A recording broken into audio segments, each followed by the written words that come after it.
To the human eye, the Pacific Ocean still looks peaceful, but beneath this sea, the balance is already beginning to change.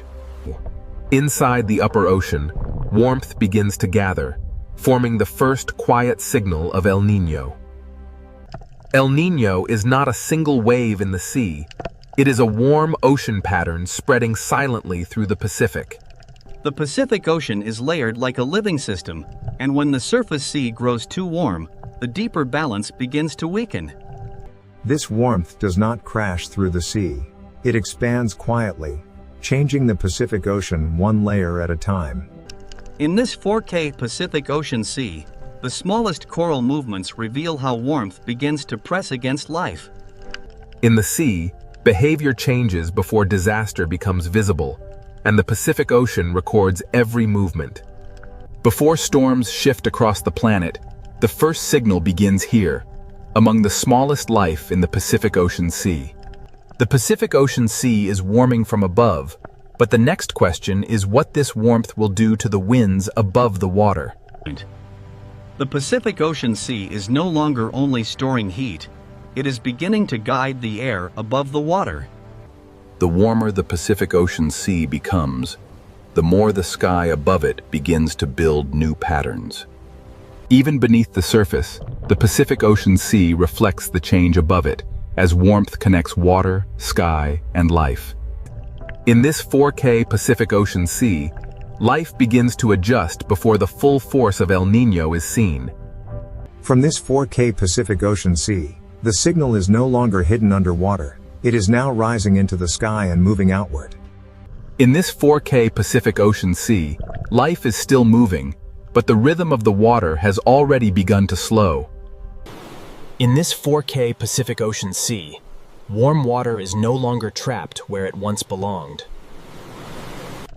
A clear sea can look peaceful, but in the Pacific Ocean, fewer nutrients can mean less life. The Pacific Ocean Sea releases heat into the air, and the air begins building new weather. When the sea changes, the sky does not remain still. The ocean engine has not stopped, but across this Pacific Ocean Sea, its rhythm has changed. Inside this 4K Pacific Ocean Sea, life follows currents that are no longer behaving as they once did. What begins below the 4K Pacific Ocean sea surface now reaches into the sky above it. The warm Pacific Ocean Sea has become a signal, and the atmosphere has begun to respond. This 4K Pacific Ocean Sea is now shaping the first chapter of global disruption. The weakened winds above have changed the water below, and the Pacific Ocean Sea now carries that stress through life itself. As this 4K Pacific Ocean Sea warms and spreads, the next impact will be felt by the life that depends on it. The trade winds have weakened, the warm sea has spread, and now the Pacific Ocean's living world must face the pressure. Now the warm Pacific Ocean Sea reaches the living world, and the first pressure is felt beneath the waves. In this 4K Pacific Ocean Sea, coral survives by balance, and El Niño begins to press against that balance. The sea still glows with color, but the Pacific Ocean is no longer feeding the reef with the same strength. Across this 4K Pacific Ocean Sea, small fish begin to move because the water around them has changed. In the Pacific Ocean Sea, clear water can hide a dangerous truth when the smallest life begins to disappear. Before the larger animals suffer, the first change begins here, in the smallest drifting life of the 4K Pacific Ocean Sea. When warm Pacific Ocean seawater reduces the rising nutrients, the food chain begins to weaken from the bottom. In this 4K Pacific Ocean Sea, hunger does not arrive as a single moment. It spreads through movement. The Pacific Ocean Sea is one connected system, and a change at the surface reaches life below. Even near the reef floor, this 4K Pacific Ocean Sea carries the pressure of warming water. As the Pacific Ocean Sea warms, Life searches for shade, depth, and every small refuge the reef can offer. In this 4K Pacific Ocean Sea, when small fish scatter, larger hunters must follow the change. The Pacific Ocean Sea begins rearranging the paths of hunters, prey, and every creature between them. In this 4K Pacific Ocean Sea, warmth changes not only where life feeds, but where life can remain. The ocean is becoming divided, and every layer of the Pacific Ocean Sea now carries a different risk. Coral does not need to vanish overnight. In this 4K Pacific Ocean Sea, stress can begin with a fading color. The Pacific Ocean Sea is still alive, but El Niño begins to lower the energy of the reef. When the sea changes, survival may mean leaving familiar waters behind. In this 4K Pacific Ocean Sea, even a school can begin to lose its shape when the ocean's rhythm changes. The living sea below and the changing sky above are now part of the same El Niño story. Across this 4K Pacific Ocean Sea, the absence of movement becomes as important as the movement itself. The Pacific Ocean Sea changes slowly, but every animal moving through it must respond immediately. In this 4K Pacific Ocean Sea, beauty remains, but abundance begins to thin. A reef inside the 4K Pacific Ocean Sea depends on movement, and when movement weakens, life waits. The open Pacific Ocean Sea can look endless, but during El Niño, it can also become strangely empty. In this 4K Pacific Ocean Sea, movement becomes a gamble between heat, hunger, and survival. Even when life finds another reef, the Pacific Ocean Sea carries the same warm pressure with it. The stress of the 4K Pacific Ocean Sea reaches into places the eye almost misses. When the sea holds less food, every feeding movement costs more energy. In this 4K Pacific Ocean Sea, the food web does not break all at once. It loosens strand by strand. The Pacific Ocean Sea reveals the chain of life through layers, and every layer now feels the warmth. This 4K Pacific Ocean Sea remains beautiful, but beauty does not mean the system is safe. The Pacific Ocean Sea carries stress below and sends signals above. El Niño does not need to erase life at once. In the 4K Pacific Ocean Sea, it changes where life can thrive. The deeper sea may offer cooler water, but it also changes the rules of feeding and survival. In this 4K Pacific Ocean Sea, escaping warmth can mean leaving abundance behind. The Pacific Ocean Sea becomes a narrowing space where life must choose between light, food, and temperature. In this 4K Pacific Ocean Sea, stress changes not only where animals go, but how they meet each other. Even the strongest hunters in the Pacific Ocean Sea depend on the smallest drifting life.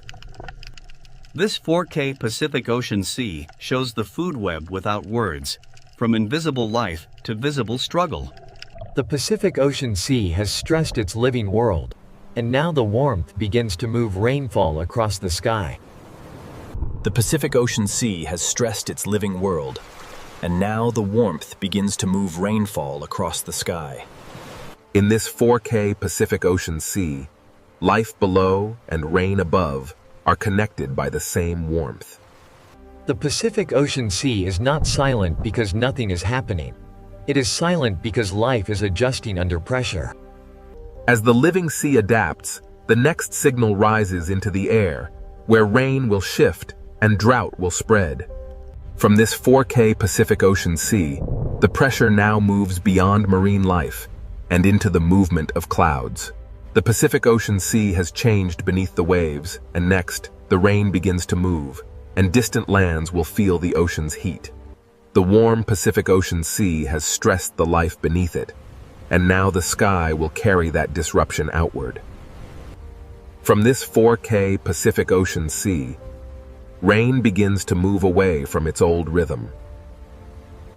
The Pacific Ocean Sea gives the sky heat and moisture, and the sky begins to build rain in new places.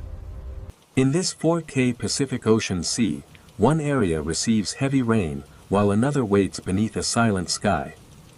The rain falls back into the sea, but the pattern that created it is already moving outward. El Niño does not make the whole ocean sky wet. It shifts where the Pacific Ocean Sea sends its moisture. Across this 4K Pacific Ocean Sea, warmth chooses where clouds rise and where clouds fail to form. Even beneath the 4K Pacific Ocean Sea surface, the movement of rain above becomes part of the ocean's story. The ocean now carries two signals at once: heavy rain over one sea region and dryness over another. The Pacific Ocean Sea becomes the path of a moving climate signal. In this 4K Pacific Ocean Sea, the shadows of clouds reveal where the atmosphere is being rearranged. The warmer Pacific Ocean Sea feeds stronger clouds, but it also pulls rainfall away from its usual places. Over this 4K Pacific Ocean Sea, rain is no longer evenly shared by the sky. A few miles across the sea can separate a flooded sky from an empty one. In the dry side of this 4K Pacific Ocean Sea, even the water column feels still and exposed. The living sea moves through the same boundaries that shape rain above it. Where the Pacific Ocean Sea gives warmth to the sky, rain can fall harder and longer. The 4K Pacific Ocean Sea becomes a reservoir of energy for clouds that grow beyond their normal limits. El Niño can make one sky overflow while another sky is left waiting. In this 4K Pacific Ocean Sea, drought begins not with dust, but with clouds that fail to form. The sea remains full of water, yet the sky above it can still become dry. Across the 4K Pacific Ocean Sea, one connected body of water can create very different skies. Even underwater, the Pacific Ocean Sea can reveal where rain gathers and where dryness remains. The 4K Pacific Ocean Sea does not separate climate from life. It carries both through every current. Rain moves across this Pacific Ocean Sea like a shifting line between abundance and absence. This 4K Pacific Ocean Sea shows the pattern without words. Rain moves, and dryness spreads behind it. The Pacific Ocean Sea is now a moving stage, where wet and dry patterns trade places. In this 4K Pacific Ocean Sea, the absence of rain becomes its own kind of warning.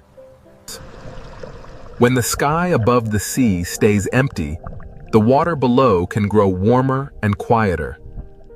The living world inside this 4K Pacific Ocean Sea must adjust to heat from above and hunger from below.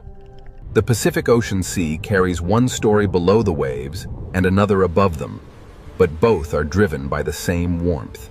Where the 4K Pacific Ocean Sea feeds the clouds, rainfall can become heavier than the landscape beyond the ocean is ready to receive. The rain begins above the sea, but the consequences will not stay above the sea. The Pacific Ocean Sea remains the engine, even when the rain it creates moves far beyond the horizon. While one path carries rain away from the Pacific Ocean Sea, another path is left under a sky that gives nothing back. Drought is not only cracked ground. Over this 4K Pacific Ocean Sea, it begins as missing clouds. The dry sky above and the warm sea below become two pressures on the same living ocean. In this 4K Pacific Ocean Sea, dryness above the water can deepen the stress within the water. Across the Pacific Ocean Sea, El Niño draws a line between too much rain and not enough. This 4K Pacific Ocean Sea connects the extremes, turning warmth into imbalance. The ocean does not choose disaster, but when the Pacific Ocean Sea shifts, the atmosphere must follow. In this 4K Pacific Ocean Sea, warmth rises, rain falls, and the cycle grows stronger. From above, the clouds look powerful, but below them, the 4K Pacific Ocean Sea is still the source. The sea below has changed the rhythm, and the sky now plays unevenly above it. The Pacific Ocean Sea keeps its warmth after the rain moves on, preparing the next shift in weather. Every rainfall pattern above this 4K Pacific Ocean Sea leaves a trace beneath the surface. The ocean current carries heat, the sky carries rain, and El Niño connects them both. Now the shifting rain becomes only part of a larger disruption rising from the Pacific Ocean Sea. This 4K Pacific Ocean Sea is no longer only moving rain, it is feeding larger atmospheric consequences. Rain moves, drought spreads, and the Pacific Ocean Sea continues sending heat into a restless planet. The 4K Pacific Ocean Sea now holds the full chain: warm water, weak winds, stressed life, and moving rain. From this Pacific Ocean Sea, the rain has shifted and drought has spread. Next, the heat will rise into storms and global consequences. From this 4K Pacific Ocean Sea, the heat now rises into storms, temperature, and global consequences.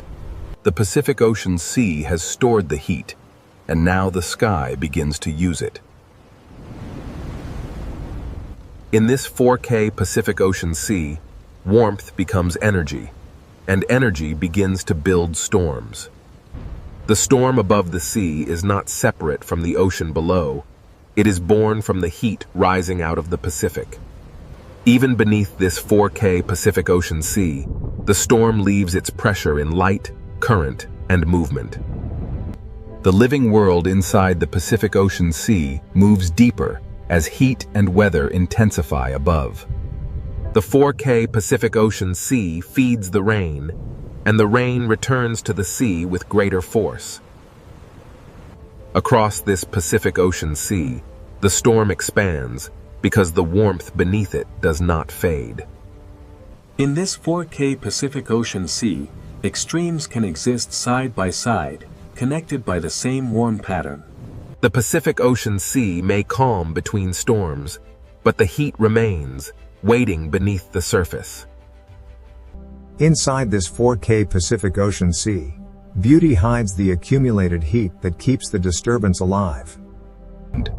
The Pacific Ocean Sea is not only warmer at the surface, it is reorganized from the surface downward. In this 4K Pacific Ocean Sea, storms above and hunger below are part of the same chain. The Pacific Ocean Sea does not need to destroy a reef at once. Sustained heat can weaken it day by day. In this 4K Pacific Ocean Sea, the cost of heat is written in small fading colors. When the Pacific Ocean Sea changes, even the hunters must follow a food web that no longer holds its old shape. This 4K Pacific Ocean Sea still looks endless, but endless water does not always mean endless life. The living sea below and the changing storm sky above are locked in one Pacific Ocean pattern. Above this 4K Pacific Ocean Sea, the atmosphere grows more restless as heat continues to rise. The Pacific Ocean Sea has moved from silence into force, and the consequences are expanding. In this 4K Pacific Ocean Sea, heat, rain, wind, and cloud now move as one disturbed system. The sea gives energy to the storm, and the storm gives motion back to the sea. Beneath this 4K Pacific Ocean sea storm, life continues, but every movement becomes more demanding. The Pacific Ocean Sea carries the storm downward, turning surface violence into underwater stress. Even away from the storm, this 4K Pacific Ocean Sea remains part of the same heat-driven pattern. The Pacific Ocean Sea does not only move storms, its warmth can lift the temperature of the planet. In this 4K Pacific Ocean Sea, heat rises quietly, but its reach can extend far beyond the water. For life inside the Pacific Ocean Sea, warmth changes where safety, food, and survival can be found. This 4K Pacific Ocean Sea is still living, but its living systems are working harder than before. As the Pacific Ocean Sea warms, movement becomes survival for creatures that once stayed close to home. In this 4K Pacific Ocean Sea, one pressure rarely travels alone. The Pacific Ocean Sea keeps feeding the sky, and the sky keeps answering with stronger signals. Across this 4K Pacific Ocean Sea, the consequences spread in waves of cloud, rain, heat, and wind.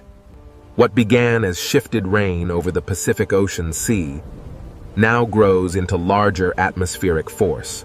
The 4K Pacific Ocean Sea carries the storm above into the behavior of life below. In the Pacific Ocean Sea, the consequences of El Niño are felt as heat, shadow, hunger, and caution. This 4K Pacific Ocean Sea changes the rules for prey and predator alike. When the sea becomes less predictable, even power must travel farther. The storm moves on, but the Pacific Ocean Sea keeps the heat that helped create it. In this 4K Pacific Ocean Sea, calm is no longer an ending, it is only a pause before the next response. The Pacific Ocean Sea now holds many futures at once: storm, heat, drought, and shifting life. This 4K Pacific Ocean Sea teaches that quiet water can still carry deep disruption. The global story returns to the reef, where the Pacific Ocean Sea records heat in living color. Every chapter of El Niño remains connected inside this 4K Pacific Ocean Sea. The Pacific Ocean Sea is beautiful, but during El Niño, beauty and danger share the same horizon. This 4K Pacific Ocean Sea has sent its warmth into the sky, into life, and into the planet's wider climate. From one warm ocean pattern, the Pacific Ocean Sea has disturbed wind, rain, storms, heat, and life. Beneath the 4K Pacific Ocean sea surface, the living world continues under the weight of a changed climate rhythm. After the force of storms and heat, the Pacific Ocean Sea becomes quieter, but the consequences remain. The Pacific Ocean Sea has shown its power, and now the question becomes what this connected planet can learn from it. The storms have risen, the heat has spread, and the Pacific Ocean Sea has revealed one truth. This 4K Pacific Ocean Sea shows that climate is not a single event, but a moving connection between water, wind, cloud, and life. The Pacific Ocean Sea does not forget heat quickly. It carries warmth through time, current, and weather. Beneath this 4K Pacific Ocean Sea, life continues, not untouched, but still moving through change. In the Pacific Ocean Sea, survival is not only resistance, it is adjustment, movement, and patience. This 4K Pacific Ocean Sea reminds us that life can endure, but endurance is not the same as safety. The Pacific Ocean Sea writes its history in coral color, in fish movement, and in every current that returns. In this 4K Pacific Ocean Sea, balance does not return all at once. It begins in small movements. The Pacific Ocean Sea is a layered world, and every layer depends on the others. From the deep sea to the surface, the Pacific Ocean carries one connected climate story. Above this 4K Pacific Ocean Sea, the sky begins to slow, but it still follows the memory of the water below. A calm Pacific Ocean Sea is not an empty system. It is still exchanging heat, moisture, and motion with the world. The winds over this 4K Pacific Ocean Sea may strengthen again, but the lesson of El Niño remains. The Pacific Ocean Sea is always moving toward balance, even after balance has been disturbed. Inside this 4K Pacific Ocean Sea, recovery begins as motion slowly becomes familiar again. The Pacific Ocean Sea connects reef to reef, current to current, and life to life across distances too large to see. In this 4K Pacific Ocean Sea, life does not return to the past. It continues into the conditions the ocean gives it. A reef is not separate from the Pacific Ocean Sea. It is a living expression of the sea's temperature, light, and current. The Pacific Ocean Sea is not simply water. It is connection made visible. This 4K Pacific Ocean Sea joins the living world below with the moving atmosphere above. Rain may weaken, clouds may thin, but the Pacific Ocean Sea still guides where moisture travels. To understand El Niño, we must understand that the sea does not act alone, and nothing on Earth is truly separate. The Pacific Ocean Sea is a climate engine, but it is also a mirror of planetary connection. Every descent into this 4K Pacific Ocean Sea reveals the same truth. The planet's systems are woven together. The Pacific Ocean Sea breathes through currents, and when that breath changes, the world changes with it. In this 4K Pacific Ocean Sea, the smallest life is connected to the largest climate pattern. The sea can recover in fragments, and those fragments matter. In this 4K Pacific Ocean Sea, adaptation is written in every turn of a fish school. The Pacific Ocean Sea is never only disaster, it is also persistence. From beneath the waves to the clouds above, this 4K Pacific Ocean Sea has carried the entire story. The same Pacific Ocean Sea we saw at the beginning now means something different.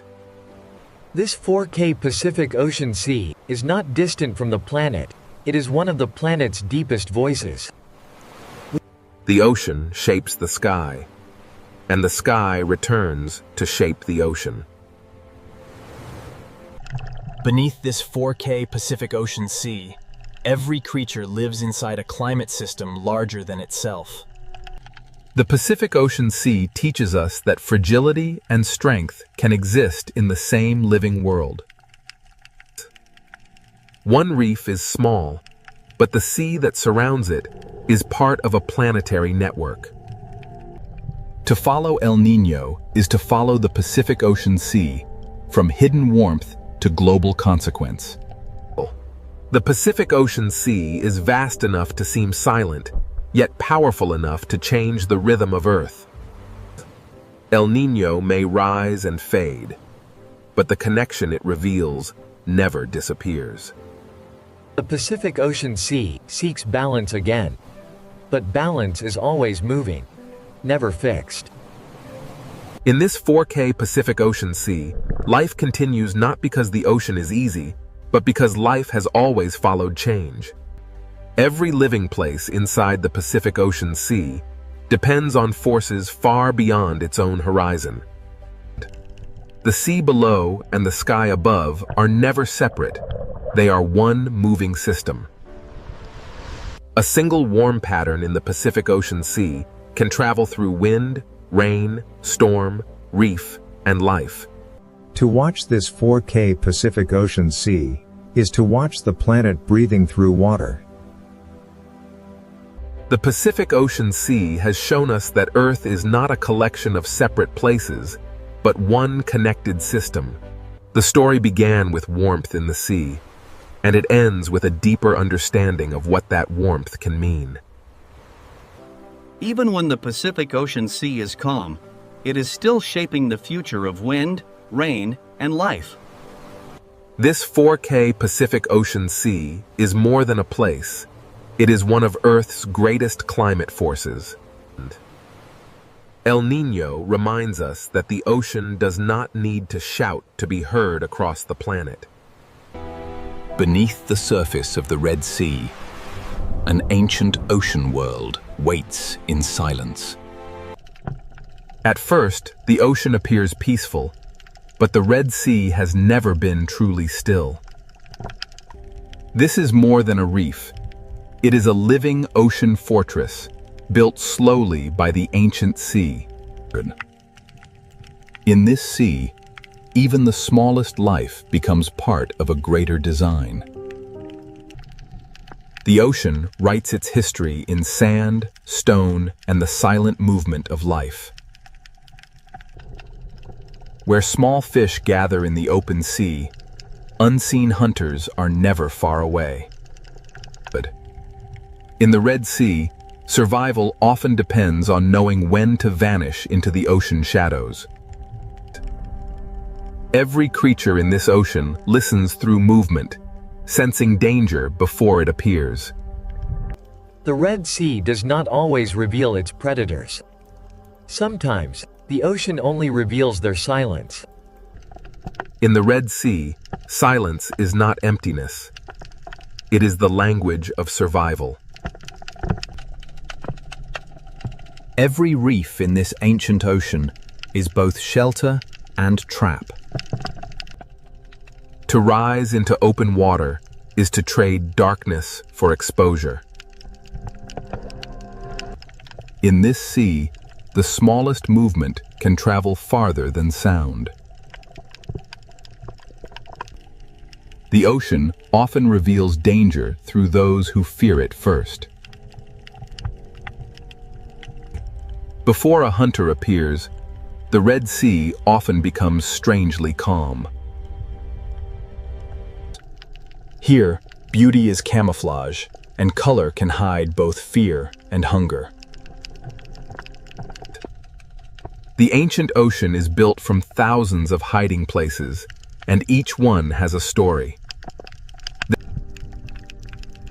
To follow the reef inward is to enter the older memory of the sea.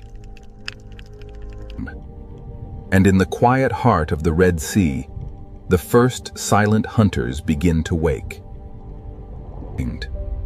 The Red Sea ocean does not rush its stories.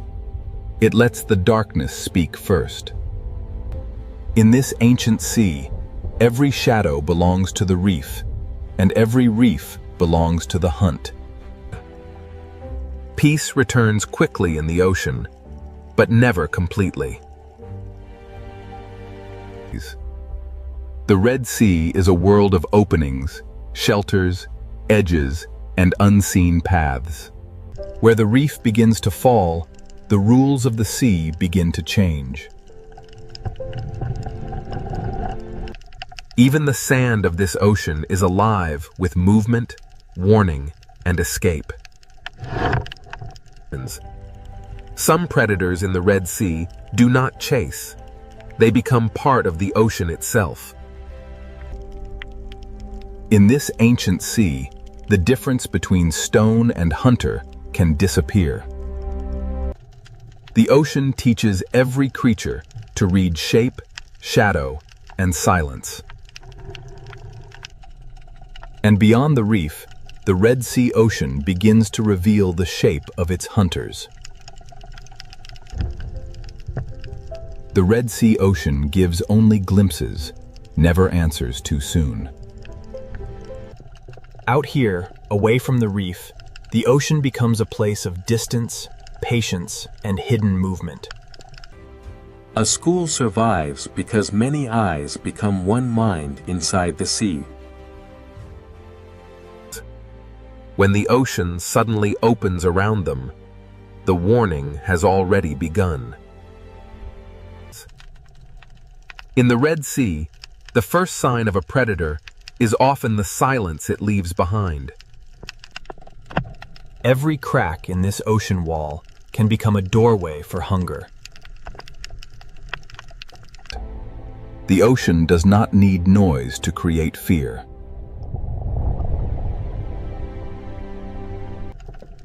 separation is the moment the ancient sea has always understood. For the hunted, the ocean is measured in inches, shadows, and seconds. And ahead, where the Red Sea bends into darkness, the hunters wait without a sound.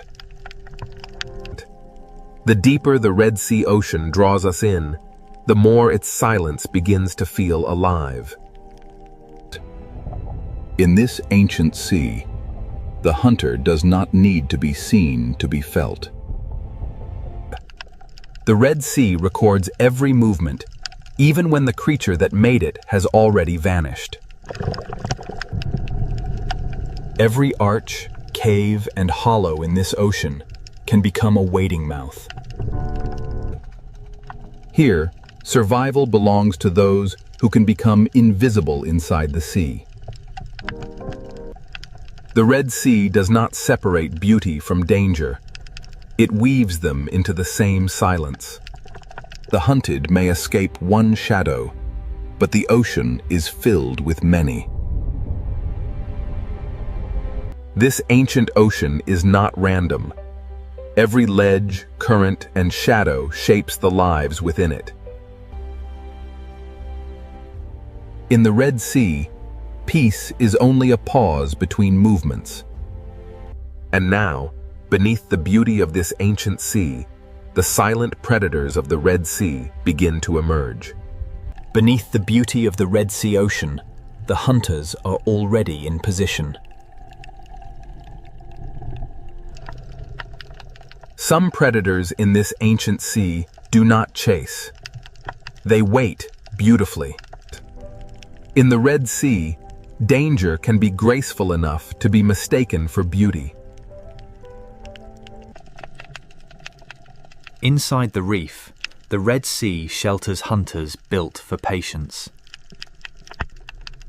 The ancient ocean gives even its fiercest hunters a place to remain unseen. Every hollow in this sea may be empty, or it may be waiting. Strength in the Red Sea ocean is often hidden beneath stillness. A hunter does not always need speed. Sometimes it only needs the perfect place. On the ocean floor, the Red Sea teaches predators how to become stone. In this sea, survival may depend on seeing what does not wish to be seen. The Red Sea ocean has hunters that hide not in darkness, but beneath the sand. What looks like empty sand may rise and move with the patience of the sea itself. Beyond the Coral Kingdom, the Red Sea holds hunters made for open water. Here, the reef ends, and the open ocean begins to choose its victims. Some predators carry the authority of the ocean in their movement alone. The Red Sea ocean is divided between those who hide and those who patrol. Among the silent hunters of this sea, some survive by changing who they appear to be. In the Red Sea, camouflage is not only disguise, it is a language written across living skin. Even in the smallest openings of this ocean, power can wait in silence. The Coral Kingdom hides its hunters beneath color, texture, and time. The Red Sea ocean is not ruled by one hunter, but by many forms of patience. Some hunters wait at the edge of traffic, where the reef forces life to pass close. For small life in the Red Sea, every shortcut may pass through danger. The ancient sea rewards those who can wait longer than fear can last. In this ocean, shape can become a mask. The reef does not need cages. It builds its traps from current, shelter, and habit. The Red Sea hides power inside narrow spaces. In this ancient sea, the hunters do not need to gather. The reef gathers prey for them. The coral kingdom is beautiful because it is alive, and dangerous because everything alive must feed. To leave the reef is to enter another kind of silence. Some hunters are built for the moment when stillness breaks. In the ocean, fear travels faster than the hunter itself. The Red Sea turns beauty into a wall and patience into a weapon. Here, the line between animal and landscape becomes almost impossible to draw.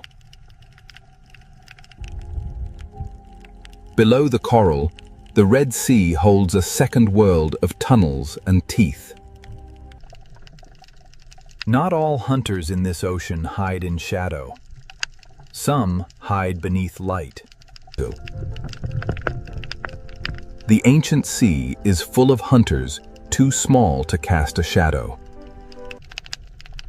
In this ocean, intelligence can hide inside a changing shape. The Red Sea does not always show the hunter leaving.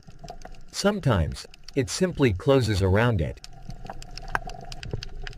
At the edge of the reef, silence becomes distance, and distance becomes threat. The Red Sea Ocean is a kingdom of levels, and each level has its own hunter. Each predator holds one piece of the ancient sea's balance. For those who are hunted, the Red Sea is a maze that changes with every current. Every passage through this ocean demands a choice between risk and refuge. The silent predators of the Red Sea do not announce themselves. They let the reef speak for them. In this ancient sea, life returns to calm because danger never truly leaves. Now that the hunters have been revealed, the ancient ocean will show how they survive. The Red Sea has shown us where its predators hide. Next, it will reveal how silence becomes the perfect weapon. The Red Sea has shown us where its predators wait. Now, the ancient ocean reveals how they hunt. In this sea, a hunter may begin the hunt without moving forward. The lionfish does not need to rush. It lets the ocean current and its own beauty close the distance. In the Red Sea, escape routes can become traps before the hunted understands the shape of danger. The great ambush hunters of this ocean save their strength for a single perfect moment. Timing is the oldest language of the sea.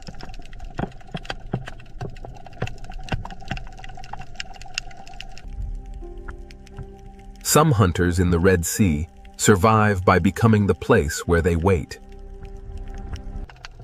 In this ancient ocean, the most dangerous shape may be the one that seems to have no shape at all.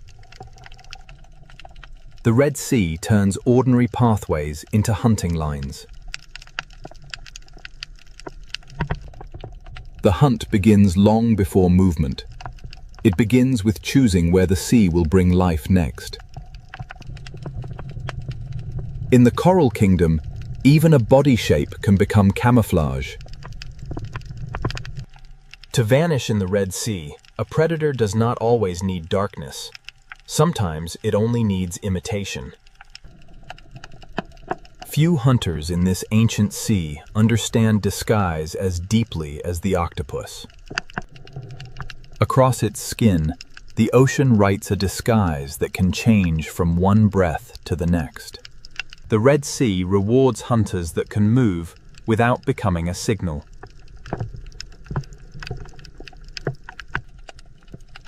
Even the smallest chambers of this ocean can hold sudden power. Here, silence is not weakness. It is control. The reef is not only a home, it is a strategy built from stone, current, and instinct. A cave hunter turns darkness into territory. In this ocean, even fear must share the reef with delicate life. For prey, the Red Sea is not a landscape. It is a sequence of decisions. The seafloor watches upward, with eyes the reef has taught us to miss. In this ancient ocean, patience often lasts longer than opportunity.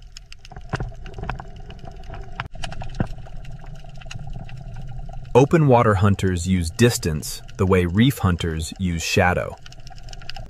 A predator can control a place without touching anything inside it. When stillness breaks, the ocean becomes a storm of decisions. The hunt does not end when the hunter disappears. It remains in the memory of movement. The Red Sea hides danger by making it look old. When everything moves except one thing, the ocean asks us to look again. Ambush in the Red Sea is not always sudden. Sometimes it is arranged slowly. The predator is only half the trap. The other half is the reef. In this ocean, one wrong path can bring the hunted into another hunter's patience. The Red Sea is full of moments where survival depends on stopping in time. Some hunters hide inside the reef. Others let the entire ocean announce their path. In the ancient sea, fear connects lives that never meet. The art of silence belongs not only to giants, but to the smallest hunters of the reef. The Red Sea does not rely on one kind of predator. It builds balance through many kinds of silence. Current brings food, and with food comes attention.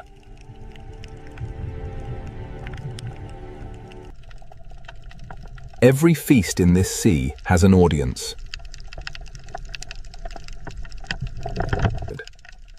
When the moment finally comes, the ocean barely has time to notice. The Red Sea closes over every hunt, leaving only movement where fear had been. For the hunter that can change its skin, the reef itself becomes a mask. Not every opportunity is taken. The Red Sea teaches its hunters to choose carefully. The art of survival here is not only hunting, but knowing when not to hunt. The hunted draw the map of the predators without ever naming them. Every predator here has a method, and every method belongs to the ancient sea. As light begins to weaken, the rules of silence become even stronger. Daylight exposes the hunters, but dusk begins to return them to shadow.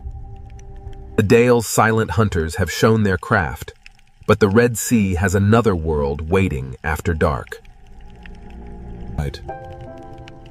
As the ancient ocean darkens, patience begins to change into movement. In the Red Sea, silence has mastered the day. Now, the night will give it a deeper voice. As daylight leaves the Red Sea ocean, silence deepens into something older. The reef does not sleep when the light disappears.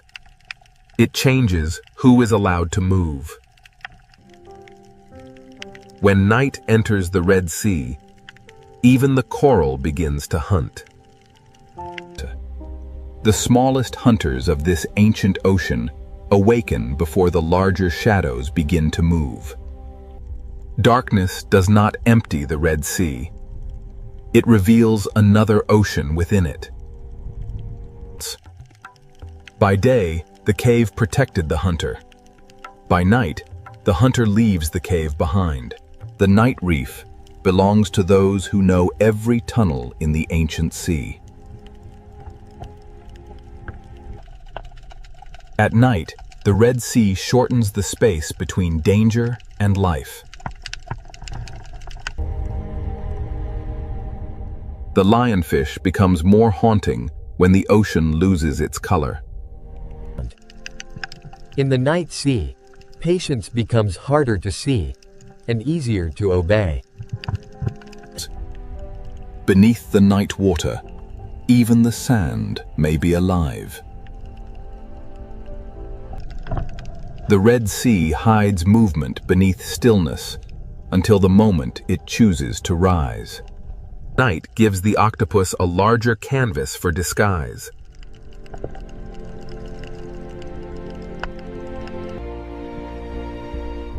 In this ancient sea, intelligence moves without footsteps. The best hunters of the night know that not every movement must become an attack. At night, the ocean hides the hunter until the hunted begins to move differently. The open sea grows wider in darkness, and the hunters of distance become harder to read. In daylight, distance can be measured. At night, distance becomes mystery. The night reef feeds in every direction, from the smallest tentacle to the largest shadow. Under darkness, the Red Sea becomes a universe of small hunters. Night does not silence the Red Sea. It changes the scale of its voices. A hunter built for tunnels becomes bolder when the sea itself turns dark. Below the coral, the Red Sea keeps secret roads for those who know how to follow darkness. Some hunters do not need to roam far. They let the night bring life toward them. At night, the reef becomes a map of angles, openings, and mistakes. The largest shadows of the Red Sea need only pass once to change the behavior of many. In the dark sea, a shadow can become a warning that lasts longer than the shadow itself. In the Red Sea night, living skin can become moving shadow. The night ocean belongs to those who can move without breaking the pattern. While some lives hide from the night, others begin their search. The night gives the lionfish a slower stage and darker wings. On the seafloor, the smallest journey can cross the path of intelligence. The ancient ocean teaches hunters that a missed chance can still be wisdom. Power in the night reef often waits behind the smallest door. The deeper we look into this sea, the more hunters the darkness reveals. The Red Sea at night is not the same ocean. It is the hidden half of the ancient world. In darkness, the sea often tells us what is near by showing what changes direction. At the edge of the night reef, the ancient sea becomes depth without end. Large hunters do not need to disturb the ocean. They move through it like memory. Every life here changes the life beside it. The night shows the Red Sea as a chain of hunger, movement, and balance. Nothing in this ancient ocean hunts alone. Every hunt belongs to something larger. The smallest drifting life can shape the path of the largest hunter. By night, the Red Sea reveals the hidden pattern that daylight disguises. Even before dawn arrives, the night sea begins to prepare for another change. The Red Sea does not change all at once. It trades one silence for another. The hunters of darkness do not vanish. They become part of the reef again. By morning, the Red Sea looks peaceful, but the night has left its mark in every movement. Night has shown us the hidden hunters of the Red Sea. Now, the ancient ocean will reveal how every life feeds the next. Every story of survival in the Red Sea ocean begins with something almost too small to see. The current does not simply move water. It carries the first meal of the reef. The coral that builds this ocean world also joins the endless act of feeding. From drifting life, the reef receives energy, and from that energy, movement begins. These small fish transform invisible life into motion, color, and opportunity. The food chain of the Red Sea is not a straight line. It is a web of feeding, cleaning, guarding, and escape. Even those that do not hunt reshape the ancient ocean with every bite.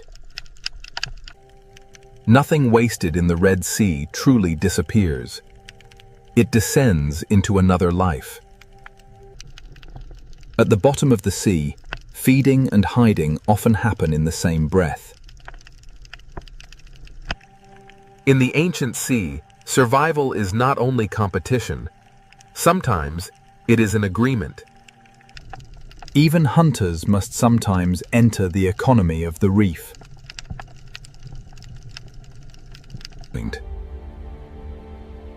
Where food gathers life, life gathers danger. The same current that feeds the small also guides them past the patient. The Red Sea turns feeding routes into hunting routes.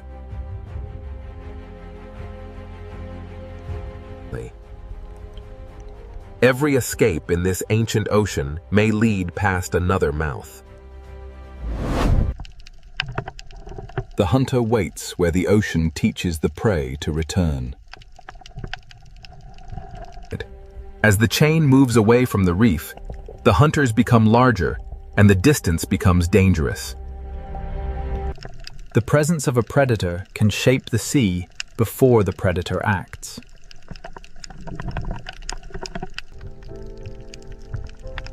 Hunger pulls life outward. Fear pulls it back. The chain does not end when food falls. It begins again on the ocean floor. At this scale, the Red Sea is a world of fragments, shelters, and sudden danger. In the ancient ocean, even the smallest hunter and the smallest prey live by timing. Some feeding protects the very home that makes feeding possible.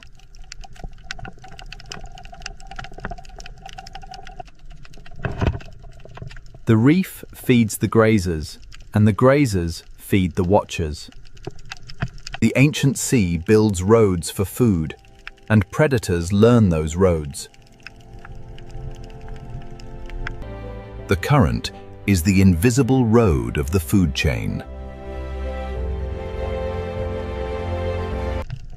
From coral to cave, from sand to open water, the ancient sea connects every appetite. At the upper edge of the chain, power moves slowly through the ocean. A single shadow can reorganize an entire reef.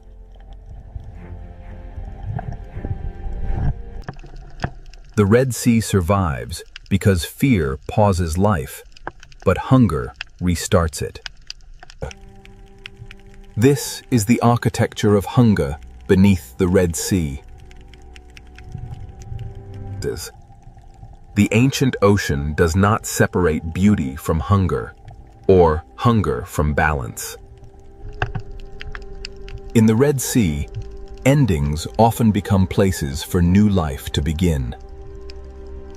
Every hunter is also part of a larger pattern, and no creature stands outside the chain. The rules of the reef can change with a single body moving away. When one creature moves through the sea, others follow the changes it leaves behind. Opportunity in the ocean rarely belongs to only one life. The ancient reef is not a battlefield alone. It is a living arrangement. The hunted are not passive in this sea. Their movement helps shape the hunt. Survival is not only escaping the strike, it is learning the shape of pressure. Some lives move in bursts. Others keep the reef alive through constant work. The foundation of the ancient ocean is built from lives that pass unnoticed. The farther life moves from shelter, the more the ancient ocean tests it. The Red Sea is not ruled by hunger alone. It is held together by the balance hunger creates. The silent predators of the Red Sea are not outside the reef's balance. They are part of what keeps it alive. Now that the chain of life has been revealed, the Red Sea will show us why its silent hunters are guardians of an ancient marine world. Now, the Red Sea ocean shows us why its silent predators are not destroyers, but guardians of balance. To understand this ocean, we must see every life as part of one long rhythm. The smallest life in the Red Sea carries the strength of the largest hunters. The ancient sea begins with delicate mouths, reaching into the current. The reef gives them food, and the predators teach them movement. The lionfish waits in beauty, and through that waiting, the reef remains alert. Even the teeth of the Red Sea have a place inside the reef's fragile order. The great reef hunters preserve their strength, and the ocean learns their patience. Beneath the sand, the Red Sea keeps another layer of balance.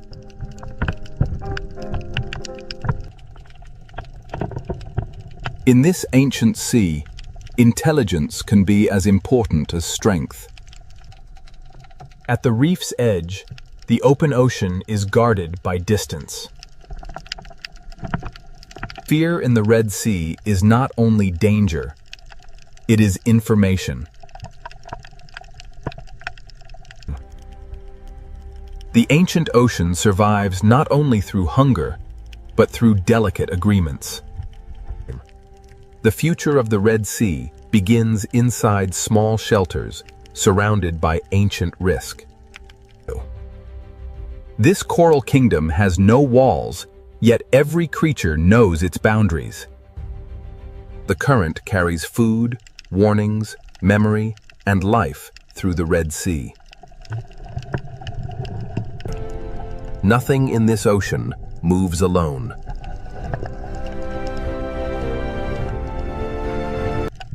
The Red Sea carries the memory of night into the daylight. Day and night trade the reef between them, but the ocean remains one. The reef is a monument built not by stone alone, but by life repeating itself. One coral tower can hold an entire history of hunger and shelter. The hunted are also teachers of the sea.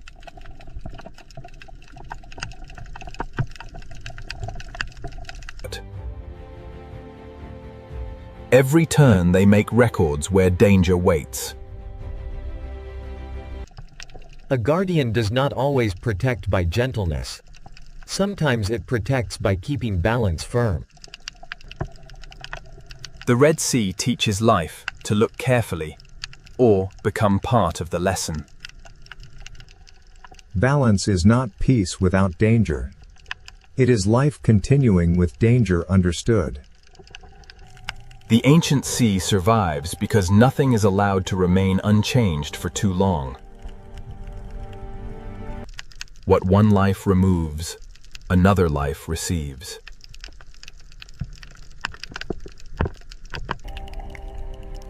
The ancient ocean survives not only through hunger, but through delicate agreements.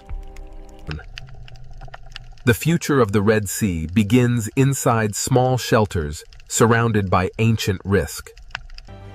This coral kingdom has no walls, yet every creature knows its boundaries. The current carries food, warnings, memory, and life through the Red Sea.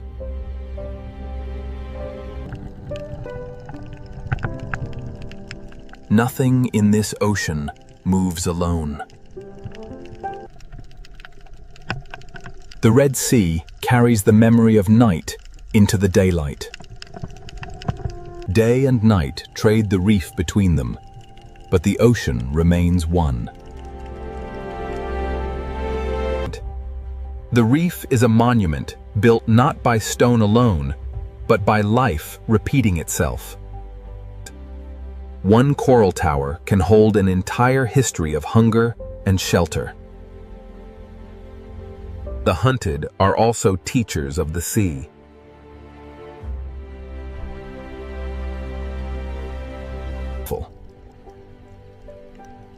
Every turn they make records where danger waits. A guardian does not always protect by gentleness. Sometimes it protects by keeping balance firm.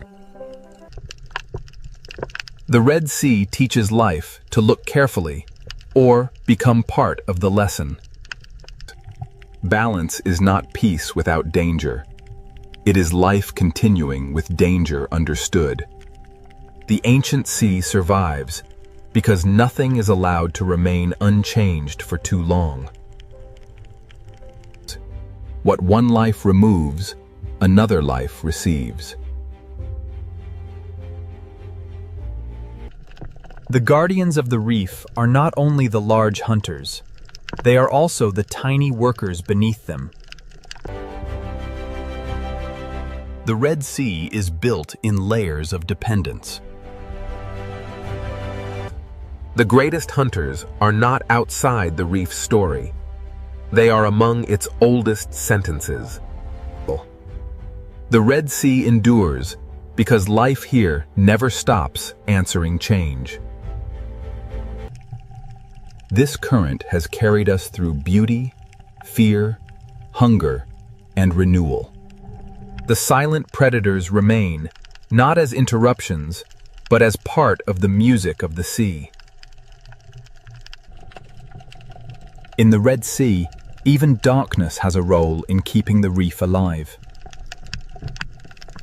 A school of fish is not only many lives, it is one answer to the ancient question of survival. Between shelter and open water, the Red Sea keeps its balance. The strength of this ocean begins in forms too delicate to command attention. To see the Red Sea clearly, we must see the small and the great together. After every night, every hunt, and every shadow, the reef returns to color. The silent hunters are always near, and because they are near, the reef stays awake. The ancient passages of the Red Sea are not empty corridors. They are memory carved into the sea. Every shape in this reef has been given meaning by life. The Red Sea is beautiful not because it is gentle, but because it is whole. Here, power is measured not only by the hunt, but by the space each life allows another. The greatest story of this ocean is not a single hunt. It is the fact that life continues. Beneath us, the ancient marine world keeps breathing in silence. What once appeared as danger now reveals itself as part of the ocean's design. Above the surface, the Red Sea seems quiet. Below it, an ancient world keeps its balance. The silent predators remain below, unseen by most, yet essential to everything that lives there. The Red Sea is not merely a place of beauty. It is a living memory of survival. And beneath this surface, the ancient reef continues, without witness, without applause, without rest. In the Red Sea, silence is not emptiness. It is the sound of balance. The silent predators of this ancient sea do not end the story. They keep it alive. This is the Red Sea, silent, ancient, beautiful, and forever alive beneath the ocean. These are the roaring 50s, and the waves here know no equal. This is the Drake Passage. In the Drake Passage, the swells are relentless. Every wave grows taller, an endless stretch of turbulent water driven by the storm, the Bayless. The Southern Ocean is a place of raw power, and the notorious Drake Passage rarely disappoints. Challenging all. Beyond the shelter of the Horn lies the open expanse of the Drake, a passage famed for its turbulent seas and isolating fog.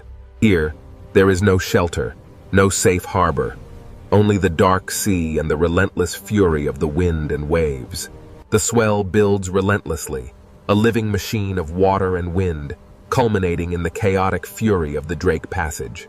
The ocean corridor between Cape Horn and Antarctica is enormous and exposed, with waves moving in several directions beneath the heavy clouds. The sea becomes a doorway into the deeper story of Cape Horn. Ahead lies the violent Drake Passage, ruled by southern winds and hidden currents. The tiny research vessel provides a stark reminder of humanity's place in this immense wilderness. The Drake Passage, leaving the faint shadow of Cape Horn behind, we enter the unforgiving waters of the Drake Passage, where the ocean swells dominate everything. The gray waves roll endlessly here, propelled by the fierce winds of the deep south, a raw and untamed wilderness of water. From this height, the ocean reveals itself as a moving corridor, vast to human eyes, yet narrow when measured by the planet's forces.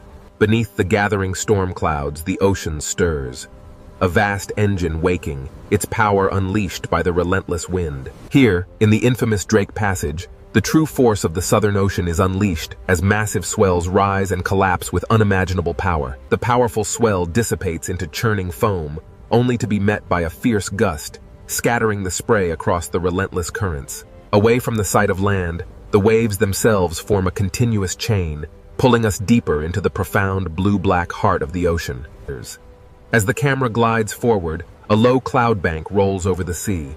The waves below move in long, parallel ridges. Below the surface turbulence of the Drake Passage lies an immense force, a hidden current, powerful and unrelenting, shaping the ocean depths. The Drake Passage.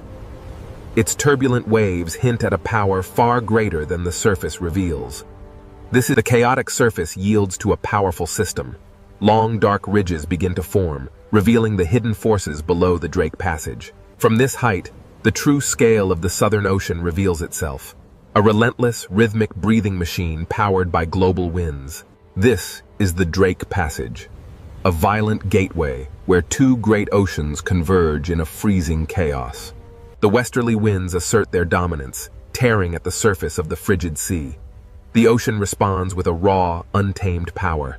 An invisible force pulls at the water, stretching the sea itself across the infamous Drake Passage. Below the rolling waves, hidden currents exert their force, shaping the violence seen on the surface and pulling the ocean into its depths. Here, in the unforgiving waters of the Drake Passage, the sheer scale of the Southern Ocean becomes overwhelmingly clear.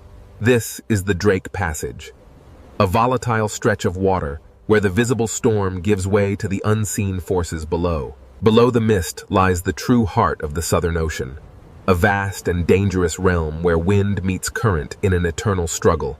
Beneath these waves lies a pressure few vessels can withstand. This is the Southern Ocean, and it demands respect. This is the Drake Passage, where the Atlantic and Pacific converge, creating towering waves and chaotic currents far below the surface. The sea no longer looks random. Every ridge and trough is connected to the wind, distance, and invisible currents flowing through the Drake Passage. Beneath the violent surface, a deeper engine moves, folding the dark water into itself.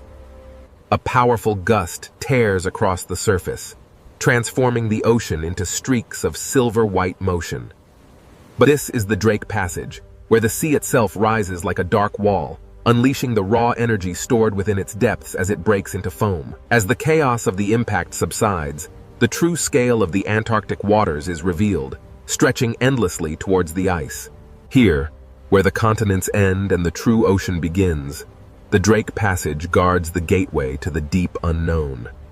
The Drake Passage holds secrets beneath its turbulent waves. Deep below the surface, a massive current flows. As we journey deeper into the Drake Passage, the true force of the wind and the hidden currents beneath the waves begins to reveal itself. The Drake Passage, a violent, restless sea where two oceans collide before the final approach to the ice.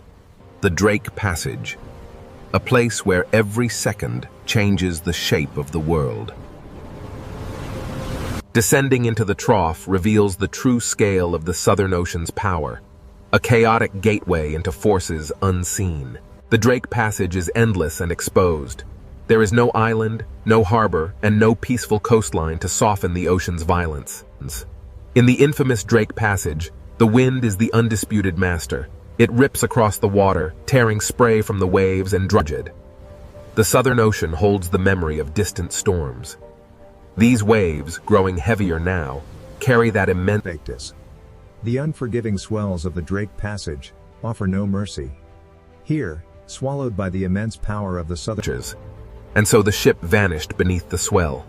The ocean, timeless and untamed, simply closed over the space. This is the Drake Passage, a visual threshold between the world we know and the mysteries that lie beneath the ice.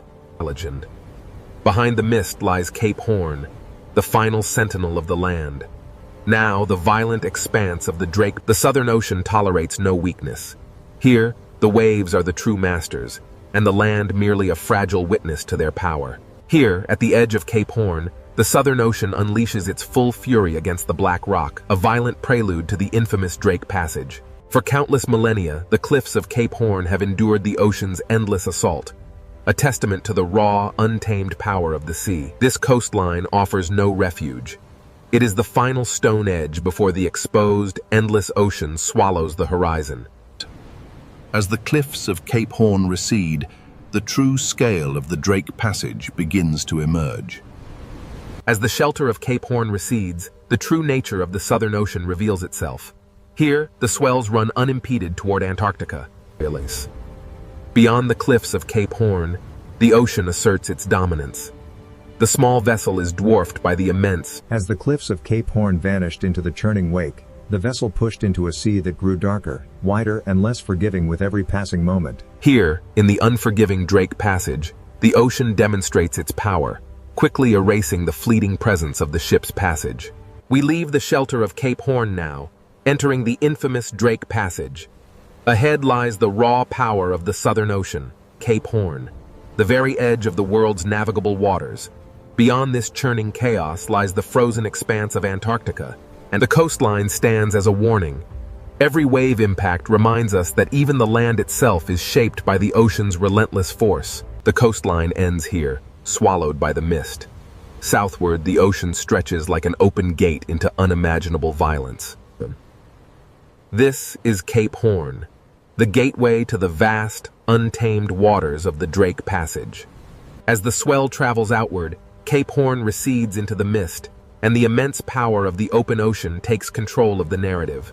Here, between the continents, the wind blows unimpeded, driving the largest waves on Earth across the notorious passage. The wave crests move in long, organized rows, driven by an unseen force. What feels wide to us is... As the final coastline disappears, the sea becomes a complete world. A realm with no shelter, no returners. The last sight of land recedes into the mist, and the sea becomes more than water. It is a boundary, both physical.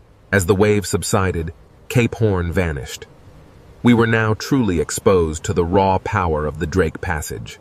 Now, with no continent or island left to break the force of the wind, the sea grows rougher. The waves rise unchecked across the open ocean. Here, in the Drake Passage, the sea is an exposed arena. Wind, water, and distance combine into a larger, relentless force. We push farther now from Cape Horn, drawn closer to the violent heart of the Drake Passage. Here, here, at the edge of the world, the Southern Ocean shows its true power.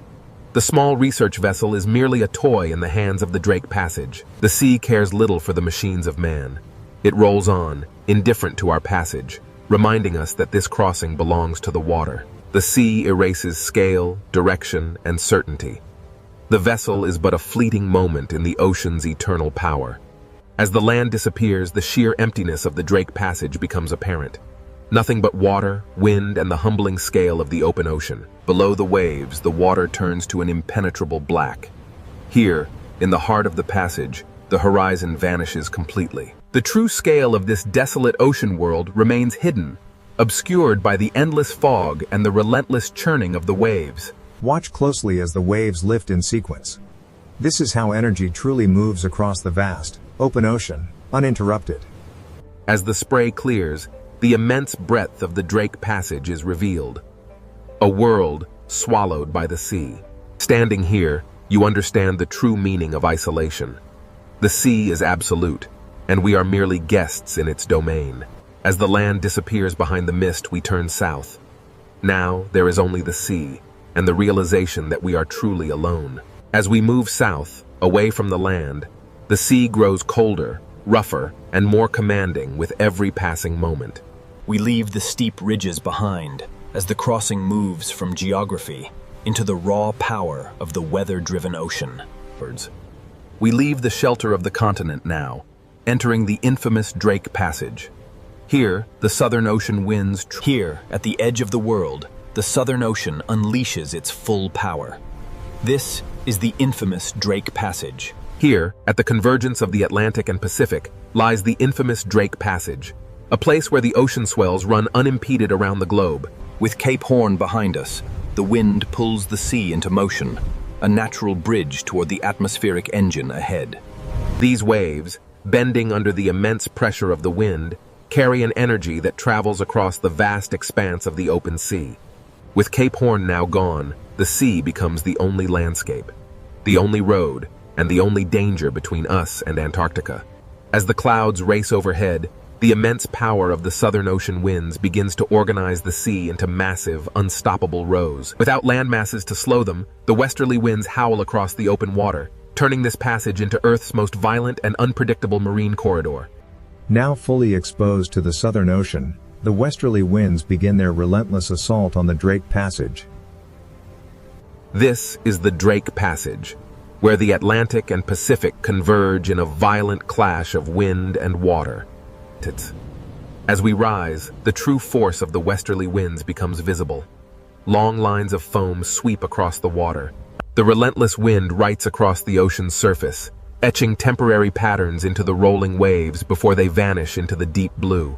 Here, in the unforgiving Drake Passage, the atmosphere and the ocean move as one powerful, interconnected machine. The sea carries energy from distant storms, and each wave feels like a message traveling across thousands of kilometers of Southern Ocean water. With thousands of miles of open water, the Southern Ocean builds immense power, culminating in these towering walls of water. Far from any shore, the westerly winds sweep across the open ocean, unimpeded.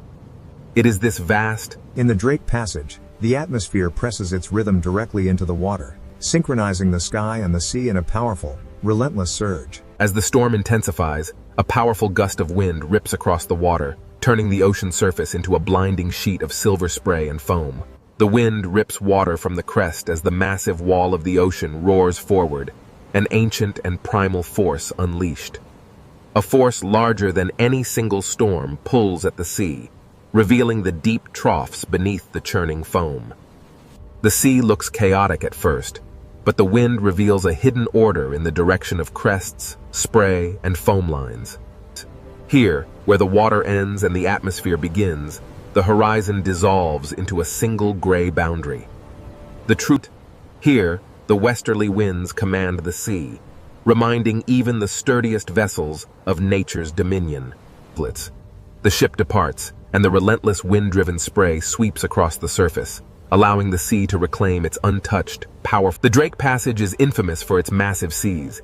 Driven by the relentless westerly winds, these waves form endless ridges of raw, moving energy. Driven by the relentless circumpolar winds, the ocean surface is pulled eastward, a massive conveyor of energy linking these waves to the icy continent beyond. Here, the wind is not just a presence, it is the undisputed master, whipping the waves into a frenzy. Navigating the Drake Passage means facing some of the most treacherous waters on Earth, where waves emerge suddenly from the gray mist. Below the chaos of the storm layer lies the Drake Passage, where wind systems larger than continents shape the sea into these endless bands of power. Driven by winds that began far beyond this place, the swells carry that memory north, entering the unforgiving waters of the Drake Passage. As the storm intensifies, these colossal swells become mountains of water, revealing the true depth and fury of the Southern Ocean. The Drake Passage is known for its treacherous waters. Here, multiple wave directions collide, creating an unstable, churning sea. Here in the Southern Ocean, the sea appears violent. But every motion is connected to the wind, distance, and immense pressure. The ocean is a vast, complex system, driven by the atmosphere above it. Wind energy transfers to the water, powering the massive currents we see. As the gale intensifies, the crests are peeled away, strips of water racing across the surface like smoke. Here, at the Drake Passage, the powerful westerly winds sweep across the open marine corridor, driving the waves relentlessly eastward. With no land to block the storm, the wind imparts its energy directly into the sea. The waves grow longer and steeper, organizing in south of Cape Horn. The infamous roaring 40s and furious 50s unleash their full force across the unbroken expanse of the Southern Ocean. Here, in the notorious Drake Passage, the ocean moves not as individual waves, but as a single, enormous surface under the command of the wind. The ocean moves under atmospheric command. Following the foam scars twisting over dark water, subtle spiral motions reveal... The sea below answers with ripples, swells, spray, and troughs, turning the Drake Passage into a visible conversation between air and water. Observe how quickly a strong gust can reshape the open water, turning dark, rolling ridges into a chaotic expanse of bright foam. The wind's immense power literally shaves the tops from the waves, transforming the ocean surface into a violent spray. The ocean carries the memory of wind across its surface, each swell recording pressure, distance, storm history, and the wind's memory is etched into the very fabric of the sea. Here, in the immense Southern Ocean, westerly wind, the transparent currents, invisible to the naked eye, are the silent architects of the waves beneath the storm's fury. Here, in the infamous Drake Passage, atmospheric forces collide. This swirling vortex of pressure presses down, transforming the sea into a cauldron of violent waves. Driven by the relentless wind, the surface waters begin their eastward march, fueling the great current below. In this stormy corridor, the ocean reveals its true, untamed energy, constantly reshaped by the relentless westerly winds. Here, in the Drake Passage, the wind-shaped waves begin to synchronize, revealing the immense power of a deeper planetary circulation. Driven by the relentless wind, the sea exerts its raw power. we push onward toward the pale, ethereal glow of the... Driven by the relentless westerly winds, the Antarctic storm gathers strength, turning the ocean surface into a chaotic landscape of rising waves and sideways spray. While the wind tears at the surface, deep beneath the churning waves, a far larger, ancient power begins to rise. Below the storm-tossed waves lies a world unseen, where the ocean's deepest secrets flow in powerful, hidden currents. Here, at the surface, the storm rages, but beneath the churning foam, an ancient power stirs, waiting to be revealed. The camera plunges into the crushing darkness, where these colossal structures have stood undisturbed for millennia. Stabilized beneath the churning surface, the deep water of the Drake Passage moves with a slower, more powerful rhythm, far from the sun's reach. The Drake Passage Sea is not only waves, but a layered ocean system moving beneath the storm. Beneath the Drake Passage, the greatest ocean current on Earth begins its endless journey around the pole. The ocean. A river without banks, wide and powerful, flowing silently beneath the violent surface. Here in the Drake Passage, the wind whips the surface layers into a turbulent frenzy, while far deeper, the massive currents move steadily onward. The Drake Passage. A place where the vast southern ocean is sculpted by unseen forces, creating rivers within the sea itself. From this depth, we see the raw power of the Drake Passage. The wind-driven waves connect directly to the massive Antarctic circumpolar current flowing beneath. Here in the Drake Passage, different current layers slide past one another, carrying an immense, hidden force through the ocean depths. The Antarctic circumpolar current is not a single smooth line, but a living field of motion, creating massive underwater eddies that shape the global climate. The Drake Passage reveals the ocean's hidden architecture. As the eddy stretches, the water organizes itself into powerful moving zones. While the surface rages in chaos, down here, the deep, continuous circulation moves with undisturbed power. Stretching across the Drake Passage, these immense current ribbons are the ocean's invisible highways, moving heat, salt, and nutrients on a planetary scale. Here, in the violent waters of the Drake Passage, invisible highways carry the foundation of marine life. Following the current deeper, the light begins to fade. Below the surface storm, the Antarctic circumpolar current reveals itself as a vast... Here, in the tumultuous waters of the Drake Passage, the ocean is a single vertical world. From the deepest currents to the wind-whipped surface, everything moves together. The Drake Passage connects the Atlantic and Pacific, funneling an unimaginable volume of water, creating the most powerful current on Earth. Squeezing between South America and Antarctica, the Drake Passage acts as a narrow gate, funneling the immense power of the planetary current. As the current accelerates through this narrow passage, the water particles stream faster, compressed by the geography, yet the visible space remains vast. But as the current accelerates, following the deep shadowed slope far below, the immense pressure begins to bend the flow, disturbing the smooth ocean layers. In the open water column, the true scale of the Antarctic circumpolar current is revealed. Layers of cold water move past each other. As the camera moves through this seafront, we see how the current acts as a soft, invisible wall, connecting and separating ocean worlds. Here, in the tumultuous Drake Passage, the wind-driven waves on the surface are inextricably linked to the deep powers. The camera descends deeper now, revealing the hidden circulation of the ocean. These vast currents move relentlessly from west to east. Here, in the depths of the Drake Passage, layers of water slide past one another, carrying an immense, unseen force. Changes. What begins as a localized eddy soon stretches into a powerful current front. Here, in the Drake Passage, the sea organizes and the ocean reveals two distinct realities.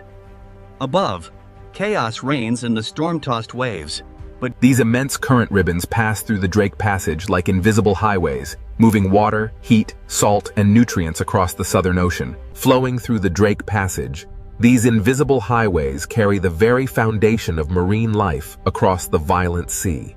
As we descend deeper, the surface storm fades, revealing the true power of the Antarctic circumpolar current. A vast, silent force moving through the... Here in the Drake Passage, the ocean is a vertical world. From the deep currents to the surface winds, everything moves together. Every second, a volume of water riven by the Drake Passage dwarfs all the rivers on Earth combined, a silent, powerful force shaping the globe. An immense volume of water is squeezed through this narrow gate, a planetary current accelerating through the Drake Passage with unimaginable force. This is the planetary current gate, a massive convergence of water. Plunging beneath the waves, the current accelerates through the passage, compressed by the geography of the deep. Driven by forces unseen, the current accelerates, bending as it encounters the abyssal slope far below, disturbing the tranquil layers of the deep ocean. Here, the powerful flow of the sea curves and folds, influenced by the shadowed architecture of the ocean floor, revealing the next chapter of this deep journey. The Antarctic circumpolar current feels endless.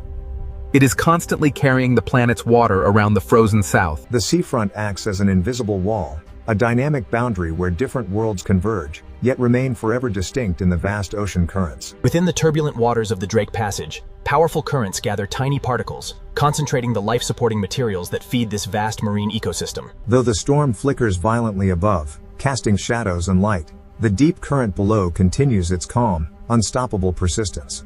These powerful currents, stretching beyond the frame, make this passage feel like the throat of a vast global circulation system.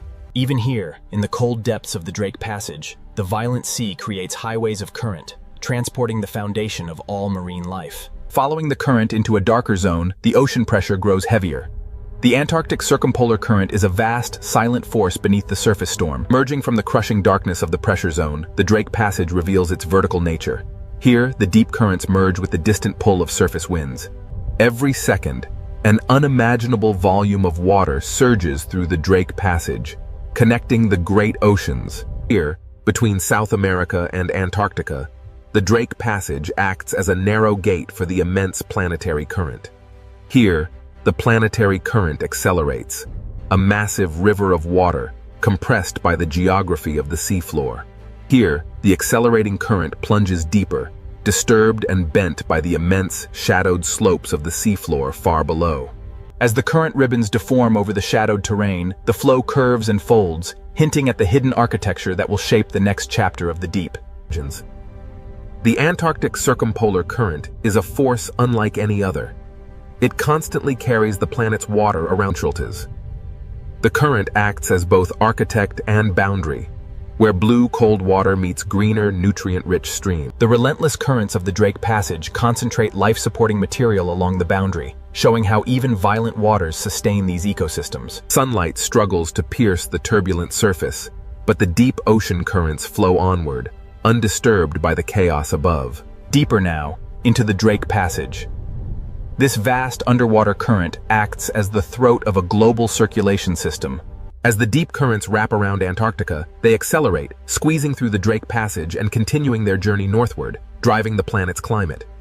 As the visualization fades, we enter the Drake Passage, where the Antarctic current flows unimpeded. The deeper we descend beneath the Drake Passage, the heavier the pressure, yet the Antarctic circumpolar current surges onward. The deep ocean currents, vast and powerful, begin to shift. They twist around unseen terrain, foreshadowing the hidden ridges and basins far below. The deep ocean is never still. Here, the currents bend and twist, forming powerful vortices that shape the underwater landscape. The sea appears simultaneously chaotic and organized as the eddies stretch and break apart. Eventually, the steady eastward. As we ascend, the true complexity of the Drake Passage reveals itself. Beneath the raging storm, the deeper currents flow. Here, between the surface turbulence and the deeper currents, lies the true nature of the Drake Passage, a powerful gateway in the world ocean. Here, the ocean is a moving archive, a vast repository of temperature, salt, carbon and energy flowing around the Antarctic continent. Here, in the depths of the Drake Passage, the strongest forces move silently, an immense current carrying particles through the dark water. While the storm rages on the surface far above, the Antarctic circumpolar current holds its steady, immense path through the dark ocean depths. Below the waves, the silent power of the depths, the immense currents of the Drake Passage begin to reveal the contours of the hidden seafloor far below. Even here, in the crushing dark of the deep ocean, hidden mountains rise, steering the powerful flow of planetary water. The ocean floor is far from empty. It is architectural, a realm of hidden walls beneath the violent surface. As the circulation tightens into faster streams, the focus shifts to the shape of the seafloor. Here, the true power. The seafloor beneath Drake Passage is not passive, but actively reshapes the current. The ocean flow compresses as it climbs the submerged rise, accelerating dramatically before spilling into the darker waters of the abyss beyond. Here in the Drake Passage, the Antarctic circumpolar current surges eastward, its path visibly altered by the wind above and the submerged landscape. As we rise from the hidden currents below, the true violence of the Drake Passage reveals itself on the surface. The Antarctic circumpolar current, an immense river of seawater driven by powerful winds, now dives towards the abyss. We descend into the Drake Passage. Below the stormy surface, the Antarctic circumpolar current rages. Below the stormy surface lies the true power of the Antarctic circumpolar current, a massive force hiding ancient structures beneath the waves. The descent continues toward the hidden seafloor. In the Drake Passage, the ocean floor silently steers the flow around this dark underwater wall. Here, in the crushing depths of the Drake Passage, the coldest water accelerates, transforming the seafloor into an alien landscape of submerged peaks. Descending into the basin, the powerful current slows, and the underwater valleys reshape the immense force of the sea into vast, rotating eddies.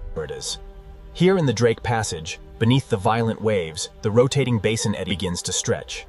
It transforms into a long blue mix. As we descend deeper, the true architecture of the abyss is revealed.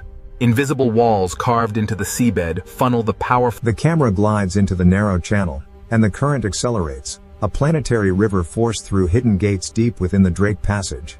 The camera watches as current ribbons bend sharply around this deep fracture zone. The seafloor proves that the chaos above has structure far below the surface. In the Drake Passage, the sea reveals itself as a deep mechanical system, where water, stone, pressure, and rotation work in powerful unison. As we ascend from the depths of the Drake Passage, the distinct boundaries between water masses become visible, driven by unseen forces. As the currents bend over the seafloor ridge, the resulting turbulence creates a gathering point. Along this front, tiny particles and nascent marine... Carried by the current through the Drake Passage, this cloud of life transforms hidden turbulence into a quiet foundation for everything that follows. As we ascend, the currents intensify, revealing how motion gathers life in these invisible corridors of the sea. The Drake Passage current dictates all movement here. These resilient cold-water fish yield to its relentless power, moving swiftly as one with the flow. The Drake Passage. Though the surface rages violently above, here in the depths, the powerful current carries food. Above the churning chaos of the waves, the albatross rides the gale, connecting the turbulent sea to the stormy sky. Here, in the roaring 40s, the albatross rides the breath of the storm, its wings locked against the violence of the great southern ocean. For the albatross, the sea is both danger and pathway, a turbulent world. From above, the Pacific Ocean looks peaceful, endless, and almost motionless. But beneath this beautiful ocean surface, the planet is not still. The ocean hides a world of pressure, heat, stone, and movement. What seems like silence is only the surface of a much larger story. We now descend into the Pacific Ocean, where the hidden power begins. Above us, the ocean is bright. Below us, the earth begins to reveal itself. The deeper we go, the more the ocean changes from beauty into mystery.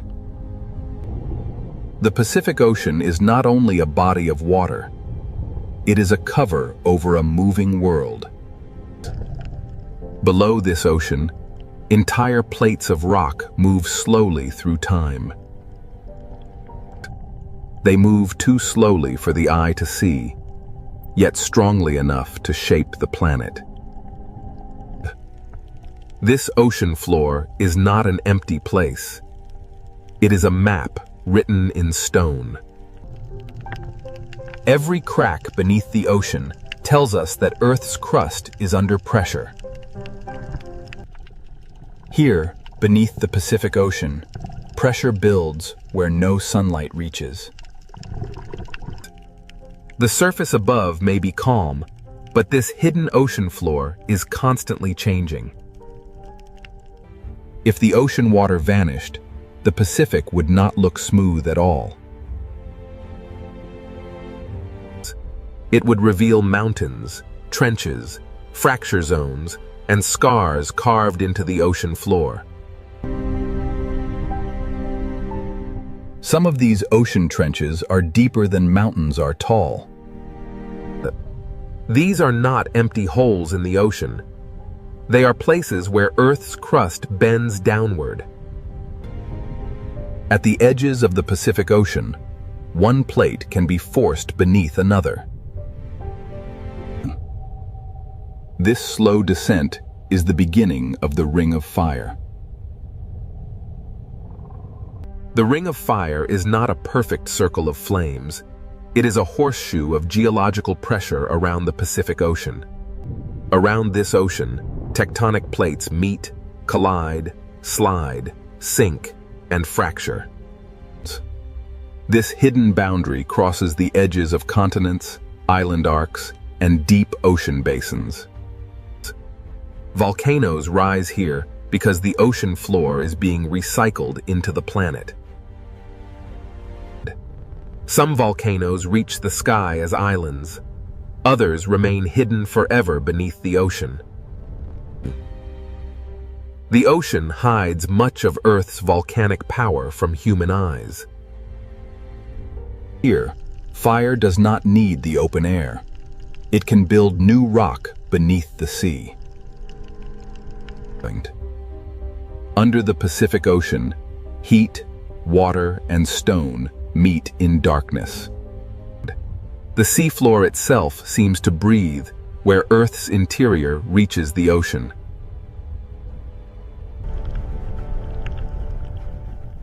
These hidden vents show that the ocean floor is not dead rock. Even in darkness, the ocean can turn heat into life. The same force that creates life here can also store enormous danger. Along these boundaries, the ocean floor can become locked in place. The plates keep trying to move, but friction can hold them together.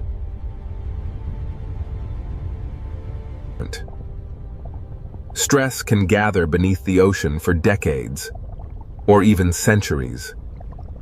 The quiet years are not proof that nothing is happening.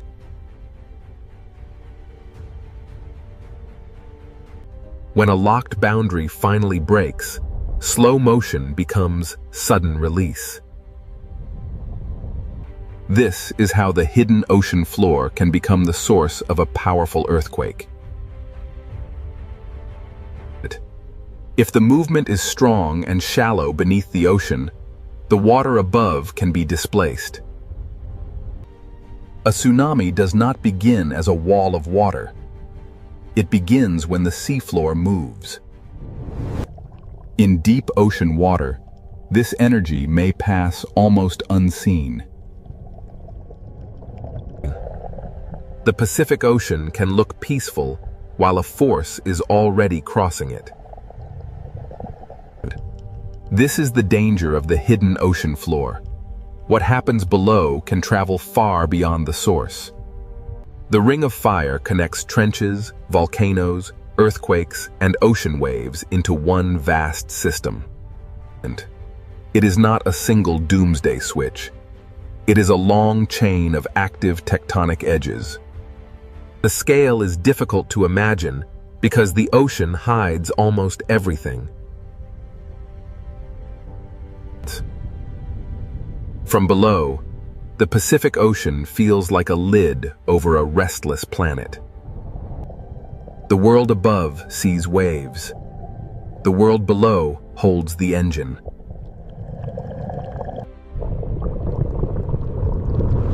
Now we understand why the calm ocean surface can be misleading. Beneath the Pacific Ocean, stone descends, melts, rises, locks, and waits. To understand this hidden power, we must follow the ocean floor downward into the process that drives it all. The Ring of Fire begins not with flame, but with descent. In the next part, we enter the subduction zone, where the ocean floor is pulled back into Earth. Here, beneath the Pacific Ocean, the ring of fire begins not with flame, but with descent. At the edge of the Pacific Ocean, one massive plate is being pulled beneath another. This process is called subduction, the slow return of the ocean floor into Earth. Oceanic crust is colder and denser than the rock above it, so gravity helps pull it down. The movement is slow, often only a few centimeters each year, but its power is enormous. A motion too slow to watch can still reshape the entire ocean basin. As the ocean floor sinks, it drags sediment, water, and ancient rock downward with it. Water trapped inside minerals begins a journey deep beneath the Pacific Ocean. As the slab sinks, pressure rises, temperature increases, and the hidden chemistry begins to change. The ocean floor does not simply disappear. It transforms the world around it. Water released from the descending ocean plate lowers the melting point of surrounding rock. This is where magma begins, not from random fire, but from pressure, water, and heat. Above the sinking slab, the deep earth starts to melt. The magma rises because it is hotter and lighter than the rock around it. Over time, these rising paths can feed volcanoes beneath the Pacific Ocean. This is why the Ring of Fire is lined with volcanoes. The fire begins deep below, but the ocean hides its first signs. Some magma builds new seafloor without ever touching the sky. When lava meets cold ocean water, it cools quickly and hardens into new stone. The Pacific Ocean floor is not only being destroyed at trenches, it is also being created by volcanic heat. Subduction destroys old crust, but it also gives birth to volcanic arcs and new terrain. This hidden engine creates seamounts, volcanic islands, and entire underwater mountain chains. A seamount may look still, but its origin is written in the movement of plates. Where heat escapes into the ocean, the seafloor begins to breathe.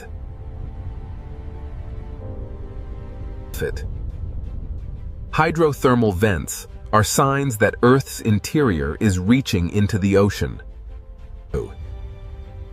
Minerals carried by hot water build chimneys in the darkness of the Pacific Ocean. In this hidden ocean world, heat becomes chemistry, and chemistry can become life. Even without sunlight, the ocean can support life near the heat of the Earth. Subduction is not only a destructive force, it is also a creator of hidden ecosystems. But the same process that creates heat and life also stores danger along locked boundaries. Where the descending ocean plate meets the plate above, friction can stop the movement. The plates continue pushing, but the boundary holds them in place. Energy gathers slowly beneath the Pacific Ocean, hidden from the surface world. For decades or centuries, the ocean above may look completely calm. The quiet years are part of the earthquake cycle, not proof that nothing is happening. Every locked section is a place where slow motion can become sudden release. When the boundary finally breaks, stored energy can move the ocean floor in seconds. This is the link between subduction and the largest earthquakes on Earth. The same boundary that creates magma can also lock enough energy to shake entire regions. The subduction connects the deepest trench, the hidden magma, the volcano, and the earthquake. It is not fire first. It is motion first. The fire comes later. And when that fire reaches the ocean floor, a new hidden volcanic world begins. Many of the Pacific Ocean's most active volcanoes never touch the sky. They erupt in darkness, under pressure, surrounded by cold seawater. This is where subduction reveals its most dramatic face beneath the ocean. The sinking ocean plate below has awakened fire above. The Pacific Ocean floor is being destroyed, melted, lifted, and rebuilt at the same time. Here, the hidden engine of the Ring of Fire becomes visible. Subduction explains why the Pacific Ocean holds trenches, volcanoes, earthquakes, and tsunami danger in one system. Now that we have followed the ocean floor downward, we can follow the fire upward. In the next part, we enter the world of submarine volcanoes, where fire does not need the sky. Beneath the Pacific Ocean, the planet is not only sinking, it is beginning to burn. Beneath the Pacific Ocean, fire does not need the sky to begin. Here, the Ring of Fire reveals itself in darkness, pressure, and silence. Most people imagine volcanoes reaching into the air, but many are hidden beneath the ocean. This volcano has no ash cloud, no mountain skyline, and no watching crowd. Its power is hidden below the sea, where sunlight never reaches. Under pressure, even a quiet ocean floor can become a volcanic landscape. Magma rises through fractures, searching for a path into the ocean. When lava enters the Pacific Ocean, fire and water meet in an instant.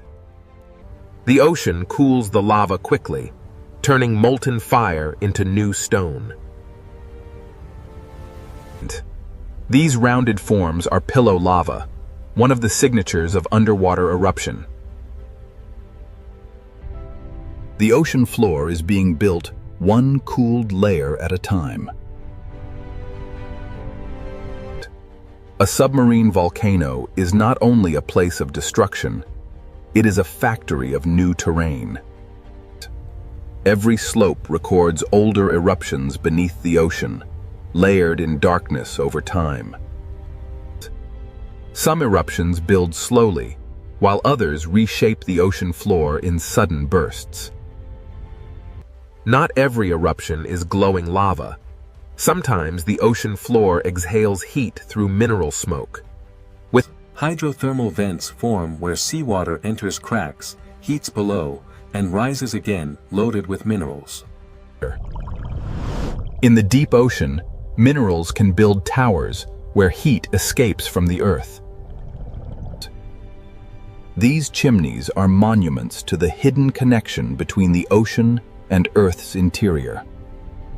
The seafloor seems to breathe, exhaling heat from a world far below. Around these vents, the ocean becomes a place of chemistry instead of sunlight. Even here, in darkness, life finds a way to gather around heat. These organisms do not depend on sunlight. They depend on chemical energy rising from the ocean floor. Microbes turn minerals into energy, And that energy supports an entire community. The same heat that can destroy also creates a place where life can survive. This is the great contrast of the ring of fire beneath the ocean. It buries old crust, builds new ground, and changes the shape of the seafloor. A volcano beneath the ocean can grow silently for centuries. Layer by layer, eruption by eruption, it becomes part of the underwater landscape. Underwater volcanoes are difficult to see, but their signs are written in heat, bubbles, and stone. An eruption beneath the ocean may leave only chemical changes, floating pumice, and evidence on the seabed. But the ocean hides the drama, but it cannot erase the record.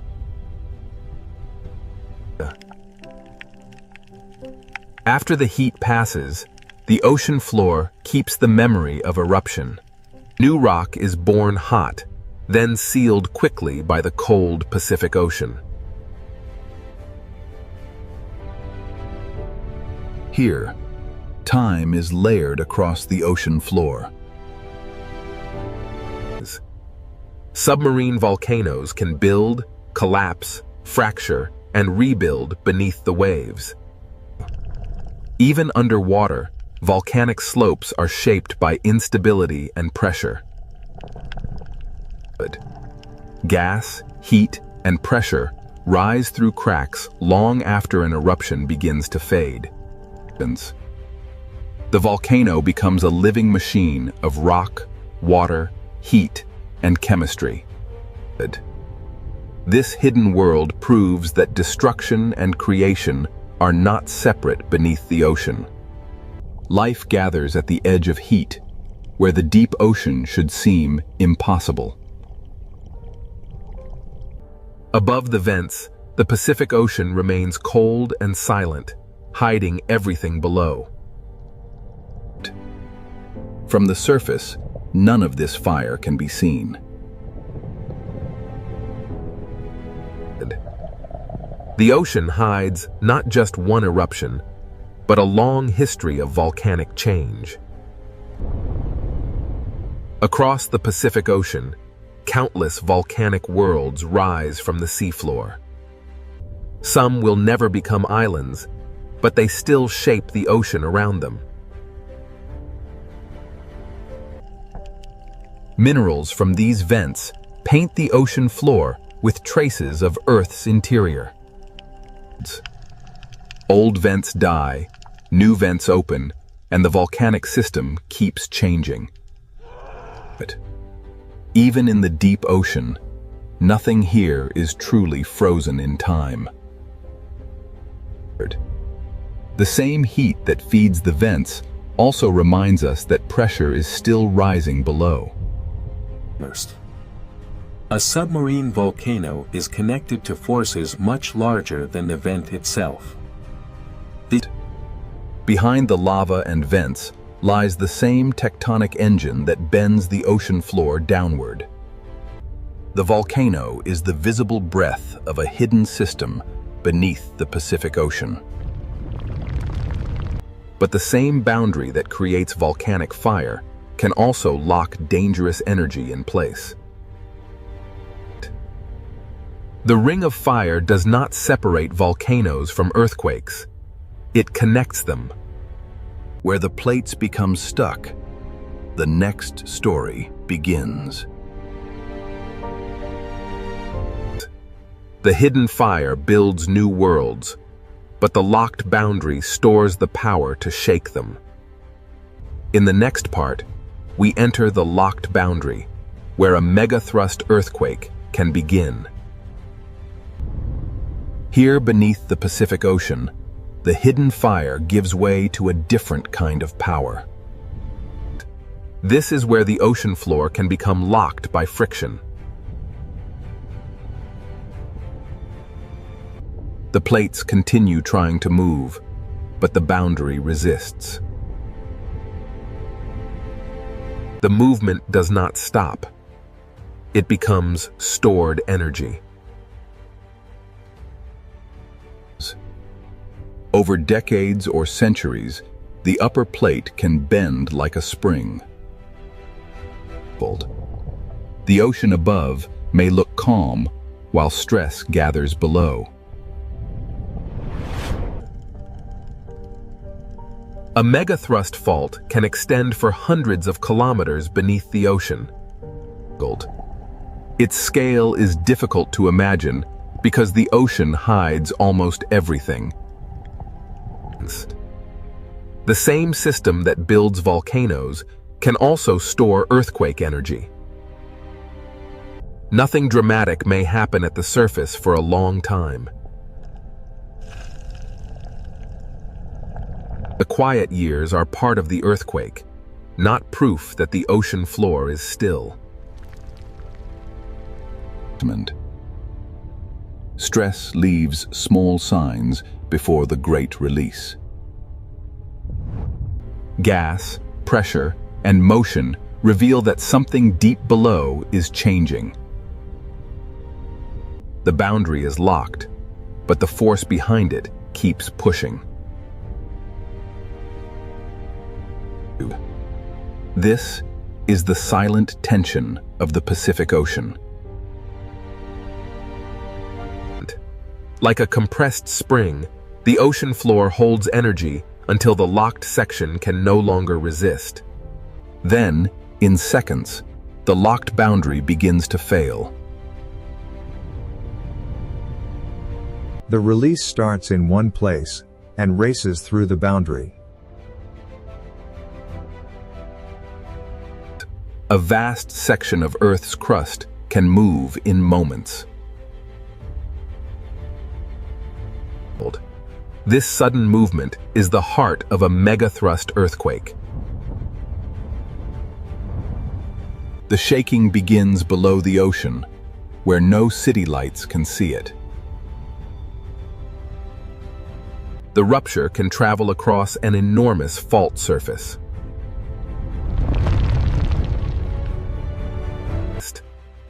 This is why the largest earthquakes on Earth are often born at subduction zones. When the ocean floor moves vertically, the water above cannot remain still. The earthquake changes the shape of the seabed in an instant. The first sign of danger is not always a giant wave, but a displacement of the entire ocean column. Far above, the ocean surface may still appear peaceful. But the source has already released energy into the sea. Not every part of the boundary moves the same way. After the main break, the ocean floor may continue adjusting.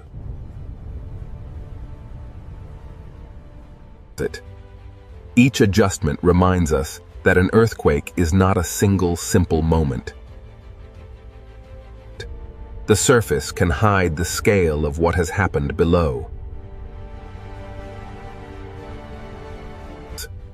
The earthquake leaves behind a landscape of broken rock, lifted sediment, and changed pressure.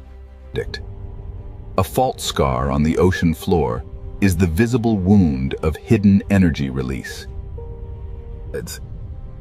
If enough seafloor moves upward or downward, the ocean itself begins to respond.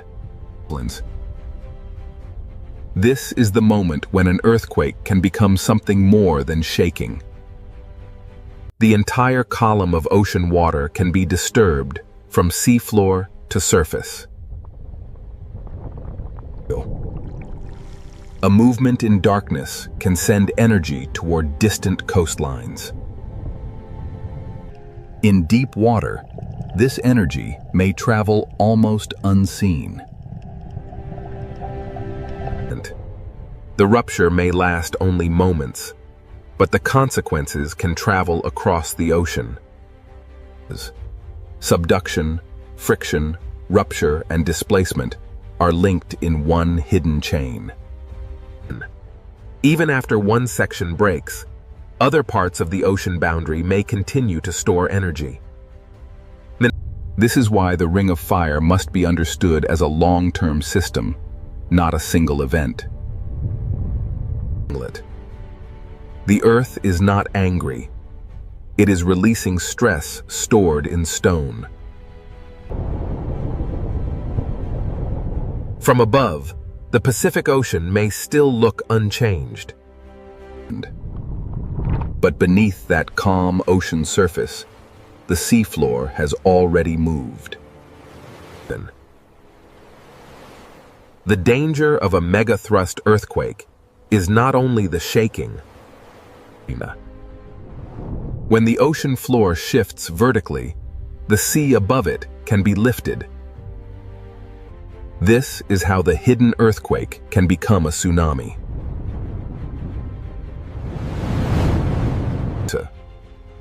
A tsunami begins not as a towering wave, but as the ocean being displaced.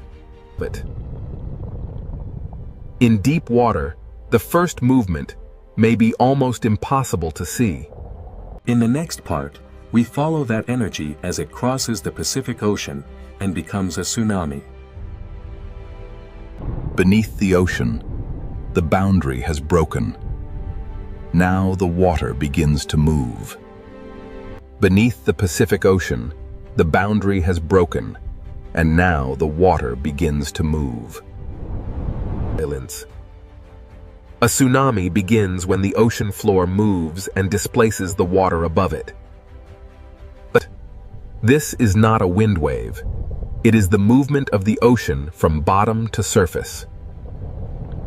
The entire ocean column is disturbed, and the energy begins to travel. In the deep Pacific Ocean, the first sign of a tsunami may be almost invisible. The source may be hidden beneath the sea, but the energy does not stay there. A tsunami can cross enormous distances while the ocean surface still looks calm. But far from shore, the Pacific Ocean may show almost no dramatic height. The danger is not always in what the eye can see.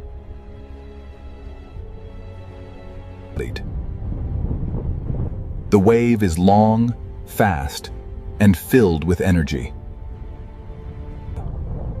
Across the Pacific Ocean, the energy moves over landscapes hidden far below the surface. Even underwater mountains feel only a passing motion as the energy continues outward. In deep water, the tsunami is not yet the image people fear. It is not a wall from nowhere. It is energy moving through water. Rock moved first, water followed, and now the ocean carries the message. From above, the Pacific Ocean can still look peaceful while the force is already traveling. This is why tsunamis are so dangerous. The ocean can hide them until they approach shallow water. As the wave nears of shallower ocean, the story begins to change. The ocean becomes shallower, and the long wave begins to slow. The seafloor starts to slow the wave from below.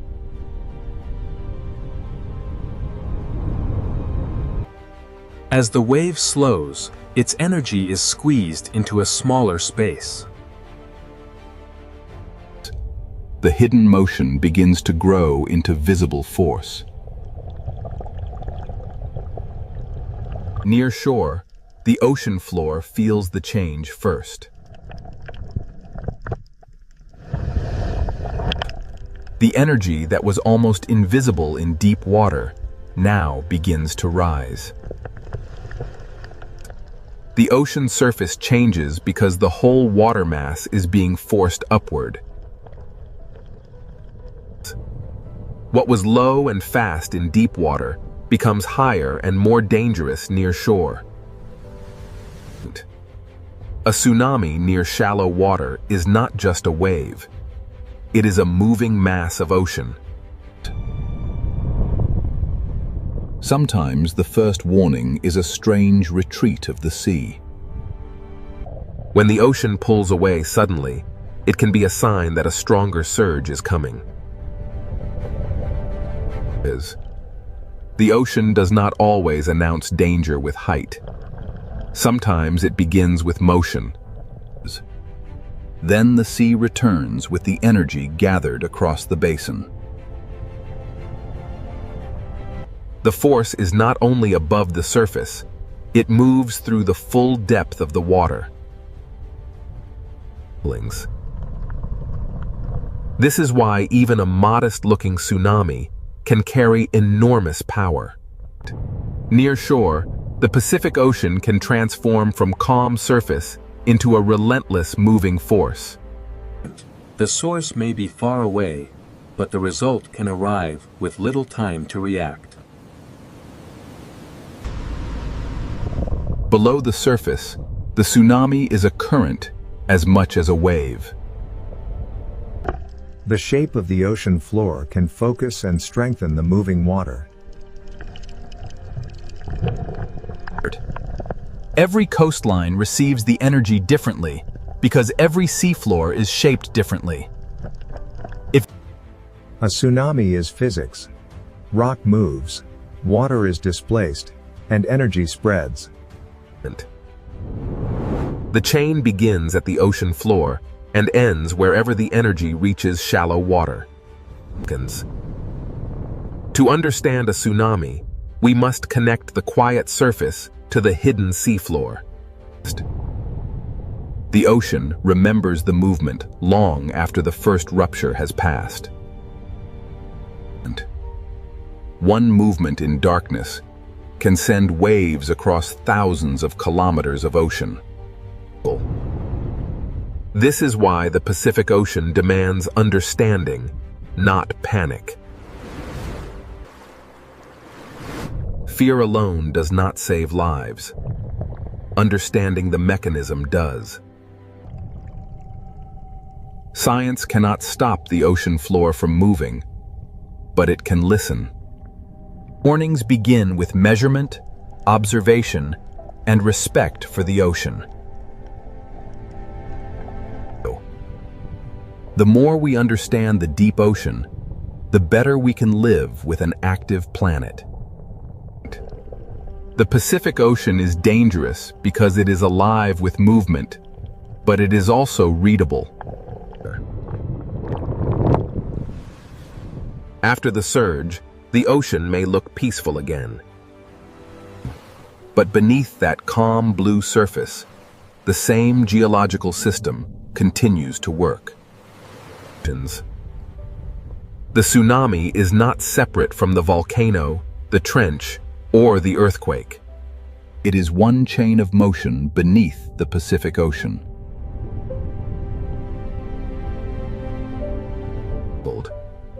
Even after disturbance, the deep ocean continues to create life around heat. The same hidden forces that can threaten coastlines also build new worlds beneath the sea. The Ring of Fire is both warning and creation, danger and renewal. Here, life survives not by conquering the ocean, but by moving with its relentless forces. The same forces that sculpt these waves will soon carry the influence of Antarctica north, bringing with them the deep, cold breath of the ice. We are now entering the Drake Passage, the gateway to the frozen continent.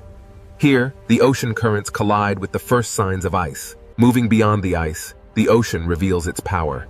And there, on the edge of the world, a shape unlike any cloud or wave beckons. As we push through the swirling mist of the Southern Ocean, the first signs of the Antarctic ice begin to emerge. Plunging beneath the surface reveals the true architects of this world. Immense ribbons of current flow across the seabed, moving mountains of ice unseen. Rising from the depths, the ocean reveals its true power.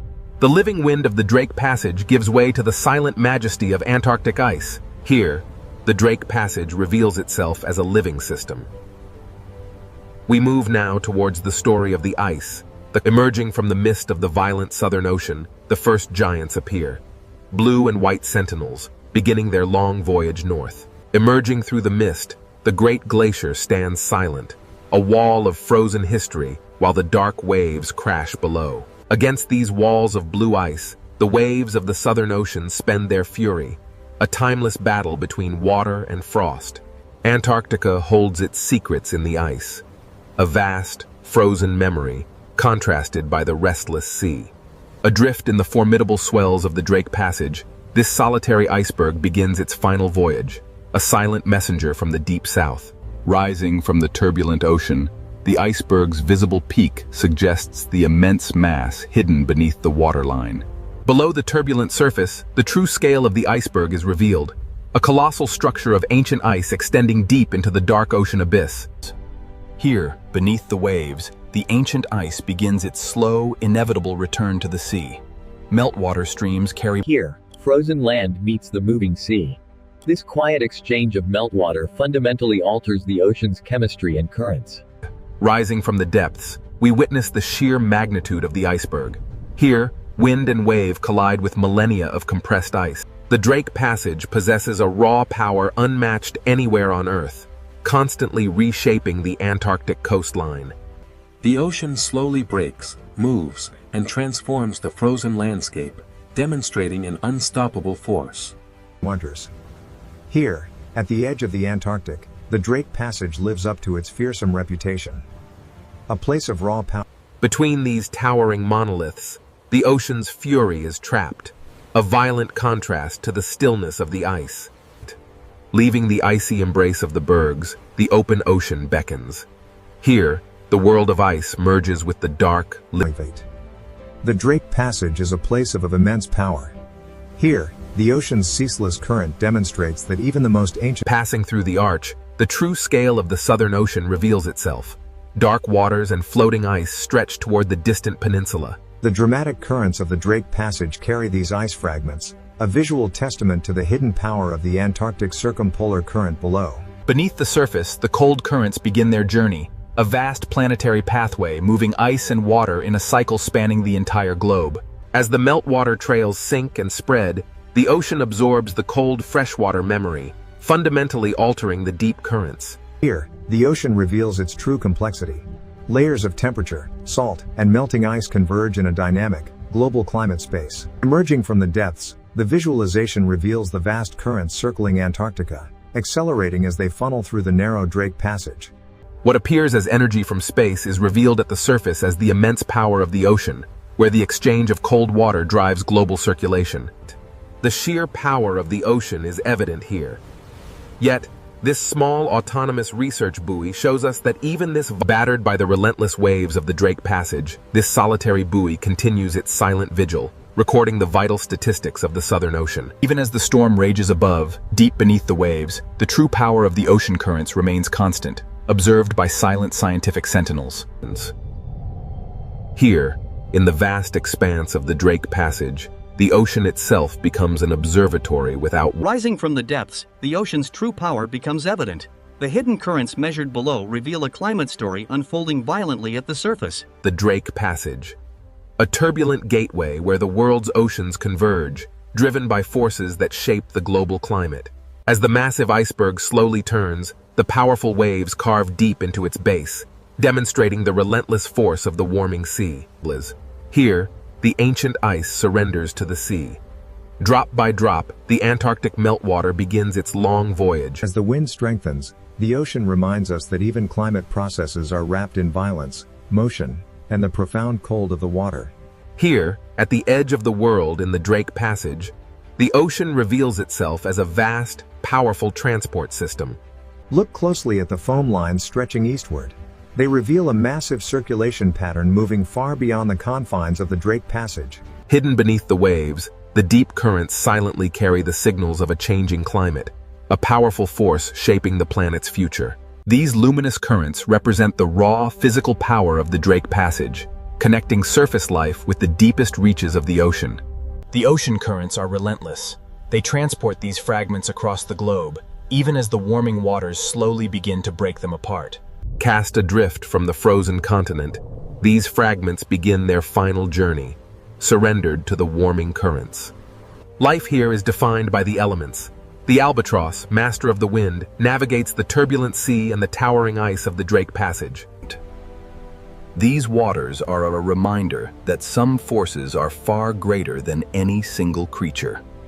As the storm finally recedes, the ocean reveals its true, powerful rhythm, a reminder of nature's enduring strength. In the Drake Passage, where Earth's motion becomes visible, the softening storm reveals the relentless drift of ancient ice. We descend into the ancient currents, a restless ocean, shaped by the relentless wind and the slow march of ice, a world unfinished.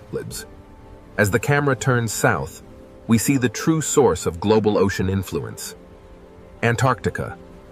As the last signs of the continent vanish behind us, we face the raw power of the open ocean. Pure wind, pure water, planetary scale. Here, the ancient forces of geography, wind and current converge, shaping the very face of the planet.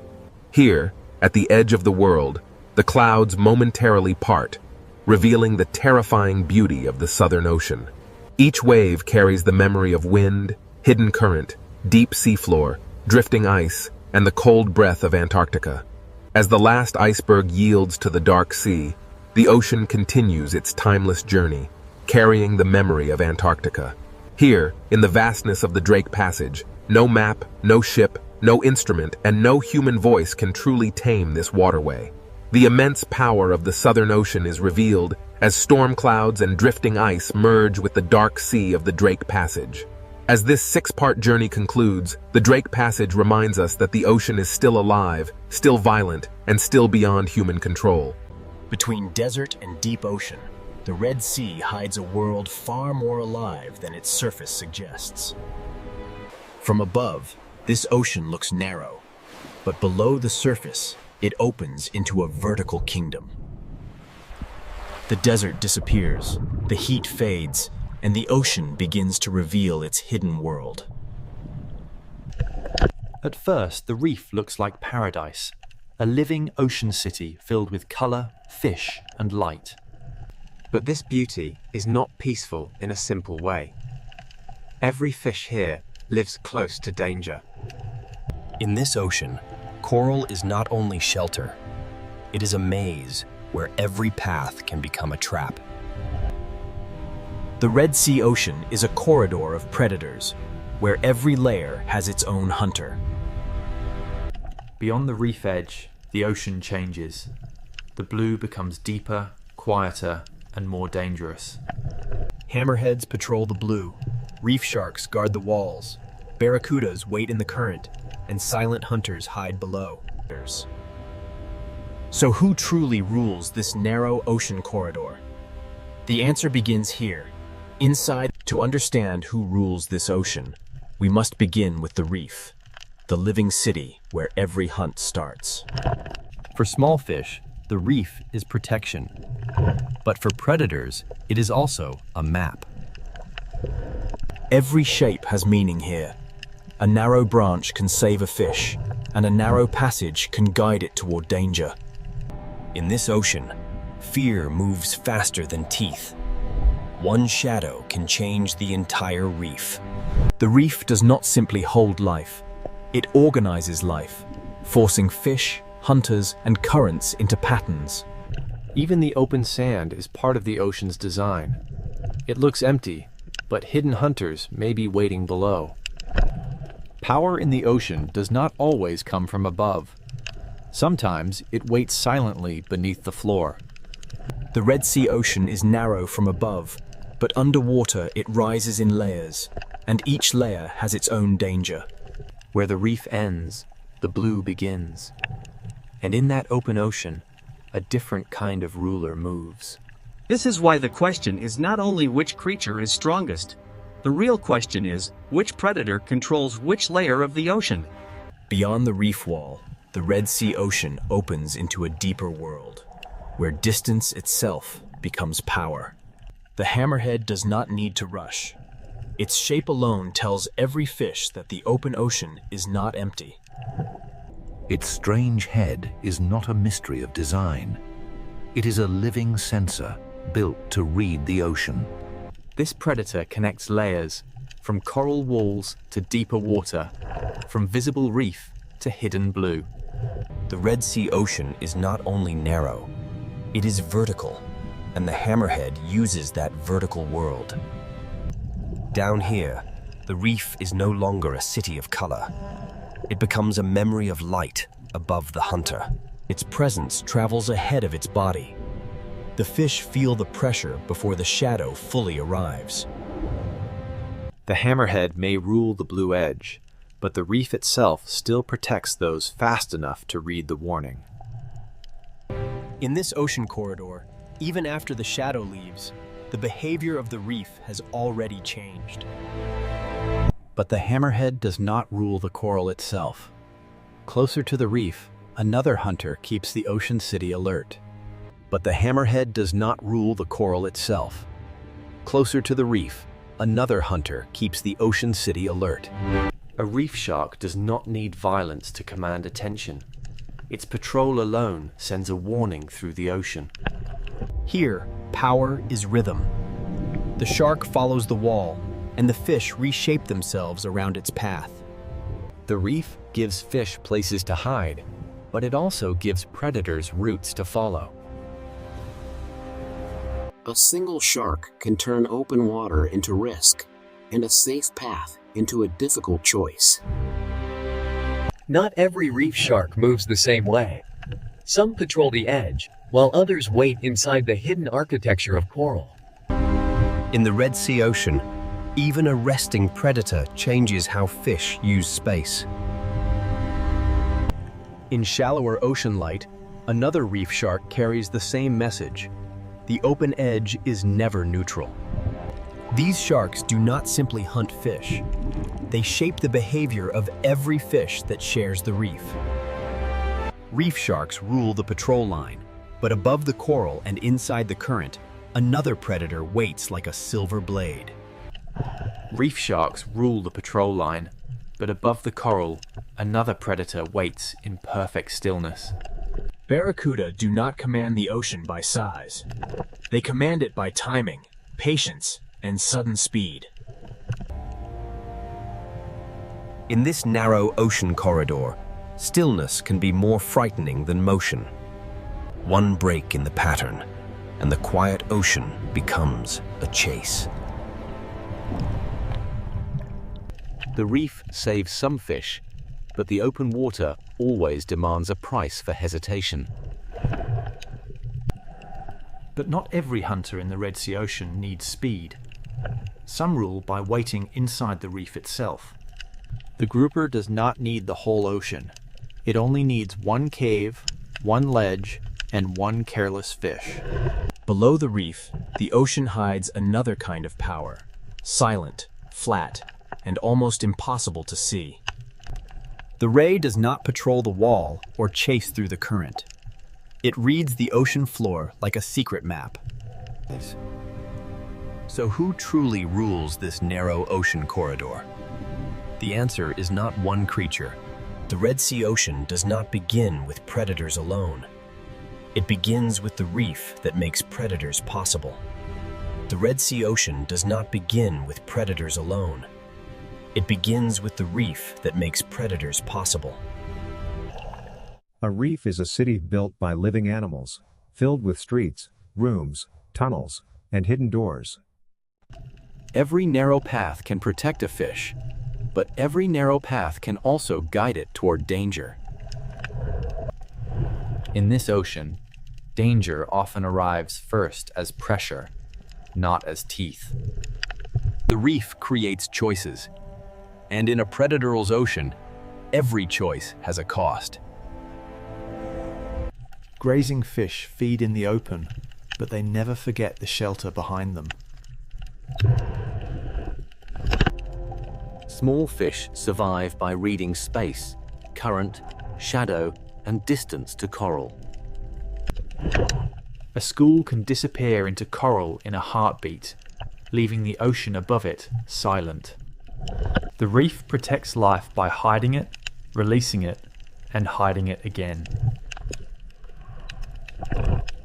But the same shelter that protects prey can also conceal a hunter. Predators learn these paths because the reef teaches fish where they must pass.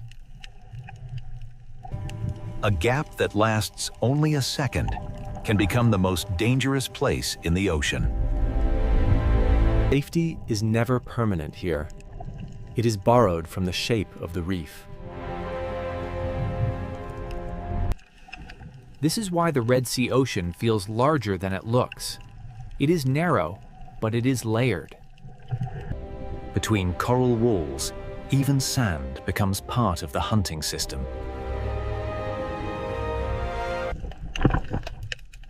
What looks empty from above may be crowded with hidden life below. The reef connects the bottom, the wall, the current, and the blue water beyond. A shallow coral garden can become a deep wall in only a few meters. At this edge, the ocean is divided into those who hide and those who hunt. Current turns the reef into motion, and motion reveals where fish must go. To feed in the current, fish must risk exposure. To survive, they must measure every meter. Not every predator is a giant. Some are smaller pressures that keep the reef alert. In the reef city, position can matter more than speed. A healthy reef supports many kinds of fish because it creates many kinds of opportunity.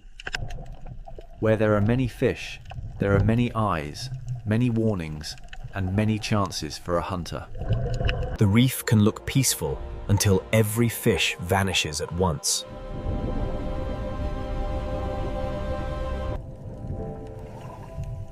Survival here is a rhythm of leaving, hiding, and returning. The architecture of coral decides how the ocean moves. At the slope, the reef becomes a border between the crowded city and the unknown blue. The closer fish stay to structure, the more choices they have when danger arrives. The blue beyond the wall is not empty space. It is another hunting ground. This is the first lesson of the Red Sea Ocean. Predators are not separate from the reef. They are products of it. The reef keeps fish alert, and alert fish keep the entire ocean city moving. Every meal is a calculation. How far from shelter? How long in the open? How close to the current? The reef is not one solid wall. It is a network of safe zones divided by danger. Ambush does not need open space. It needs a place where prey must pass. Even one coral tower can contain many worlds: surface, shelter, shadow, and risk. The more complex the coral, the more complex the hunt becomes. A healthy reef creates density, and density brings both abundance and danger. Where current touches coral, food arrives, fish gather, and predators learn to wait. Where current touches coral, food arrives, fish gather, and predators learn to wait. Above the coral is opportunity. Inside the coral is safety. Between them is the risk that shapes every fish. The reef begins every hunt, but not every hunter stays inside it. The reef surface holds small fish, the caves hold patience, the sand holds secrets, and the blue holds distance. Where the wall ends, the reef stops controlling everything, and the open ocean begins to take over. This boundary is one of the Red Sea's most powerful places, where shelter ends and true open water begins. Beyond the reef, power belongs to animals that can read distance, depth, and current. And when the reef wall falls away, one of the Red Sea's most iconic shadows begins to appear. The reef has shown us where every hunt begins. Now the ocean will show us what moves beyond its walls. Beyond the reef, the Red Sea Ocean belongs to distance, depth, and shadows. The hammerhead is not a reef hunter. It is a reader of open ocean space. Its strange shape is not weakness. It is a tool built to sense the hidden signals of the ocean. Here, the coral city fades, and the ocean becomes a map of current, depth, and motion. The Red Sea is narrow from the sky, but underwater it falls into a vertical world. A predator that can move through depth has access to a larger world than a reef-bound hunter. This is the hammerhead's power. Not only strength, but access to many layers of the ocean. It follows invisible roads where current carries scent, movement, and the possibility of prey. The hammerhead does not need to enter the reef to make the reef feel watched.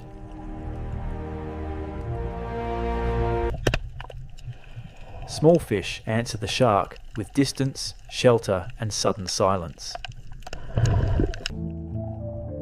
This is not the rule of constant attack. This is the rule of presence. Its body is built to search, to sense, and to move across ocean space with patience. Farther from coral, the ocean becomes less visible, but not less alive. Out here, the hunter belongs to the space between what can be seen and what can only be sensed. When it returns toward the reef, the ocean reacts before the shadow reaches the wall. The hammerhead rules the open edge, but coral still gives smaller fish a chance. From inside the reef, the blue ocean is not empty beauty. It is exposure. A single passing shadow can freeze a reef more completely than a sudden strike. When the hammerhead leaves, the fish move again, but the memory of the open blue remains. When the hammerhead leaves, the fish move again, but the memory of the open blue remains.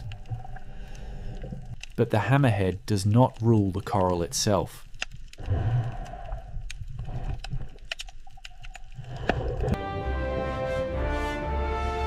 Closer to the reef, power moves in a different rhythm. Here, the reef shark becomes the moving pressure along the coral border.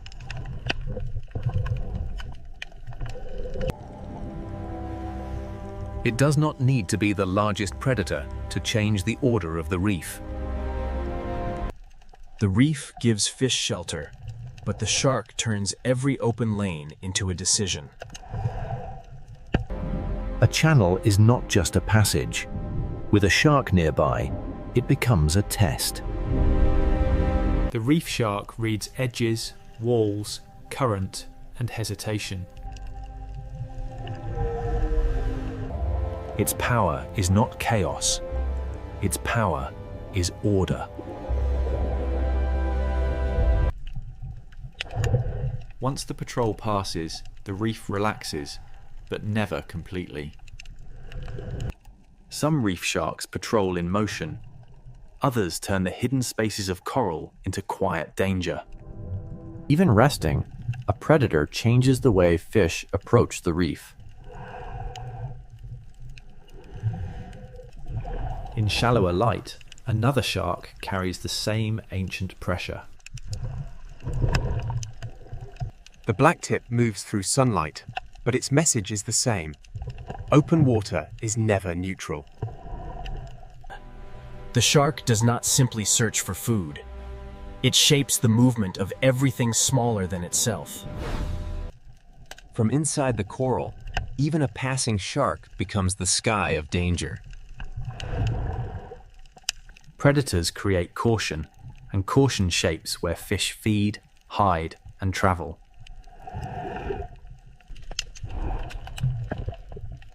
This is why reef sharks matter, even when they do not strike. Walls, channels, slopes, and currents give sharks edges to follow. The reef learns the rhythm of patrol, and every fish inside it learns to answer. Current brings information, and a shark knows how to read it.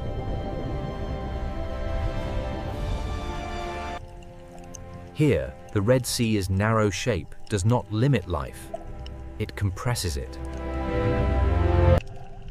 Reef sharks rule not by owning every space, but by making every space matter. But the patrol line is not the only zone of power. Above the coral, in the open lanes of the ocean current, another hunter waits for one perfect moment. The hammerhead rules the blue edge. The reef shark patrols the wall. But speed is about to change the rhythm of the ocean. Part of the Red Sea is ruled by depth, part by patrol, and now the current belongs to the silver blades. In the current above the reef, the Red Sea Ocean changes rhythm again.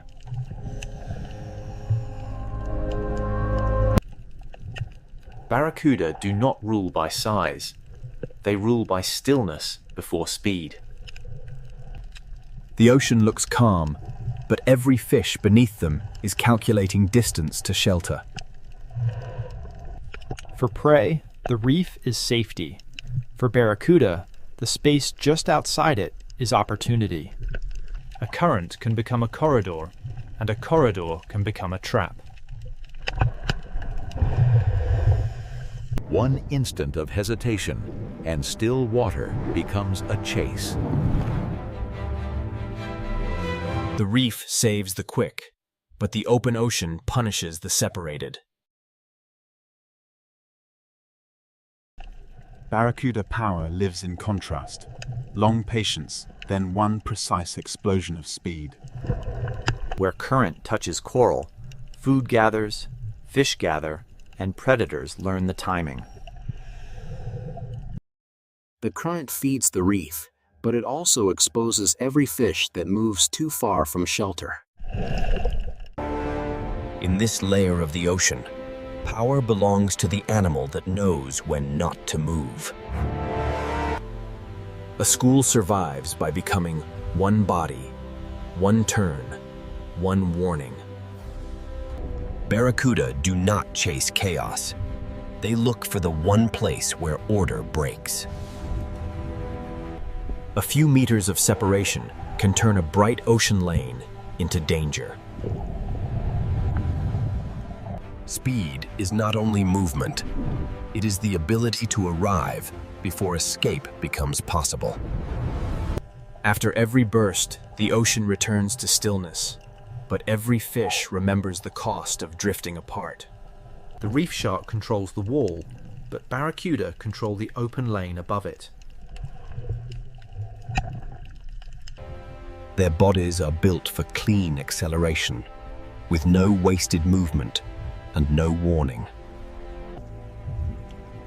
The barracuda waits like a blade, because the ocean will bring the moment to it. Around it, the reef moves, the fish move, the current moves. The hunter waits. The fish know the roof of the ocean can become a strike from above. In the Red Sea, the same current that brings food also brings risk. Barracuda are not the only fast hunters here. The current attracts many predators built for sudden pursuit. Trevally bring weight to speed, turning the open lane into a moving wall of pressure. Every fast predator makes the reef more valuable to the fish that can reach it. Here, speed has many shapes, each one reading the same current in a different way. The open lane rewards hunters that can cross distance before prey can organize. But among these fast hunters, barracuda remain the masters of the sudden moment. The reef creates the passage, the current sets the direction, and the barracuda waits where both become one. This is not random hunting. It is structure, timing, and reaction. In the rule of reaction time, survival belongs to those who turn first. Speed rules the open lane, but coral still rules the final refuge. This is why no predator controls the whole ocean. Each ruler has a boundary. After the chase, the reef becomes more cautious, more organized, more alive to danger. Predators shape the ocean even when they do not feed.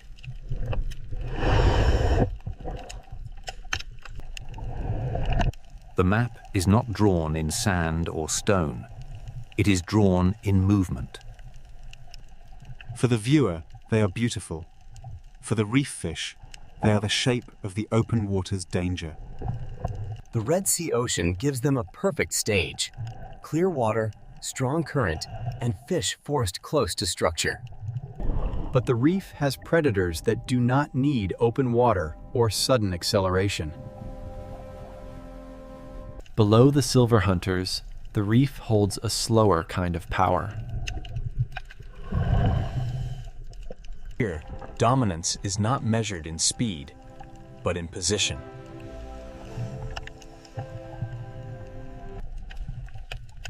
A cave can be shelter.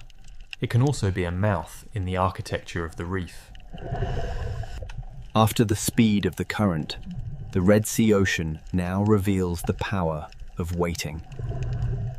The current belongs to the silver blades, but the caves belong to hunters that never need to chase.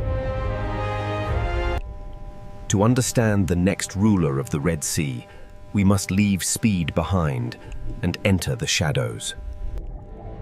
In the next layer, the Red Sea Ocean will show us that silence can be just as dangerous as speed. Here, the Red Sea Ocean leaves speed behind and enters the kingdom of patience. The grouper does not need open ocean speed. It controls one place completely. Its greatest weapon is not only its body, it is position.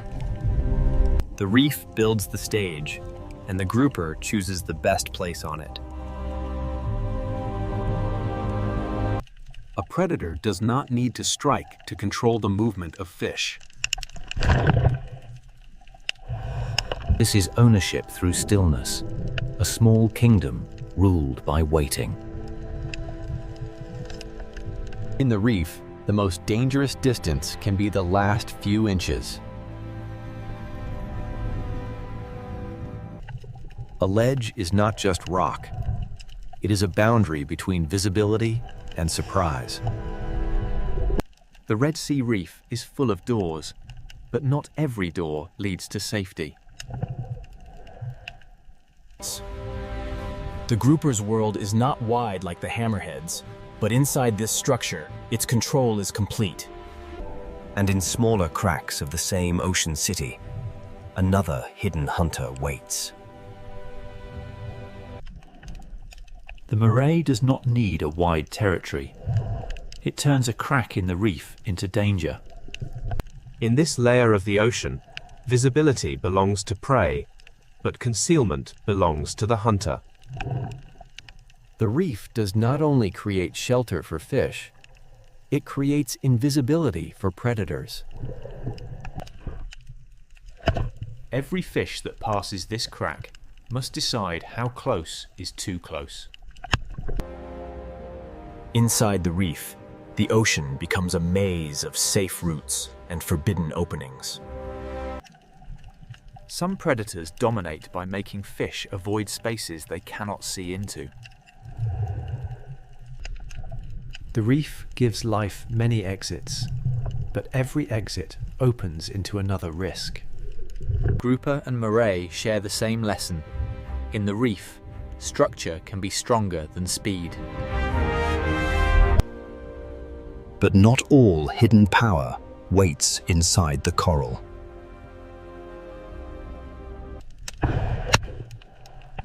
Below the reef, the ocean floor hides a quieter kind of hunter. The sand seems empty because the predator has become part of it. The ray does not chase through open water. It reads the ocean floor. Its body is built for the lowest layer, where pressure, scent, and movement leave quiet traces. To larger predators, the sand may look empty. To the ray, it is full of signals. A small movement under the sand can become a message only the bottom hunter understands. The cave, the crack, and the sand are different worlds, but all belong to the same ocean system. Power does not always cast a shadow overhead. Sometimes it waits beneath a thin layer of sand. The danger disappears not because it leaves, but because it becomes invisible again. The sand is not a gap between important places. It is an entire layer of the hunt. In this lower world, the hunt happens through contact, pressure, scent, and patience. Each hidden predator controls a different part of the reef's lower architecture. The grouper holds the cave, the moray holds the crack, and the ray reads the sand. For a small fish, one journey across the reef can pass through several kingdoms of danger. This is not chaos. It is a layered order built by coral, sand, and patience. The Red Sea is not ruled from one throne. It is divided into many small territories. Some rulers move across great distance. Others make one small place dangerous every day. But none of these hunters owns the whole ocean. Each rules only the layer it understands best. Now the answer becomes clearer. The Red Sea is not a kingdom of one predator, but a system of many layers. The hammerhead owns the blue edge, the reef shark patrols the wall, the barracuda controls the current, and the hidden hunters rule the structure below. Above all of them, the reef itself writes the rules. It creates shelter, ambush points, current breaks, sand borders, and the density of life that makes predators possible. To ask who rules the Red Sea is really to ask who controls which layer. The final answer is not hidden in one bite, one cave, or one shadow. It is hidden in the balance between them. In the final layer, the Red Sea Ocean will reveal that dominance is not a crown. It is balance. After all these layers, the answer begins to emerge. The Red Sea is not ruled by one creature. It is ruled in layers. It owns the open edge, but it does not own the reef itself. The reef shark rules the patrol line, making the coral edge a place of constant calculation. Its power is not only what it eats, but how every fish moves when it appears. Above the coral, the barracuda rules the moment when stillness becomes speed. In the open lane, reaction time can become the difference between survival and disappearance. Inside the reef, the grouper rules by patience and position. It does not need to cross the ocean. It makes one cave dangerous every day. The moray rules the cracks, where invisibility becomes control.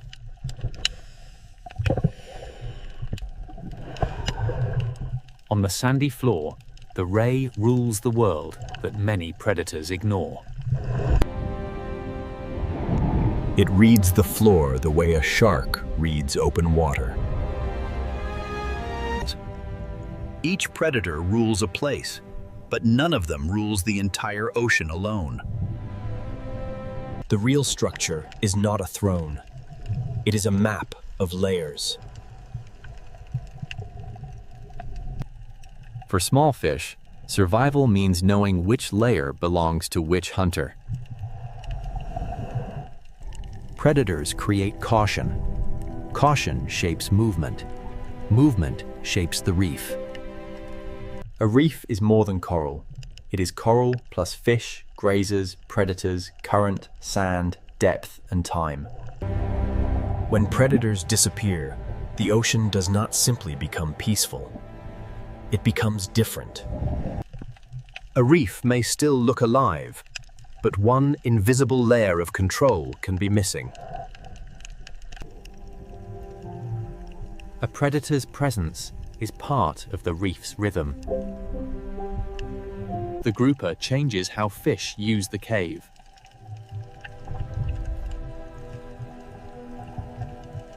The barracuda changes how fish hold together.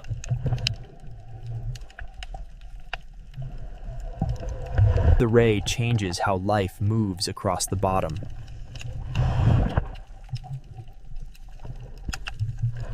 Each predator is a warning, a boundary, and a force in the movement of the reef. Balance does not mean peace without danger. Balance means every role still exists. The Red Sea is narrow, but vertically it becomes an entire world. Its narrow shape does not limit life. It compresses life into intensity. Coral, current, sand, caves, and depth all sit close enough for predators to share the same corridor. A fish does not experience the ocean as scenery. It experiences the ocean as choices. Even in calm water, the reef remembers danger. A hammerhead may own the blue edge. A reef shark may patrol the wall. A barracuda may control the open lane. A grouper may hold the cave. A moray may guard the crack. A ray may read the sand. But the system belongs to all of them, and to none of them alone.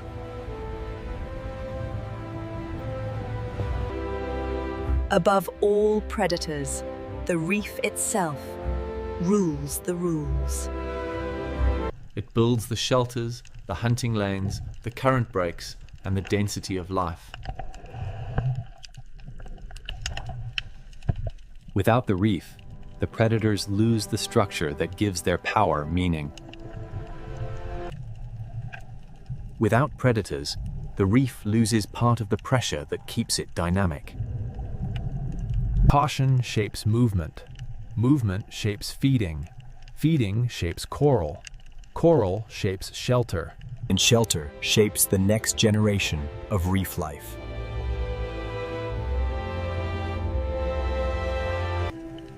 This is the Red Sea's real power. Not one monster, but a living network. Dominance here is not noise. It is pressure moving quietly through every layer. From above, this may look like one narrow sea. Beneath the surface, it is many worlds stacked together. Every fish, every coral branch, every shadow, and every current carries part of the answer. The question was never only who is strongest. The question was who belongs to which layer. The answer is not one king.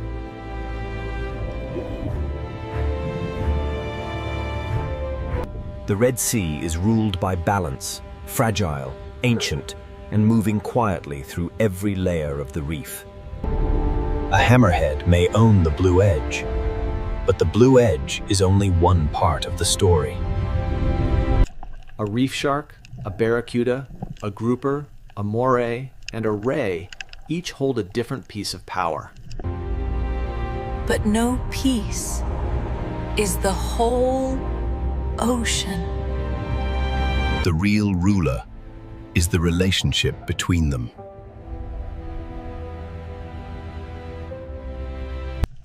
In a world so narrow, steep, and alive, dominance is not a crown.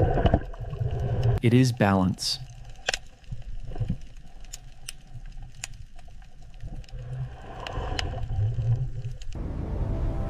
In northern Norway, land does not end gently.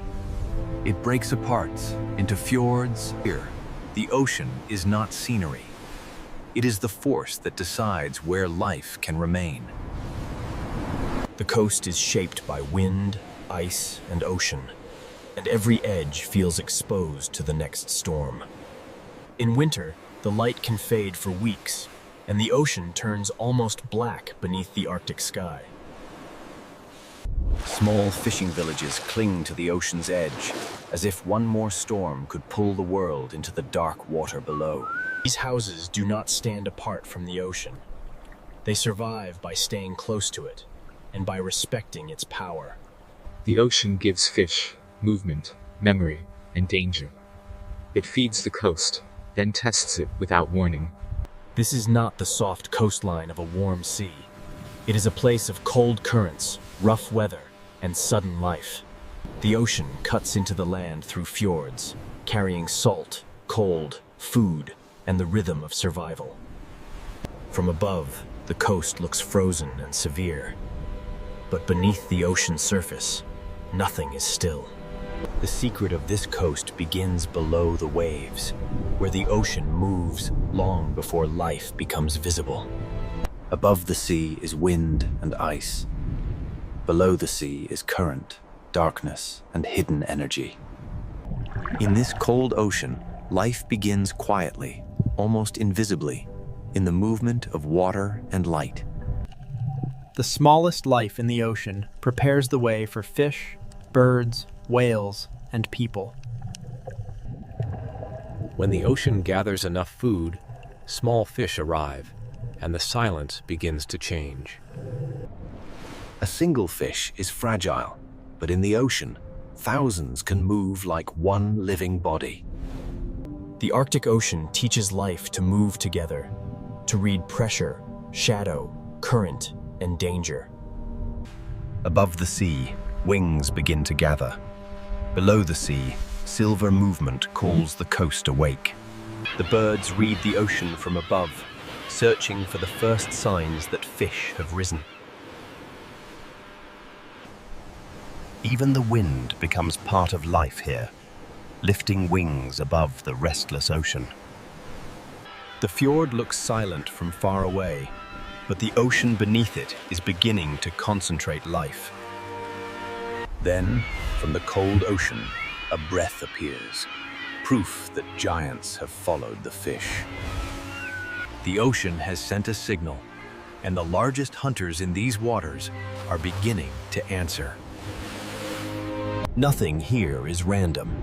The ocean gathers prey, and every predator must arrive at the right moment. The same fish that shine beneath the sea also lift life into the sky. Here, ocean, mountain, bird, fish, whale, and village are not separate stories. They belong to one system. Northern Norway is alive because warm and cold meet at the edge of the ocean. The sea gives, and the sea tests. It opens the coast, then closes it with storm and ice. People do not conquer this ocean. They build beside it, waiting for weather, fish, and season to allow life forward. A harbor here is more than shelter. It is the thin line between the village and the open ocean. In winter, the ocean becomes a dark mirror, reflecting a sky that barely remembers the sun. Yet even in darkness, the sea keeps moving, carrying warmth from far beyond the frozen north. The first answer to this coast lies under the waves, where currents soften the Arctic edge. Warm Atlantic water pushes north into a polar world, and the ocean becomes a living boundary. Where ocean water mixes, nutrients rise. Where nutrients rise, the smallest life begins to bloom. Plankton feeds small life. Small life feeds fish. Fish will soon call the giants back into the ocean. Plankton feeds small life. Small life feeds fish. Fish will soon call the giants back into the ocean. Before the whales arrive, before the birds scream, the ocean gathers itself into one shining mass. The fjord becomes a stage, and the sea prepares the first great drama of winter. One breath appears, then another. The ocean has brought the hunters into the fjord. Orcas arrive with intelligence, patience, and the precision required by this unforgiving ocean. The fish tighten, the water changes, and the ocean begins to organize around the hunt. Above and below the sea surface, every movement is connected by the ocean. Then the larger giants rise, turning the cold ocean fjord into a place of sudden scale. In the darkest season, life does not disappear. In the ocean, it becomes concentrated. Northern Norway is not rich because it is easy. It is rich because the ocean gathers life where season and current align. But this is only the beginning. Beyond the fjords, the sea falls into deeper and stranger worlds. The same ocean that feeds fish and whales near the surface also opens into canyons of darkness below. To understand this coast, we must follow the ocean from current to fish, from fish to whale, and from whale to village. This is Norway at the edge of wind, ice, and ocean nigh. And the story begins with The story begins beneath the ocean, where a hidden current keeps this frozen coast alive. Northern Norway should feel locked in ice, yet the ocean refuses to become still. Far to the south, Atlantic water begins a long journey north, carrying heat into a polar world. This current does not make the Arctic warm, but it softens the edge enough for life to gather. Above the sea, winter is severe. Below the ocean surface, hidden warmth travels through the dark. The coast survives because the ocean is not one single body of water, but many forces meeting. Where Atlantic warmth meets Arctic cold, the ocean becomes dynamic, restless, and rich. Where Atlantic warmth meets Arctic cold, the ocean becomes dynamic, restless, and rich. When light returns after the long darkness, microscopic life begins to bloom. A bloom this small can change everything, because the entire visible drama begins with the invisible. Plankton feeds smaller animals, and those smaller animals become the first bridge toward fish. Small fish follow the bloom, and the cold ocean begins to concentrate energy. In this ocean, survival often begins with gathering. The season is short, the light is limited, and every creature must arrive when the ocean allows it. The fjord becomes more than a landscape. It becomes a corridor where the ocean gathers life. One fish is almost invisible in the sea. Thousands can change the shape of the water. When the school turns, the ocean flashes. When it tightens, it becomes a living mass. The ocean does not keep its secrets for long. What gathers below is soon read from above. Birds begin to circle, because the sea beneath them has changed. They watch the water, reading ripples, flashes, and the movement of fish beneath the ocean skin. Below the birds, the fish are no longer scattered. The ocean has begun to build a winter feast.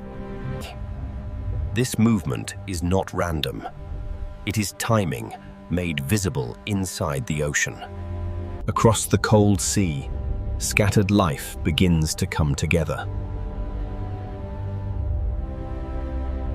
In winter, abundance in the Arctic does not spread gently. It gathers in dense, fragile places. This is how the ocean turns invisible energy into visible life. Plankton becomes fish, fish becomes movement, and movement begins to call the giants of the sea. A fjord can shelter life, but it can also concentrate it until every predator notices. From above, the signs are small. A circle of birds, a change in the sea, a pulse beneath the surface. The land remains silent, but the ocean below it is full of decisions. Air and sea are linked by fish, and every wing above the water depends on what the ocean provides. The power of this school is not aggression. It is concentration. A scattered fish is difficult to find. A dense school changes everything. The ocean compresses life into a shape that birds can follow and whales can find. The first hunters are already reading the surface, but the greatest hunters are still beyond the frame. Far across the ocean, another sign appears on loom. A breath, a ripple, a giant turning toward the feast. The fish do not know the whole story, but the ocean around them is changing. The current began this story. The fish made it visible. Now the sea is ready to summon larger life. Sometimes the entire fjord feels organized around one movement beneath the waves. The mountains look still, but the ocean below them is preparing the first great winter spectacle. Herring are not the largest animals in this story, but in the winter ocean they may be the most important. A transfer of energy, carrying the bloom of the ocean into bodies large enough to feed giants. Individually, each fish is small. Together, they become a living storm beneath the sea. This is the moment when the Arctic coast begins to wake in the coldest part of the year. The ocean has gathered its silver bloodline, and the giants have begun to arrive. Soon, intelligence will enter the dark water, and the fjord will become a hunting theater. The entire drama of northern Norway begins with invisible changes in water. The land may be frozen, the sky may be dark, but the ocean continues to carry energy north. Fish feed whales, seabirds, seals, and people. The ocean connects them all. A current alone does not create a winter spectacle. For that, the sea needs a smaller creature. It needs herring, the silver bloodline of the Arctic winter. And when the herring are forced upward beneath the cold ocean surface, one of the most intelligent hunting scenes in the sea is about to begin. Now, beneath the cold ocean surface, one of the most intelligent hunting scenes in the sea begins. In the winter fjords of Norway, the herring become the center of the season. Orcas do not enter this ocean as random hunters. They arrive with memory, coordination, and purpose. They begin to work around the school, reading its shape and guiding its movement. The herring respond as one body, folding inward as pressure builds from every side. The power of the orca is not speed alone. It is strategy. Above the water, birds follow the signs. Below the sea, the hunt is being arranged. The fjord becomes a single connected world, with fish, whales, birds, and mountains in one frame. Movement, bubbles, and pressure turn the open ocean into a carefully shaped trap. To the viewer, it may look chaotic, but inside the sea, every movement belongs to a pattern. A tail strike breaks the order for a moment, and the silver wall shivers through the ocean. The school tightens again, because in this ocean, scattered life is fragile. At the surface, black fins cut through the cold ocean, like signals from another intelligence. The birds know what the ocean is hiding, and the orcas know how to bring it within reach. The scene becomes almost architectural, a structure built from pressure, movement, and fear. The herring form a living sphere, and the orcas hold the boundaries of the sea around it. The herring form a living sphere, and the orcas hold the boundaries of the sea around it. The land looks silent, but the sea below it is full of decisions. But the orcas are not the only giants drawn into the fjord. Humpback whales bring a different kind of force, slower, larger, and immense. Where the orca shapes the school with precision, the humpback rises with scale. At first, there is only a shadow moving upward through the ocean. Then the surface changes, and the fjord seems to hold its breath.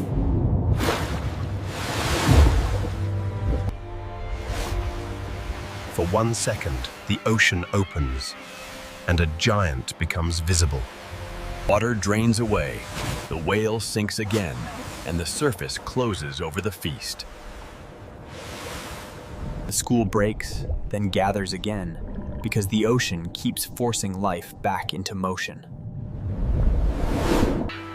Orcas and humpbacks do not hunt in the same way, but both reveal the same truth. Northern Norway's winter sea is not dead. It is concentrated. The cold does not stop life. It compresses life into moments of intensity.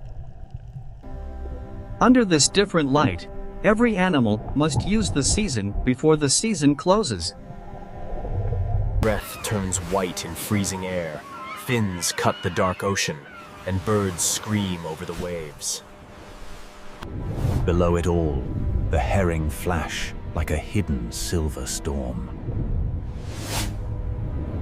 The fjord becomes a feeding theater, and the small village beyond it becomes part of the same ocean story. The sea that gathers whales also sustains the people who live beside it. After each surge of motion, the ocean settles, but the current keeps the story moving. The hunt is never permanent. Abundance in the Arctic is brief, and every creature must follow it. When the moment is over, the giants move on, because the ocean never holds still. The fjord has offered food, but beyond it, the sea continues into deeper water. Not every giant hunts near the surface, and not every ocean story remains in the light. Farther west, beyond the winter fjords, the ocean floor begins to fall away. The same coast that holds herring and orcas also stands beside an abyss. Here, the ocean is no longer only wide, it becomes deep. Below the feeding fjords, another world waits, one built from darkness pressure, and sound. The winter spectacle has shown how life gathers near the surface, but the next giant follows a different path. Beyond the fjords, the seafloor drops, and another whale enters the unseen ocean. The next chapter belongs not to the Silver School, but to the deep diver that follows darkness itself. From the hunting fjords of winter, we now descend toward the deep ocean canyons, where sperm whales search with sound. From the hunting fjords of winter, we now descend toward the deep ocean canyons, where another giant follows darkness itself. Farther west, the coast reveals one of its greatest secrets. Deep ocean water comes close to land. Here, the sea does not remain shallow for long. The ocean drops beside the shore. Beneath the waves, slopes, and submarine canyons open a doorway into a deeper world. For humans above, the horizon may look simple. For a deep diver, it is an entrance. The sperm whale rises from this hidden depth to breathe at the surface.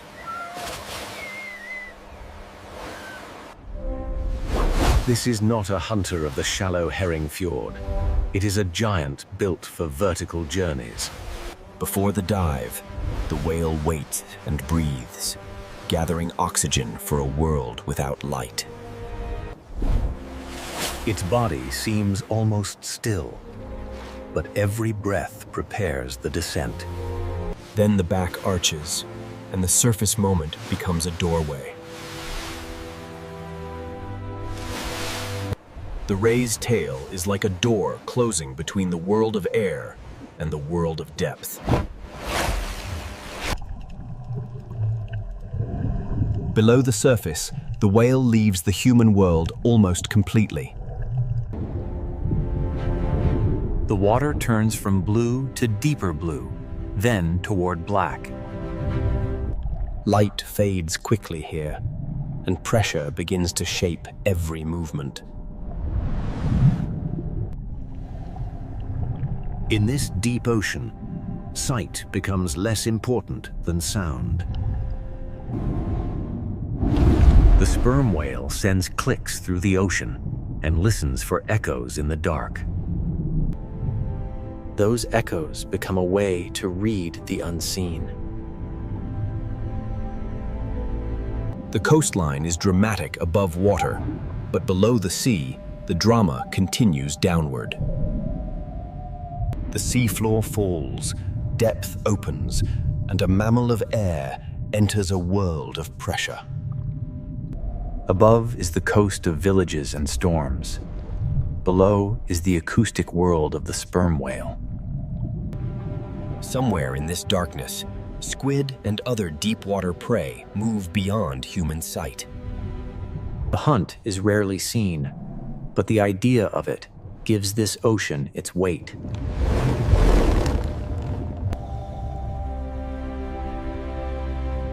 In this layer, the sea does not reveal everything.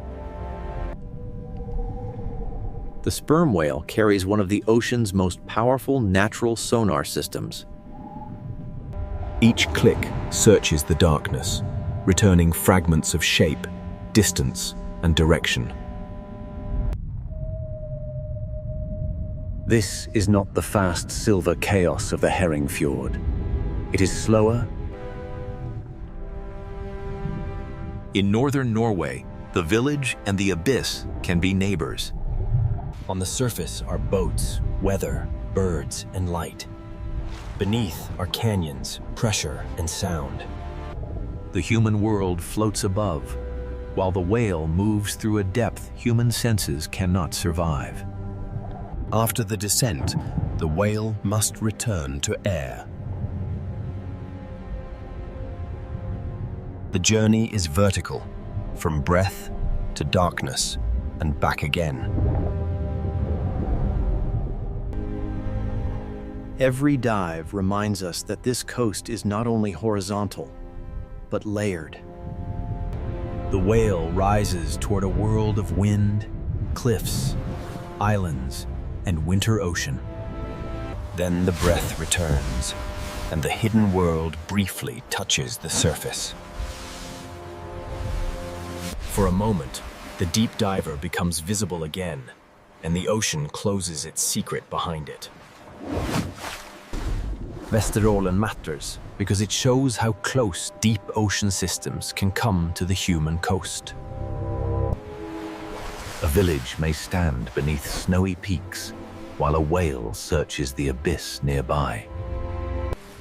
The shore and the deep are not separate worlds here. In places like this, they are neighbors. Life exists along the coast, but it also hangs above a layered ocean. At the surface are breath storms and light. Below are slopes, squid, pressure, and sound. The deep whale does not need the fjord theater. It belongs to a darker stage. But life here does not only rise from the ocean depths. It also clings to stone, where the ocean sends food upward into wings. Along the northern coast, cold cliffs become vertical cities beside the sea. Along the northern coast, cold cliffs become vertical cities beside the sea. From the abyss of sperm whales, we turn to the crowded cliffs where the sea becomes flight. From the abyss of sperm whales, we turn to the crowded cliffs where the sea becomes flight. Along the northern coast, stone cliffs become cities because the ocean below can feed them. At first, the cliff looks like cold stone. Then the ocean reveals it as a vertical city.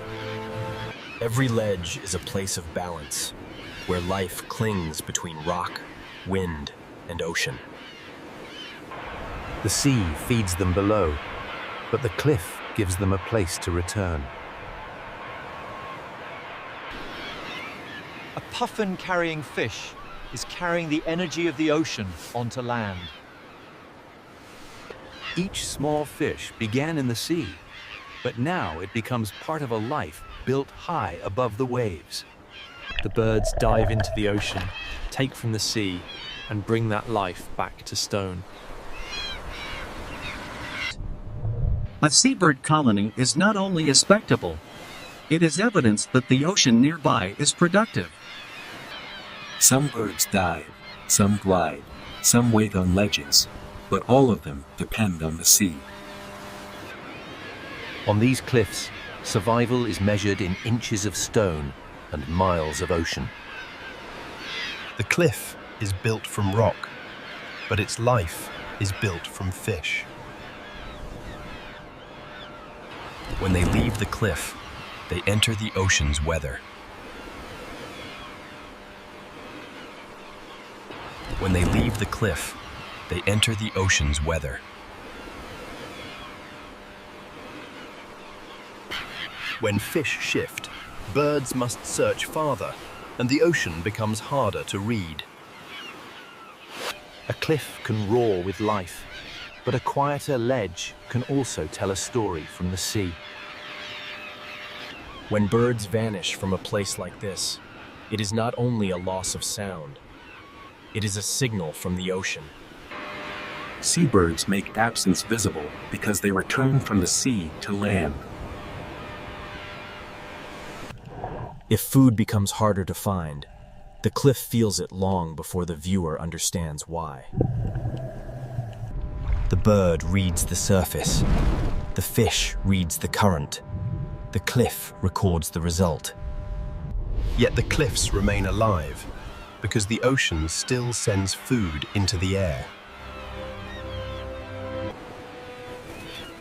Every returning bird is a small proof that the sea can still provide. The journey from water to wing is repeated thousands of times across the coast. Below these cliffs, humans have also learned to read the ocean. In northern Norway, the sea is not only scenery, It is food, danger, memory, and identity. Small villages sit between mountains and ocean, shaped by the narrow chances the sea allows. A calm harbor can feel safe, but beyond it, the ocean can change without warning. The work of the village begins with weather, timing, and respect for the sea. Fish leave the ocean, but the cold air and wind become part of the process. Here, the climate itself helps preserve what the sea has given.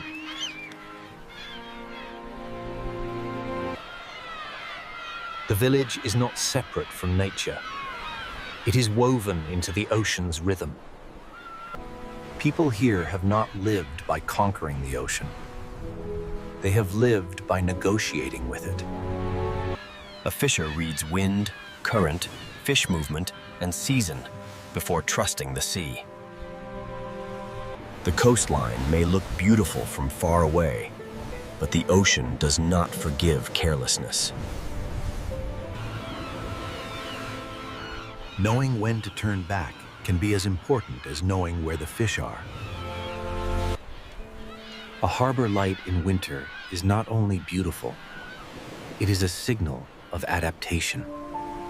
Behind each light is a life built around weather, fish, darkness, and return. Generations learn this coast not only from maps, but from storms remembered. The same sea that feeds a village can threaten it, depending on wind, distance, and timing.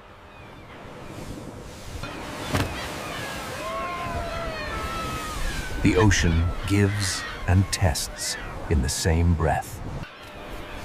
Birds, fishes, whales, and villages all read the same water in different ways.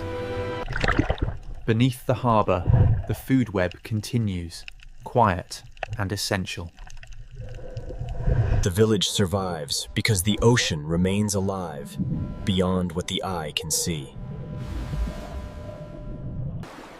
To live here is to know when to leave, when to wait, and when to return.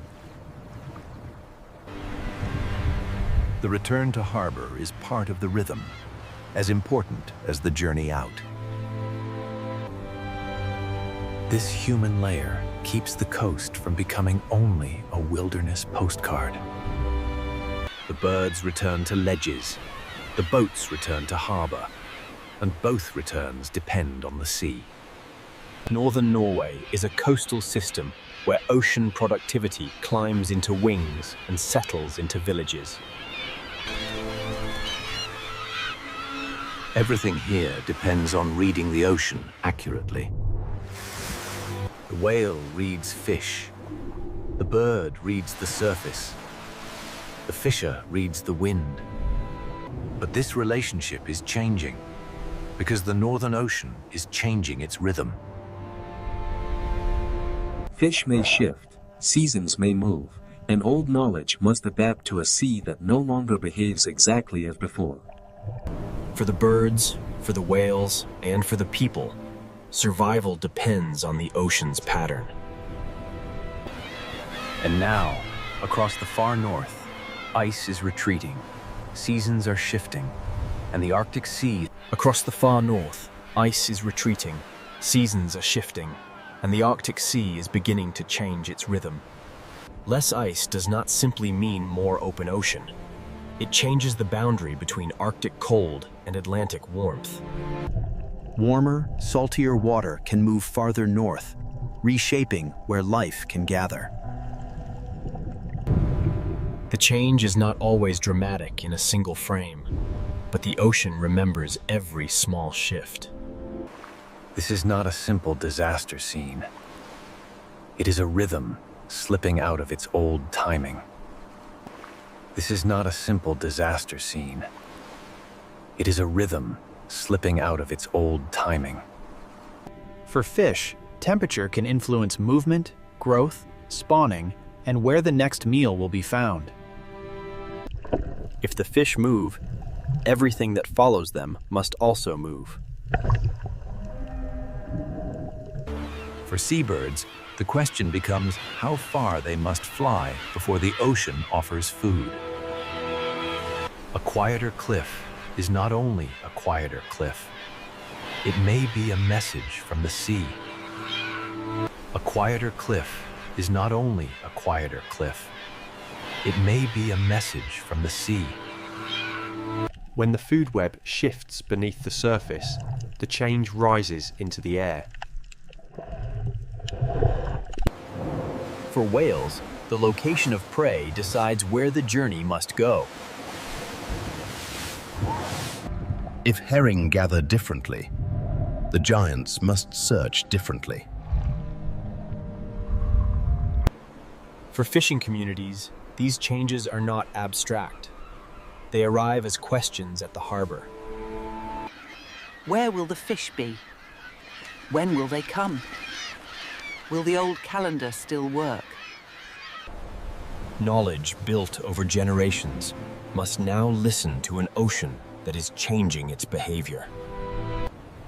Life here was always difficult, but it was difficult within patterns animals and people could learn. When the timing changes, the challenge becomes deeper than storm or cold. For herring, the question is where to gather. For whales, where to feed. For seabirds, the question is how far to fly before the sea gives enough. For the coast itself, the question is how to remain a living edge as the Arctic becomes less predictable. The retreat of ice does not erase life at once. It changes the stage on which life must act. When the stage moves, every actor must adjust. Warm currents, cold seas, herring, whales, seabirds, fishing villages, and retreating ice all belong to one story. Northern Norway is not the edge of life. It is one of its most delicate centers. Northern Norway is not the edge of life. It is one of its most delicate centers. Everything depends on reading the edge correctly, Astokli, the edge between land and sea. The edge between Atlantic warmth and Arctic cold still shapes the life above it. The edge between winter darkness and returning light decides when the ocean can bloom.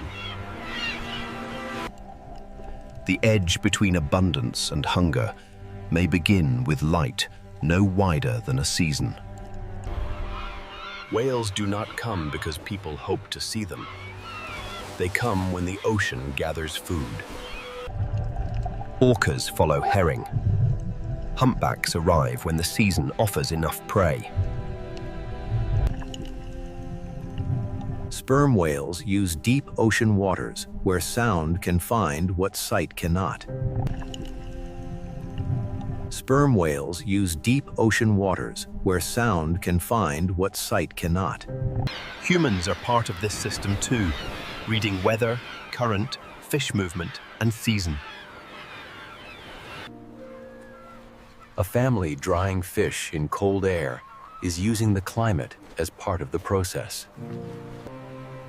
A harbor light in winter is not only beautiful, it is a sign that life has adapted.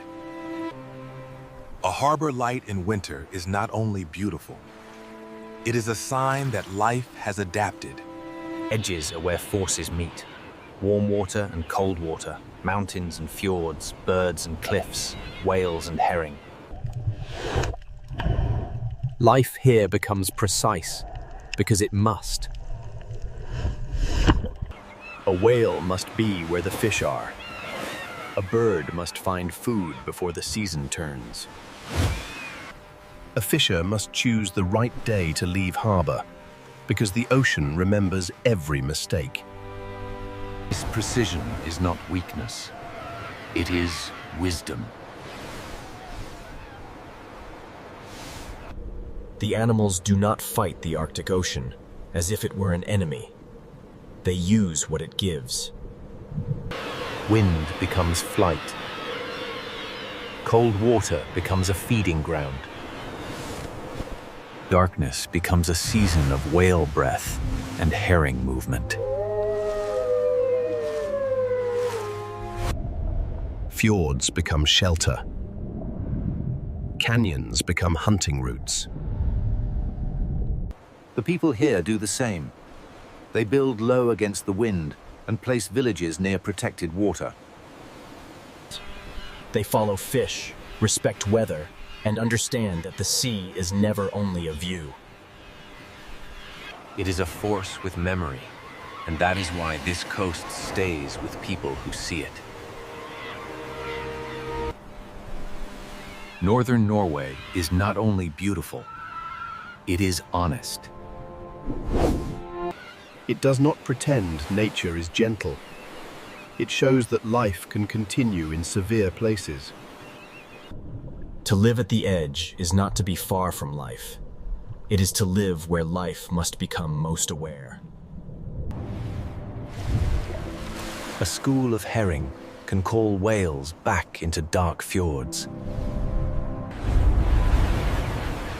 A cliff can hold thousands of wings above a winter ocean. A warm Atlantic current can keep the northern coast open when the land around it is frozen. A small village can survive for generations, not by overpowering the sea, but by learning its rhythm. Here, every form of life is reading something.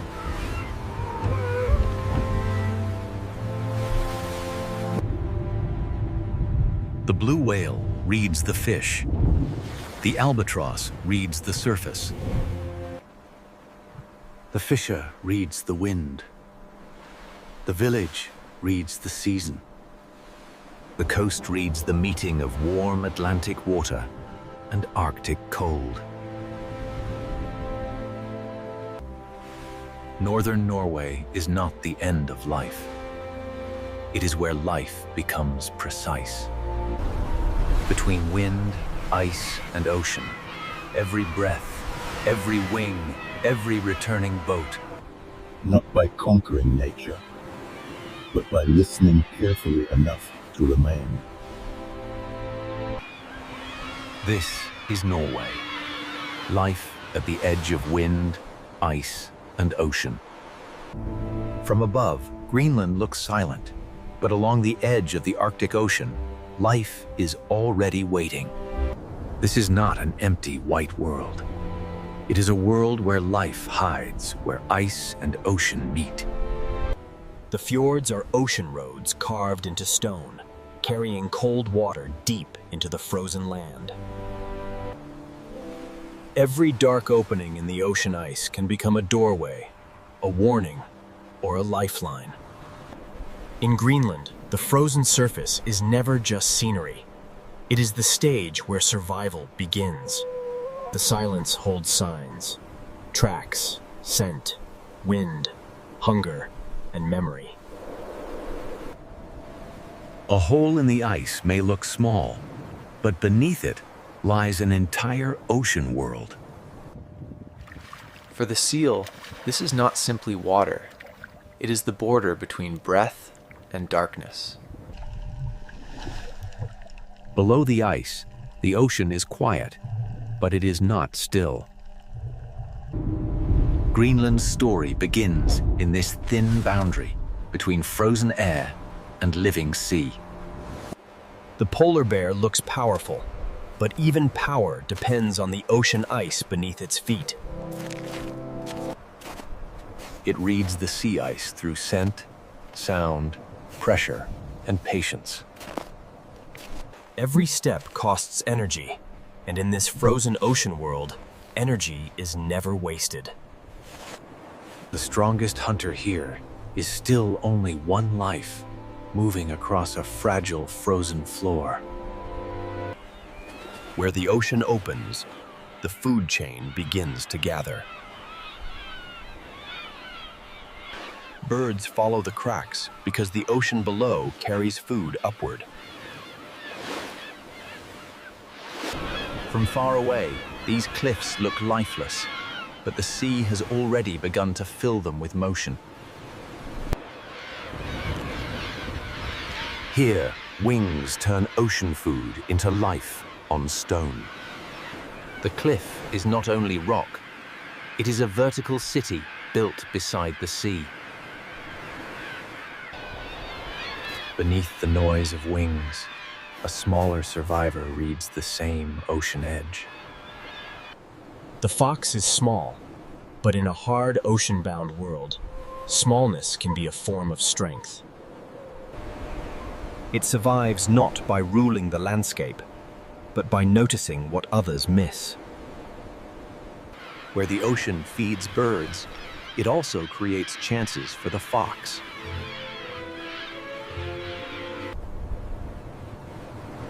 Life here is spread thin, but every edge has a purpose.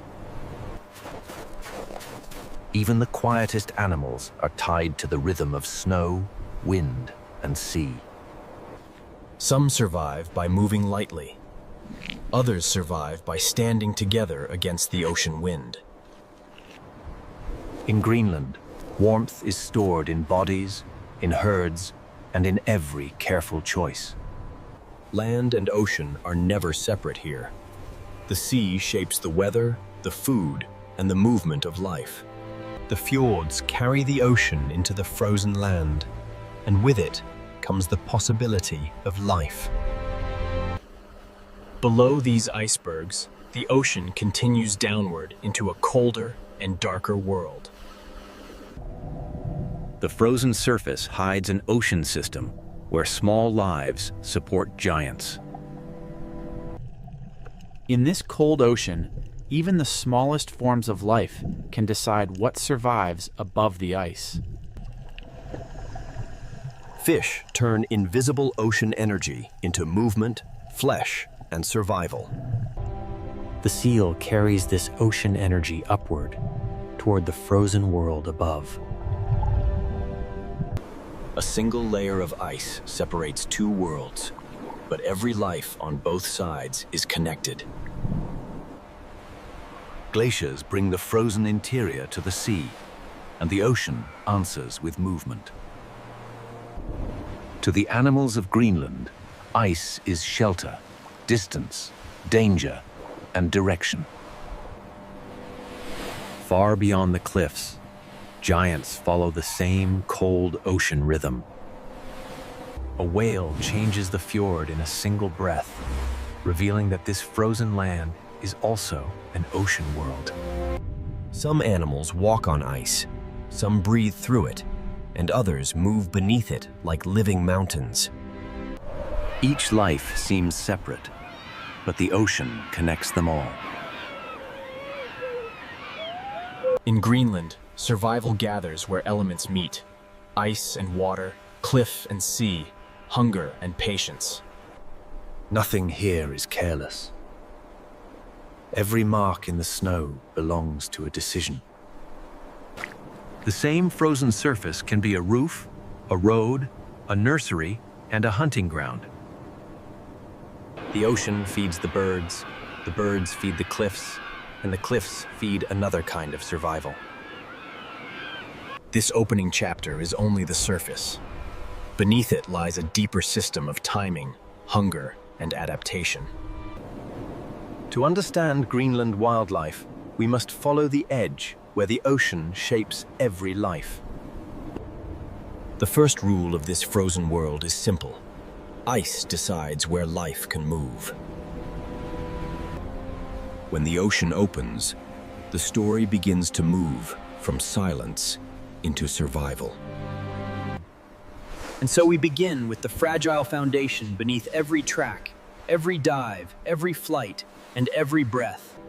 To understand life in Greenland, we must begin with the surface that decides almost everything: sea ice. This ice is not a blank white floor. It is a living boundary between air and ocean. Where the ocean presses against the frozen surface, the ice bends, breaks, rises, and becomes a map. An open lead can become a feeding route, a breathing place, or a dangerous gap between lives. Below the frozen roof, the ocean begins its quiet work. When light returns, even the smallest life beneath the ice can start an entire chain. The beginning of survival here is almost invisible, carried by light, nutrients, and timing. Fish gather where the ocean gives them food, and their movement begins to draw larger lives. Every small body in this cold ocean becomes part of a larger survival equation. The seal lives between two worlds, feeding in the ocean and breathing through the ice. To the seal, a dark circle in the ice is not a detail. It is a doorway back to air. The same ice that traps the ocean below also gives life a place to breathe. For one animal, the hole is safety. For another, it is a place to wait. The bear does not rule the ice by force alone. It survives by reading the ocean's frozen skin. Sea ice is a road, a roof, a hunting ground, a resting place, and a border between worlds. Where the ice is strong, it can become a platform for rest. Where snow gathers over ice, shelter can form, but only if the season remains stable. To human eyes, the ice may look permanent, but the ocean beneath is always moving it. A frozen surface can rise, tilt, crack, and drift with every movement of the sea. The frozen interior reaches the ocean through glaciers, and the ocean reshapes it into drifting ice. Here, every texture tells a different story of cold, pressure, current, and time. The ice opens, closes, thickens, thins, and changes the rules for everything living here.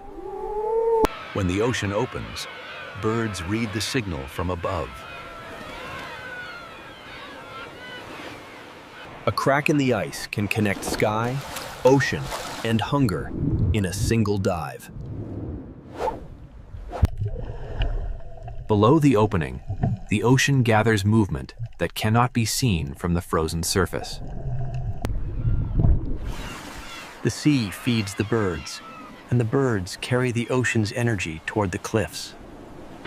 Even the cliffs depend on what happens out here on the frozen sea. The ocean does not stop at the shore. Its influence climbs into every track and every ledge. The living Greenland is not found in the empty interior. It gathers around the ocean edge. When light returns to the frozen world, the ocean beneath begins to answer. Light, ice, and ocean must meet at the right time for life to rise. Every animal reads this map differently, but the map is written by the sea. A sound in the ice can mean movement, danger, access, or change. Strength and weakness can exist only a few steps apart. From below, the ice is a ceiling of shadows, openings, and risk. The food web begins quietly, in colors and movements too small to dominate the eye. Plankton feeds fish. Fish feeds seals and birds, and the ice holds each layer close together. The seal is a bridge between the small ocean lives below and the hunters above. The bear uses sea ice as a road to reach the places where the ocean must breathe. Nothing here survives alone. The ice connects every breath, dive, flight, and step. But the foundation of this world is fragile, and its rhythm is never guaranteed. When ice forms later or breaks earlier, every animal must spend more energy finding what it needs. Distance changes survival. A short crossing can become a long search. A wider opening can help one life while making another life work harder. When the ice changes, the distances change, the timing changes, and the risks change. Even the giants of the fjord follow the patterns set by ice, current, and prey. This is the first rule of Greenland wildlife. Survival gathers where elements meet. And across this frozen stage, one relationship will define the next chapter. Above the ice waits the bear. Beneath the ice moves the seal. Above the ice waits the bear. Beneath the ice moves the seal. Between them lies the polar bear is powerful, but here, power begins with patience. The polar bear is powerful, but here, power begins with patience. A scent carried from the ocean can guide the bear farther than sight alone.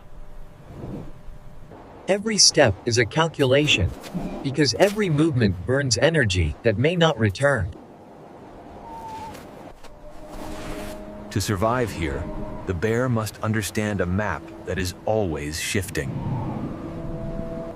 For the seal, this small opening is life. For the bear, it is possibility.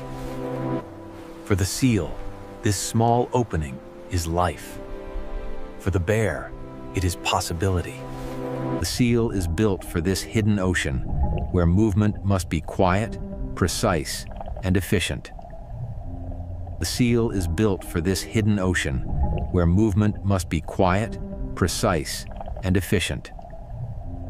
The seal is built for this hidden ocean, where movement must be quiet, precise, and efficient. The seal is built for this hidden ocean, where movement must be quiet, precise, and efficient. The seal is built for this hidden ocean, where movement must be quiet, precise, and efficient. The seal is built for this hidden ocean, where movement must be quiet, precise, and efficient. The seal is built for this hidden ocean, where movement must be quiet, precise, and efficient.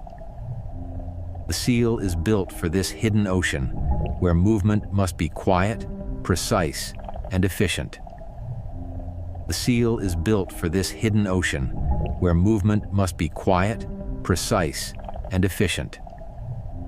The seal is built for this hidden ocean, where movement must be quiet, precise, and efficient. The seal is built for this hidden ocean, where movement must be quiet, precise, and efficient. Beneath the surface, the seal is not helpless. It belongs to the ocean in a way the bear cannot. Its world is three-dimensional, shaped by pressure, breath, darkness, and memory. One animal walks on the frozen roof. One animal moves beneath it. Both are bound to the same ocean ice. The bear searches for the point where the seal's need for air meets the surface. The seal must choose when to rise, and sometimes survival means passing a doorway by.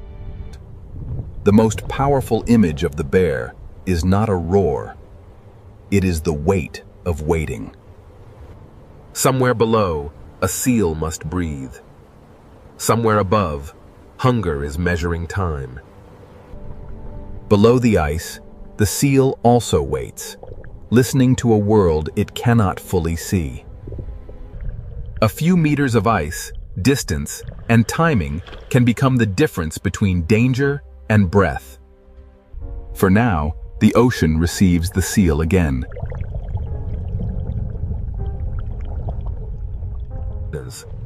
When the scent changes, the bear must decide whether to wait, move, or spend more energy. A failed wait is not dramatic, but in the Arctic, it still has a cost.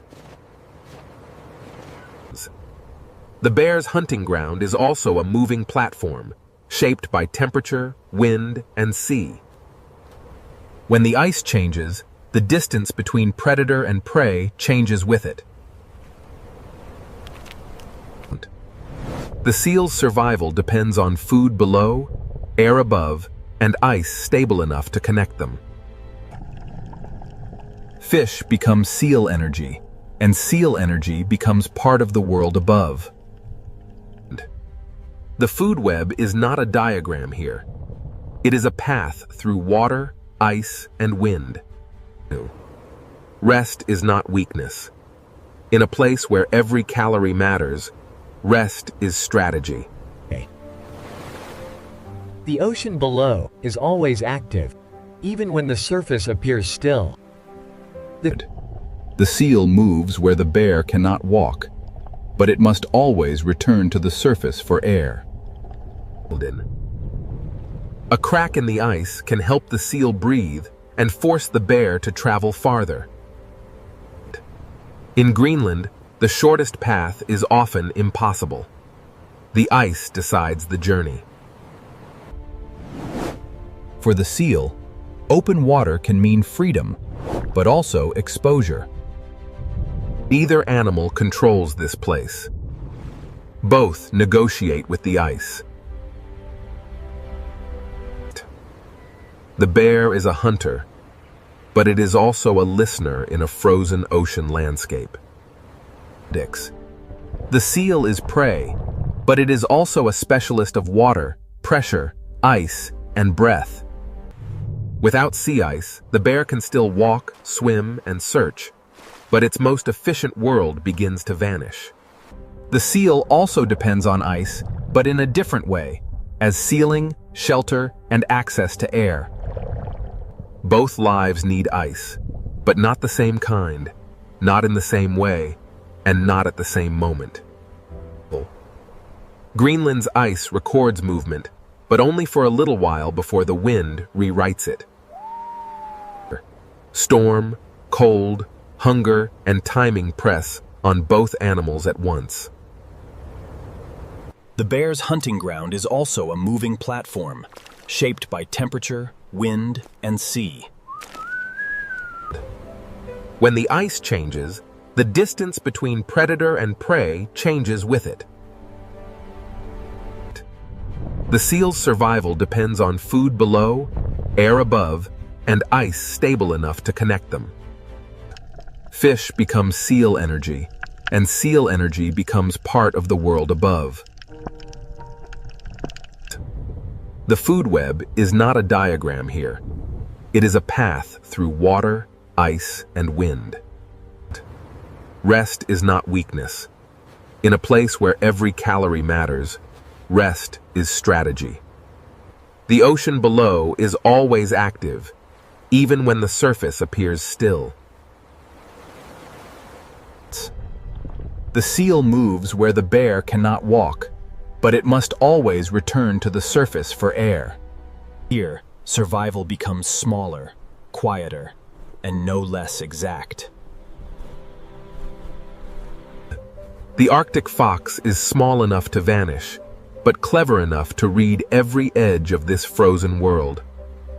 Compared with the bear, the fox seems fragile, but in Greenland, needing less can be a kind of strength. It survives by scent, memory, timing, and the ability to change its strategy when the ocean coast changes. The fox does not dominate the landscape. It listens to it. In a world where food is rare, even the smallest sound beneath snow can matter. Every movement must be worth the energy it costs. The coast gives the fox options: snow, stone, cliff, ice, and the ocean's leftovers. And in Greenland, flexibility can be as valuable as strength. When the season changes, the fox changes with it. Its camouflage belongs to the season, not to one color. summer does not make Greenland easy. It only opens a short window of possibility. Where the ocean feeds the birds, the cliff becomes a seasonal pantry for those who can read it. The fox takes opportunity where it appears, but every opportunity here is temporary. The ocean rises into the cliff through wings, and the fox waits below that movement. On this coast, balance is not only physical, it is the balance between hunger and risk. When food appears briefly, memory becomes a future meal. The fox survives by turning a scattered coastline into a map of chances. But the fox is not the only small life shaped by snow and sea. The Arctic hare survives by becoming part of the whiteness itself. Stillness can be protection when the landscape offers nowhere to hide. Every burst of movement must be measured, because speed also spends energy. Even in a frozen world, life searches for the smallest hidden food. The coast records many lives at once, but only until wind erases the page. Farther from the cliff, another kind of survivor follows the sparse food of the tundra. For these animals, survival is written close to the ground. The food is not abundant. It must be uncovered one small patch at a time. Their path is shaped by wind, snow depth, and the thin food left by a short season. And then the tundra reveals animals built not for speed, but for endurance. Musk oxen carry warmth like a living shelter against the ocean wind. Their coats are not decoration.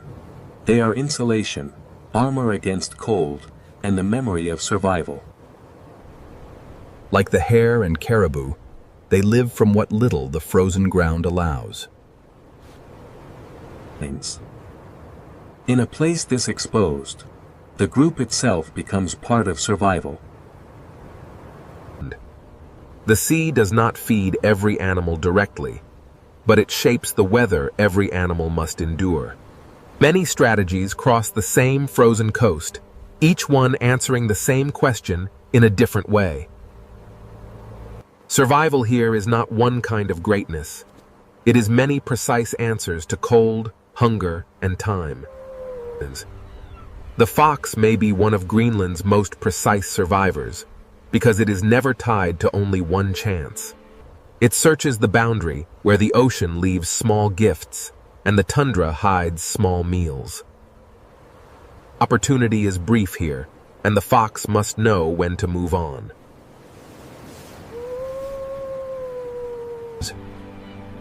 Its world is not land or sea, but the thin line between them. In Greenland, even nearby lives may pass without drama, each saving energy for its own struggle. Some search constantly, some endure in place. Greenland allows both, but rewards neither easily. A few stems beneath snow can matter as much as a breathing hole in the ice. Every track belongs to an animal, spending itself carefully. The fox shows that survival is not always loud, large, or obvious. The tundra teaches another lesson. Endurance can be as cinematic as motion. As light fades, the frozen coast keeps its lives close and quiet. By morning, the story begins again, written in new tracks beside the sea. And where the fox follows the coast, the next great world of Greenland rises above the ocean. Beyond the quiet survivors of the tundra, the cliffs awaken into a city of wings, and the ocean begins to speak louder. Beyond the quiet survivors of the tundra, the cliffs awaken into a city of wings, and the ocean begins to speak louder. From far away, this cliff looked lifeless. Up close, it becomes one of Greenland's loudest expressions of survival. The ledges are narrow, the wind is constant, and yet life gathers here in astonishing numbers. In Greenland, abundance does not spread everywhere. It concentrates where the ocean can feed it. Every flight away from the cliff is a journey back to the sea. The birds search the openings, because beneath the ice, food begins to move. A single dive connects sky, cliff, ice, and ocean. Below the surface, the ocean gathers the energy that will return to the cliff. The sea gives, and the wings carry that gift back to stone. The cliff is not separate from the ocean. It is fed by every return. Each landing is precise, because space is scarce and the sea below is unforgiving. This is a city without walls, built from wind, rock, wings, and ocean food. For the fox, the cliff is not noise. It is a seasonal map of opportunity. The smallest hunter survives by reading what falls, what changes, and what disappears. The ocean is being delivered upward, wing by wing. Different birds use the same coast in different ways, but all are tied to what the ocean provides. Small wings can carry enormous meaning in a place where nutrients are rare. Around great colonies, the sea even changes the land, feeding soil that would otherwise remain poor. The cliff speaks for the ocean, and the ocean answers through wings. Beyond the cliffs, the coast opens again, and the scale of life begins to change. On the ice, walruses turn a drifting platform into a place of rest. Their bodies are built for cold water, but the ice still gives them a place to pause. The ocean receives them slowly, as if the boundary between ice and water belongs to both. Below the flow, another Greenland world opens, heavier, darker, and shaped by depth. Many marine mammals share the same frozen edge, each using ice and ocean in its own way. Some rest on the ice, some breathe through it, some pass beneath it almost unseen. The same ocean that feeds the birds also carries the lives of seals, walruses, and giants still farther offshore. Farther from shore, the scale changes again. A humpback whale changes the entire fjord with a single breath. The tail rises, and then the giant returns to the hidden ocean below.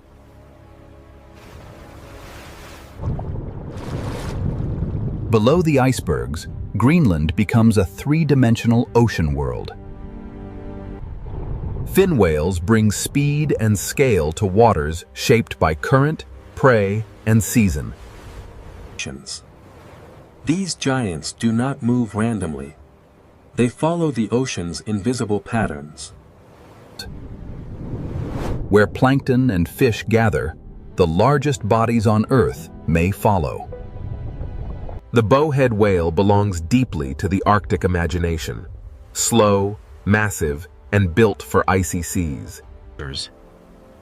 Its body carries endurance across seasons, currents, and frozen waters.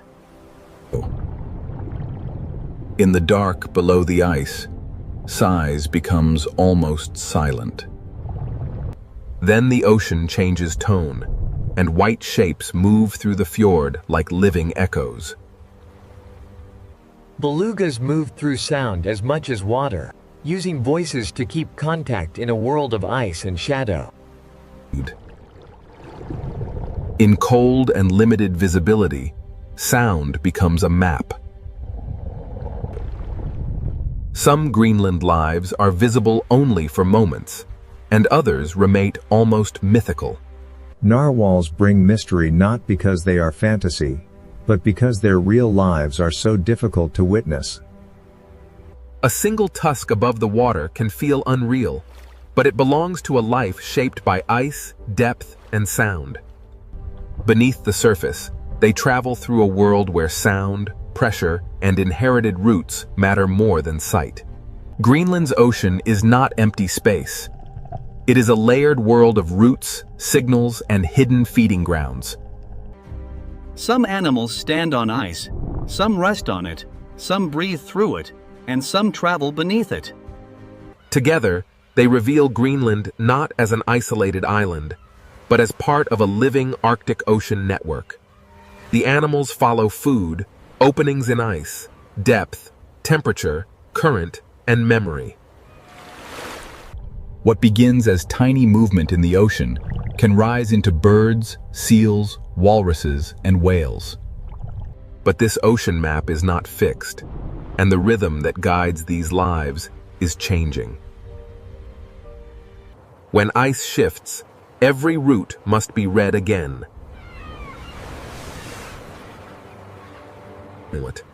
The cliffs, the seals, the walruses, and the whales all depend on timing in the sea. A change in one layer can echo through all the others. And now, the frozen map that holds these lives together begins to change its rhythm. And now, the frozen map that holds these lives together begins to change its rhythm.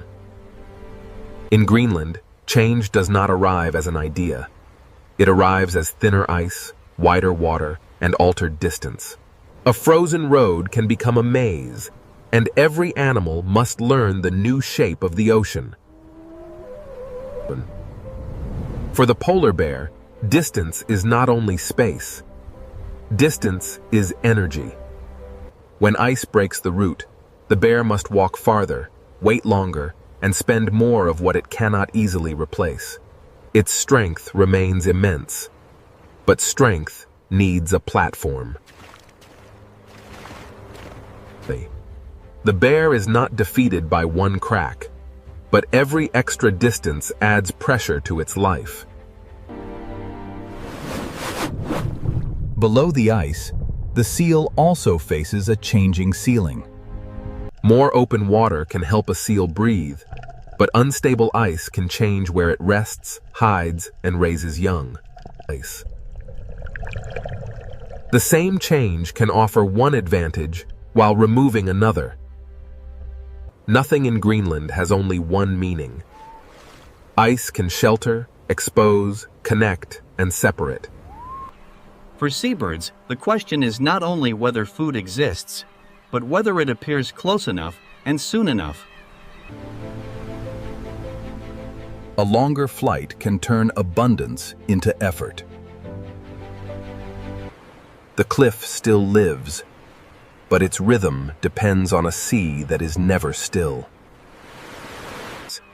For the fox, flexibility is survival, but even flexibility depends on what the season provides. It searches the coast as it always has, but the coast itself is beginning to answer differently. On land, change appears in snow depth, exposed ground, and the timing of the short feeding season. The tundra animals endure weather from the sea, even when they do not feed directly from the ocean. A small plant, a thin crust of snow, and a few warmer days can change the choices of animals above the sea. and every part of Greenland returns to the ocean sooner or later.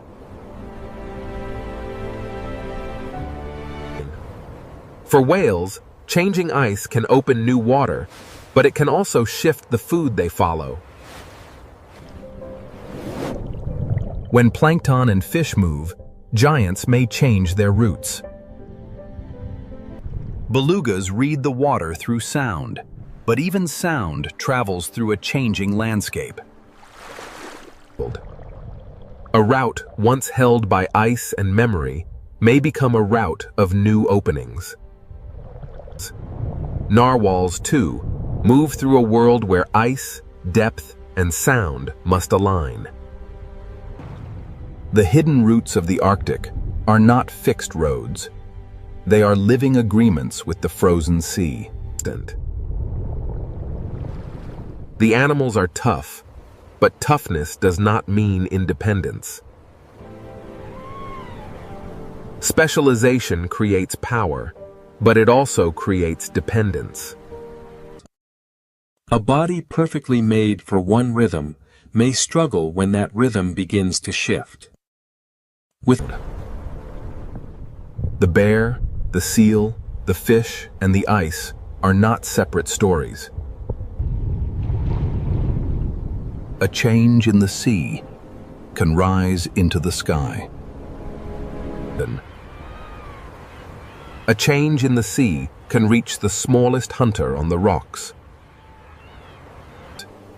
A change in snow and sesame can reach every hoofprint, pawprint, and hidden burrow. Greenland is not a place where life spreads evenly. It is a place where life gathers at the margins. To watch Greenland wildlife is to watch precision. A seal's quick breath, a bear, slow step, and a bird's shadow all belong to the same frozen system. Beneath the surface, the ocean remembers every layer of the story. A whale's breath above cold water can feel brief, but it carries a history older than maps. The fox reads the snow, the birds read the sea, and the whales read the currents. The bear reads the wind, and the seal reads the ice. Together, they turn Greenland's frozen edges into a living system. Nothing here is careless, and nothing here is guaranteed. Yet Greenland is not a dead white world. It is a world where life has learned to spend itself carefully. Here, harshness does not erase life. It sharpens it. The frozen world and the ocean world are not separate. They are one living boundary. Every breath, dive, flight, and step belongs to this fragile agreement between life and ice. Greenland wildlife does not live outside the harshness. It survives by reading the harshness. And as the ice changes, every track, every breath, every nest, and every migration must answer a new question. Survival here is not only about strength, it is about timing, precision, and the fragile promise between life and the frozen world that holds it. At the meeting point of desert, sunlight, and sea, the Red Sea Ocean begins as a world of beauty, danger, and mystery. From above, this sea looks silent and gentle, but beneath the surface of the Red Sea Ocean lies a living world. Every descent into this sea is a crossing from the world we know into the hidden heart of the Red Sea Ocean. The deeper we enter the Red Sea Ocean, the more the sea begins to reveal the first shadows of a world built beneath the waves. Here, the Red Sea Ocean begins to change from open blue water into a hidden sea kingdom filled with color, movement, and life. The beauty of this sea is not empty beauty. Every color in the Red Sea Ocean belongs to a living system struggling to survive. Even the sand beneath this sea carries the marks of the Red Sea Ocean, shaped by currents, tides, and the slow rhythm of time. At first, the Red Sea Ocean shows only wonder, But every opening in the reef is also a doorway into survival. Light is the first architect of this sea, shaping every color, every shadow, and every movement inside the Red Sea Ocean. In the Red Sea Ocean, beauty is built layer by layer, and this first coral garden is only the beginning of the seal's hidden story. Now the Red Sea Ocean begins to open before us, not as a silent blue space, but as a living sea city built by coral and time. Every narrow passage in this sea leads to another chamber of life, and every coral wall protects a fragile part of the Red Sea Ocean. The Red Sea Ocean is never truly still. Even in silence, the sea is filled with movement. Below the bright reef, the seafloor tells its own quiet story, written by currents, small creatures, and the endless patience of the ocean. From the sand to the coral, every layer of the Red Sea Ocean is connected, and each layer depends on the one beneath it. A single coral tower in this sea can become a home, a shelter, a hunting ground, and a landmark within the Red Sea Ocean. Around this living tower, the Red Sea Ocean shows its first great rule. Every creature must find its place. Above the reef, the sea becomes a moving sky, where schools of fish travel like clouds through the Red Sea Ocean. In the Red Sea Ocean, beauty and danger often move in the same water, separated only by distance, timing, and instinct. This first glimpse of the Red Sea Ocean has shown only the surface of its story, and ahead, the Coral Kingdom will reveal far more. As we move farther into the Red Sea Ocean, the reef begins to unfold like a living map beneath the sea. Every shelf, every crack, and every sandy path in this sea gives shelter to life within the Red Sea Ocean. The closer we move through this sea, the more the Red Sea Ocean reveals that beauty is also a system of hiding places. This wider reef shows the Red Sea Ocean at its most delicate, where thousands of lives depend on balance within the sea. The Red Sea Ocean teaches its lesson quietly. Beauty may fill the sea, but every creature must remain aware. As the fish return to their rhythm, the Red Sea Ocean invites us deeper into the reef, where the true complexity of the sea is waiting. The deeper we follow this movement, the more the Red Sea Ocean becomes a world of hidden roots beneath the sea.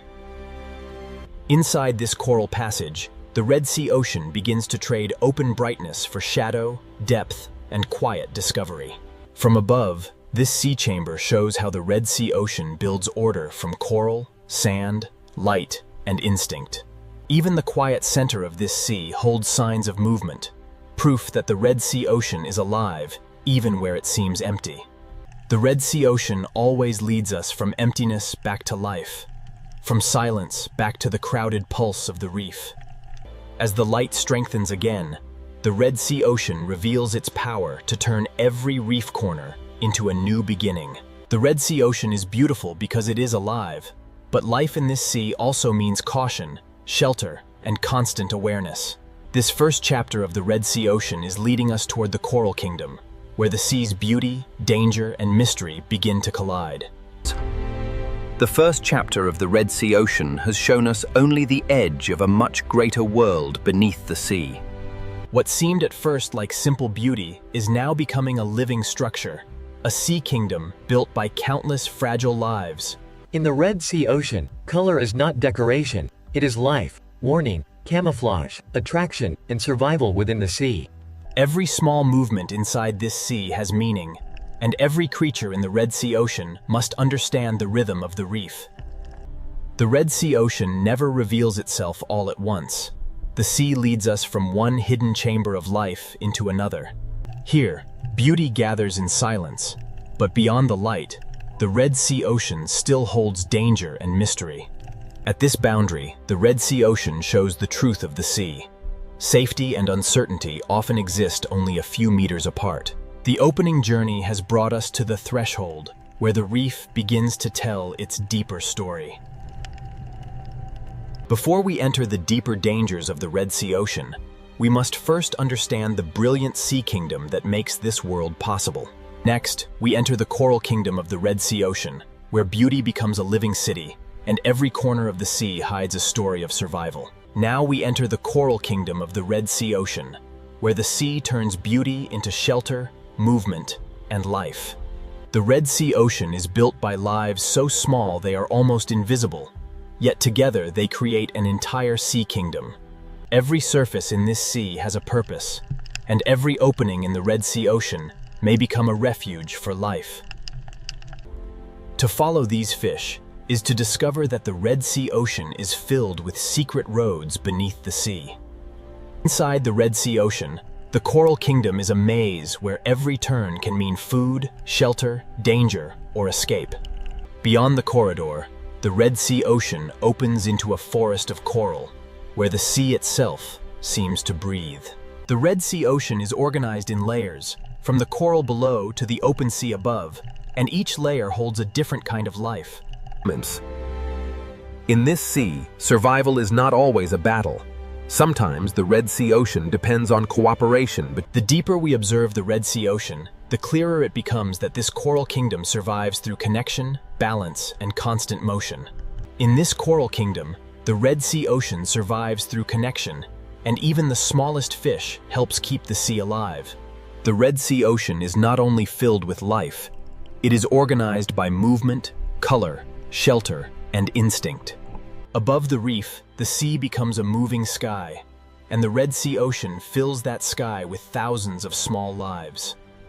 Every shadow inside this sea has meaning, because in the Red Sea Ocean, darkness can become shelter.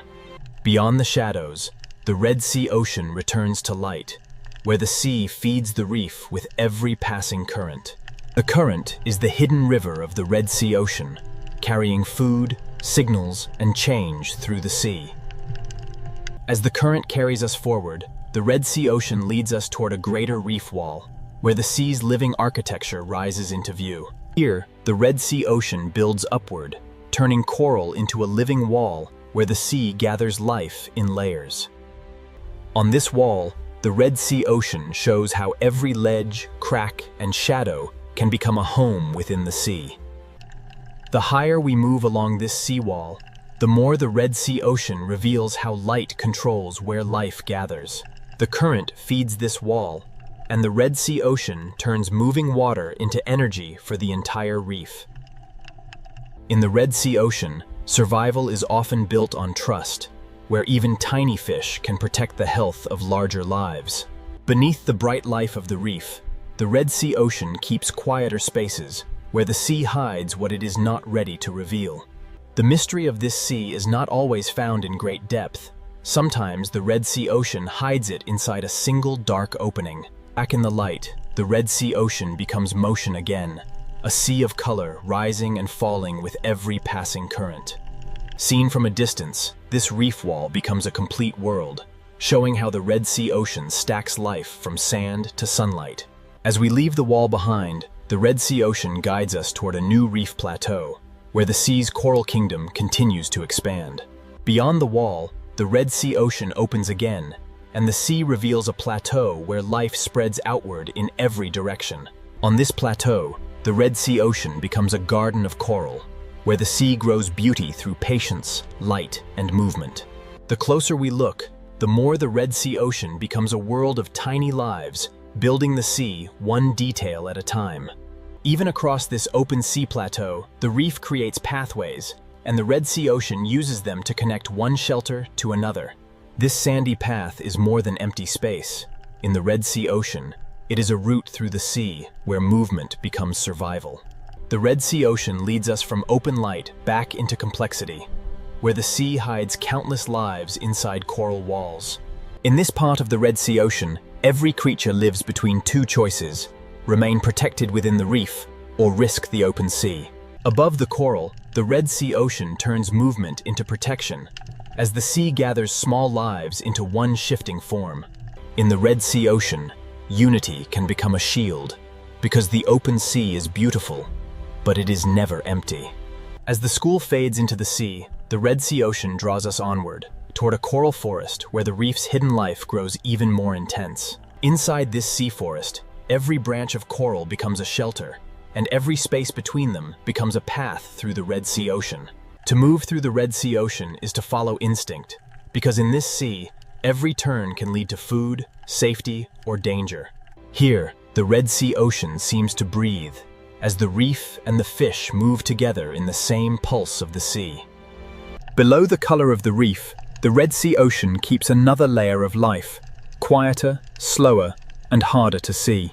The Red Sea Ocean never separates beauty from mystery. The sea hides both in the same reef, often only a few inches apart. In the Red Sea Ocean, even the brightest beauty carries awareness, because the sea rewards those who notice change. The Red Sea Ocean often gives its warning in silence, through a shift in movement, a pause in the reef, and a shadow in the sea. This is where the Coral Kingdom teaches us the truth of the Red Sea Ocean. Beauty can protect life, but it can never erase danger from the sea. Next, we leave the brightest heart of the Red Sea Ocean and begin to uncover the hidden danger beneath the beauty of the sea. Beyond the brightest heart of the reef, the Red Sea Ocean begins to reveal the danger hidden inside beauty. At this boundary, the Red Sea Ocean becomes a meeting place where reef life, open water, and hidden danger constantly overlap. As we descend along the reef slope, the Red Sea Ocean leads us into a darker zone where danger becomes harder to see. In this sea, danger does not always arrive with motion. Sometimes it begins with stillness. The reef reacts before the eye understands, because in the Red Sea Ocean, survival depends on sensing danger early. As the reef slope darkens, the Red Sea Ocean teaches us that danger is often hardest to see when the sea appears calm. In the Red Sea Ocean, some danger does not chase through the sea. It waits silently, hidden in plain sight. The Red Sea Ocean often hides its hunters beyond the frame, allowing only their shadow to speak for them. Here, the Red Sea Ocean turns invisibility into protection, and the sea allows danger to become part of the landscape. Here, danger wears beauty openly, and the Red Sea Ocean gives even its most dangerous creatures a hypnotic grace. After seeing what can hide on the seafloor, every shadow in the Red Sea Ocean begins to feel more alive. In the Red Sea Ocean, beauty can be a warning, and stillness can be more powerful than speed. The reef is not only a shelter. In the Red Sea Ocean, it is also a place where danger can wait unseen. Not every hidden creature in this sea is a hunter. In the Red Sea Ocean, camouflage can also be the language of defense. Inside this shadowed space, the Red Sea Ocean reminds us that the reef has eyes, even where the light cannot reach. The Red Sea Ocean is filled with quiet transformations, where survival may depend on becoming part of the sea itself. Nothing here is wasted. Not a shadow, not a crack, not a pause. Everything in the Red Sea Ocean can become part of survival. Every creature in the Red Sea Ocean reads the sea around it, measuring distance, movement, and the intentions of others. In the Red Sea Ocean, danger is not always an event. Often, it is a pattern of respect written into the movement of the sea. We have seen danger inside the reef, but the Red Sea Ocean holds another kind of danger in the open sea beyond. When the fish gather tightly again, the Red Sea Ocean signals that something in the sea has changed. Beyond the reef, the Red Sea Ocean becomes a different world, where the safety of coral gives way to the uncertainty of open sea. In the open sea, there are fewer places to hide, and every movement in the Red Sea Ocean must be measured with care. Now the Red Sea Ocean draws us toward a greater danger, where the open sea holds shapes that move with power, distance, and silence. For small fish in the Red Sea Ocean, the open sea offers space, but space also means risk. In the Red Sea Ocean, the open sea can turn silent in an instant, and that silence is often the first sign of power nearby. The Red Sea Ocean does not need violence to reveal danger. Sometimes distance alone is enough to change the behavior of the sea. The Red Sea Ocean gives warning through motion, and when a school tightens, the sea itself seems to hold its breath. A great hunter in the Red Sea Ocean moves like part of the sea itself, quiet, patient, and almost impossible to ignore. In this sea, a hunter does not need to rush. The Red Sea Ocean often gives power to patience. The Red Sea Ocean is not always violent, but the possibility of danger shapes every choice made in the sea. In the Red Sea Ocean, survival is often not about escape at the last moment, but about knowing when to return to shelter. After every journey into open water, the Red Sea Ocean draws small lives back toward the protection of the reef. The reef becomes a fortress in the Red Sea Ocean, a place where small lives survive by knowing every hidden passage of the sea. Inside these coral passages, the Red Sea Ocean changes from open danger into hidden strategy, where the sea rewards those who know the maze. The reef may offer shelter, but in the Red Sea Ocean, the edge of safety is never far from the unknown. Even after leaving the open sea, danger remains. In the Red Sea Ocean, the reef can hide what the eye almost misses. The Red Sea Ocean is full of hidden warnings, and sometimes the most dangerous shape in the sea is the one that looks like stone. As we rise again through the reef, the Red Sea Ocean reminds us that danger and beauty are never separate. They trade places with every turn of the sea. The Red Sea Ocean has shown us danger in the open sea and danger inside the reef, but its deepest warnings still lie ahead. The Red Sea Ocean has shown danger in the open sea and danger inside the reef, but the deepest warnings often arrive at the edge of the reef. The Red Sea Ocean becomes a border between color and shadow, between shelter and the deep sea beyond. Below the bright reef, the Red Sea Ocean descends into a world where shapes become shadows and danger becomes harder to read. The Red Sea Ocean changes with depth, and every meter downward takes the sea farther from brightness and closer to mystery. In the Red Sea Ocean, survival is written into small decisions: when to move, when to hide, and when to vanish into the sea. Here, danger is not a moment. In the Red Sea Ocean, danger is the endless presence of the unknown sea around every living thing. The farther we drift from the sunlit reef, the more the Red Sea Ocean begins to trade beauty for silence, depth, and uncertainty. This is where the Red Sea Ocean reveals its true nature: beauty behind us, danger around us, and mystery waiting below. Now the Red Sea Ocean begins to lead us away from the reef and into the deep blue mystery, where light slowly disappears. Next, we descend into the deep blue mystery of the Red Sea Ocean, where the sea grows darker, quiet. Now we enter the deep blue mystery of the Red Sea Ocean, where the sea grows darker, quieter, and less familiar with every descent. Above us, light still belongs to the reef, but below us, the Red Sea Ocean begins to belong to shadow. The Red Sea Ocean is not only reefs and color. Beneath the beauty, the sea drops into walls, canyons, and hidden depths. Along this wall, the Red Sea Ocean becomes a border between solid stone and endless water, between what can be seen and what remains unknown. In the deeper Red Sea Ocean, life becomes quieter, slower, and harder to find, but it never truly disappears from the sea. The deeper we travel, the more the Red Sea Ocean offers doorways into places where light can barely follow. Some places in the Red Sea Ocean do not reveal themselves at once. The sea asks for patience before it allows us closer. At this threshold, the Red Sea Ocean becomes a mystery within a mystery, a hidden room inside the deep sea.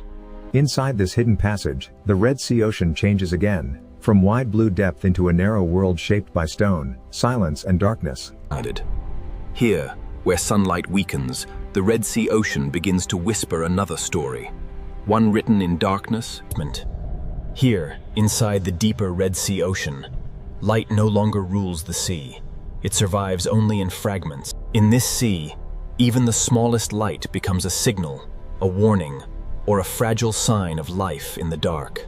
The deeper this passage leads, the more the Red Sea Ocean becomes a place of silence, adaptation, and hidden endurance. Inside the Red Sea Ocean, even darkness has direction, guiding life through hidden corridors carved by time and water. In places like this, the Red Sea Ocean becomes a refuge, where life survives by slowing down and staying close to stone. Every layer of the Red Sea Ocean is connected, and survival in this sea depends on forces moving quietly between darkness and light. The deep sea gives to the reef in ways that are almost unseen, and the Red Sea Ocean depends on this hidden movement to keep life alive. As light returns, the Red Sea Ocean reveals that survival is not sudden. It is built slowly, one reef, one current. This coral may look still, but in the Red Sea Ocean, it is constantly feeding, breathing, building, and surviving against the sea. In this sea, survival is shared, because the Red Sea Ocean holds life together through feeding, cleaning, hiding, and moving. The Red Sea Ocean survives through balance, and even a fish grazing quietly on the reef helps protect the seal's fragile foundation. From the coral floor to the open sea above, the Red Sea Ocean builds survival in layers, and every layer must remain strong. Movement is survival in the Red Sea Ocean, because the sea demands that every creature know when to rise, when to feed, and when to return. In this sea, nothing survives alone. The Red Sea Ocean depends on timing, shelter. As the current carries us forward, the Red Sea Ocean begins to show the fragile strength of life, adapting to a changing sea. As the current reaches brighter water, the Red Sea Ocean reveals how survival depends on adapting to a sea that never stands still. The reef may appear strong, but in the Red Sea Ocean, even the brightest coral survives only when the sea remains in balance. In this sea, survival is not always dramatic. The Red Sea Ocean often tests life through space, shelter, and quiet competition. For a small fish in the Red Sea Ocean, survival can be measured in seconds, in distance, and in the safety of the next coral opening. The Red Sea Ocean is a world of constant choices, where every creature must read the sea before it moves. To feed, life must leave shelter, and in the Red Sea Ocean, every meal comes with a measure of risk. In this ocean, timing is everything, because the Red Sea gives life only brief moments to feed before the sea asks it to return. The reef protects life, but life must also protect the reef, and this is the fragile agreement at the heart of the Red Sea Ocean. In the Red Sea Ocean, survival is not carried by one creature alone. It is shared across the entire sea. This living reef is beautiful, but its strength is fragile, and the Red Sea Ocean survives only by holding many forces in balance. In the Red Sea Ocean, warmth gives life energy, but too much change can turn strength into fragility. A current is more than movement. In the Red Sea Ocean, it is the sea's way of delivering life to the reef. In this sea, survival often means choosing the right place to wait, where food arrives but danger stays at a distance. The Red Sea Ocean is never completely still, and every creature here must learn to use the sea's force without being carried away by it. Even in a sea of movement, life needs shelter, and the Red Sea Ocean offers calm pockets where fragile creatures can recover. In these protected corners, the Red Sea Ocean gives young life a chance, but even here, survival remains uncertain. From the beginning, life in the Red Sea Ocean must learn the language of shadow, shelter, and sudden silence. The danger passes, the current continues, and the Red Sea Ocean returns to the endless rhythm that holds the reef together. Abundance in the Red Sea Ocean is not guaranteed. It is created every moment by balance between current, coral, fish, and light. The Red Sea Ocean is strong because it is connected, yet fragile, because every connection must keep working for the sea to survive. The Red Sea Ocean survives because every part of the sea is linked, from the smallest shelter to the widest current. In this sea, the current is not background motion. It is the quiet force that carries food, oxygen, and survival through the Red Sea Ocean. The Red Sea Ocean offers life, but it also tests life, because every safe space in the sea has value. In the Red Sea Ocean, the reef protects countless lives, but the reef itself must also be protected by the behavior of the sea. Young life in the Red Sea Ocean begins in small protected spaces, where the sea offers shelter before it demands strength. From the first days of life, the Red Sea Ocean teaches every creature to read the sea through light, shadow, and movement. The Red Sea Ocean is a chain of survival, and every link in the sea depends on another link staying strong. In the Red Sea Ocean, light gives energy, but life must also know when to seek shade, rest, and protection within the sea. Rest is also survival in the Red Sea Ocean, because the sea rewards those that save energy for the moment they truly need it. The Red Sea Ocean is powerful because life adapts, but it remains fragile because every adaptation depends on balance within the sea. The Red Sea Ocean is powerful because life adapts, but every adaptation depends on balance within the sea. In this fragile sea, survival is not one great act, but thousands of small actions repeated every day inside the Red Sea Ocean.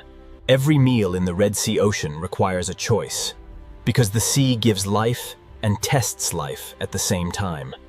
In the Red Sea Ocean, survival belongs to those that understand when to move, when to hide, and when to wait.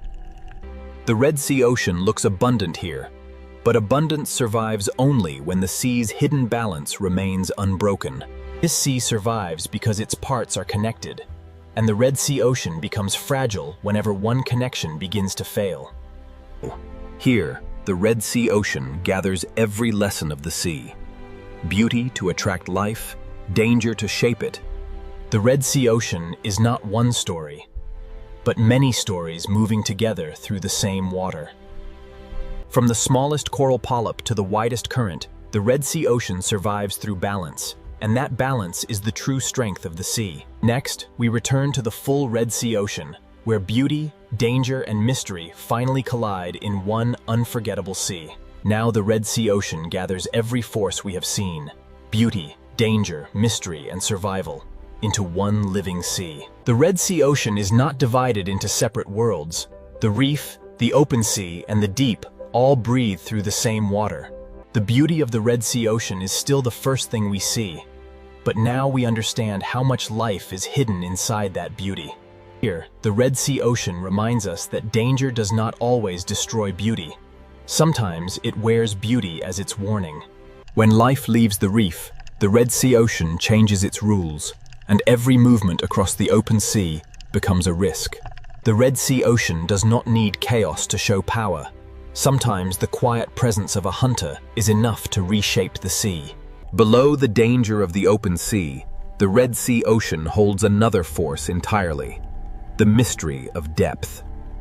The Red Sea Ocean is beautiful at the surface, dangerous at the edge, and mysterious in the darkness below. Everything we have seen belongs to one sea, and every layer of the Red Sea Ocean shapes the layer above and below it. This is the Red Sea Ocean in its true form, a living sea where beauty, danger, and mystery collide without ever becoming separate. In this single frame, the Red Sea Ocean becomes the whole story, a sea where every force touches every other force. The Red Sea Ocean never separates wonder from risk, because the same sea that feeds life also tests it. Every crossing in the Red Sea Ocean is a choice between the safety of the reef and the opportunity of the open sea. In the Red Sea Ocean, danger may pass without violence, but its presence changes the rhythm of the sea. The reef may seem like a safe kingdom, but the Red Sea Ocean keeps the deep mystery close, even inside its brightest coral. Beneath every bright surface, the Red Sea Ocean holds a quieter world, where the sea keeps its oldest secrets. This is the Red Sea Ocean at its most mysterious, where the sea invites us closer but never gives away everything it holds. The Red Sea Ocean moves between darkness and light, as if both are part of the same breath. Seen from above, the Red Sea Ocean is a living map of connection, where every path leads from beauty toward risk and from risk toward mystery. The Red Sea Ocean is unforgettable because it is never only one thing. The sea is beauty, danger. The Red Sea Ocean is unforgettable because it is never only one thing. The sea is beauty, danger. Every path through the Red Sea Ocean carries more than motion. It carries the memory of shelter, hunger, caution, and instinct. The great story of the Red Sea Ocean is written in small details, in sand tracks, coral shadows, and the quiet movement of life.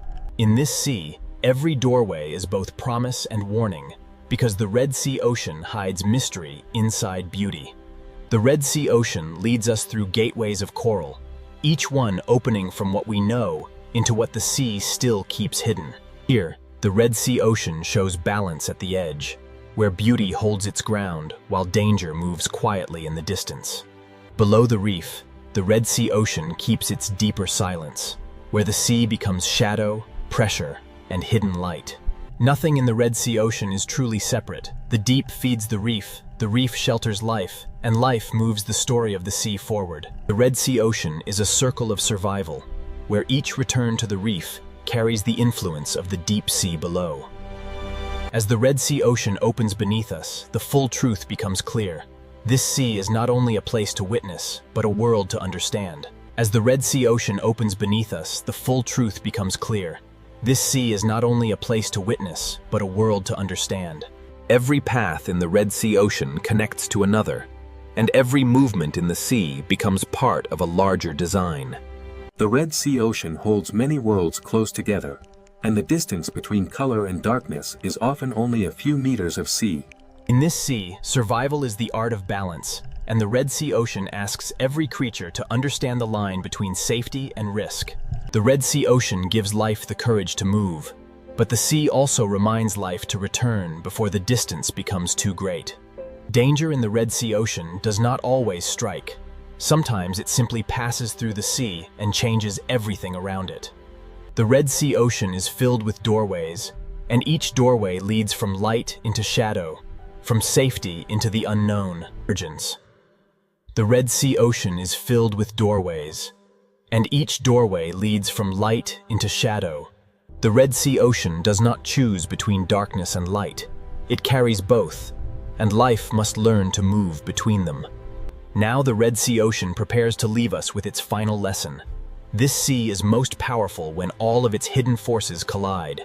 The final lesson of the Red Sea Ocean begins here, where every hidden force of the sea comes together in one living world. Beauty is the face of the Red Sea Ocean, but beneath that beauty, the sea is always moving, testing, hiding, and surviving.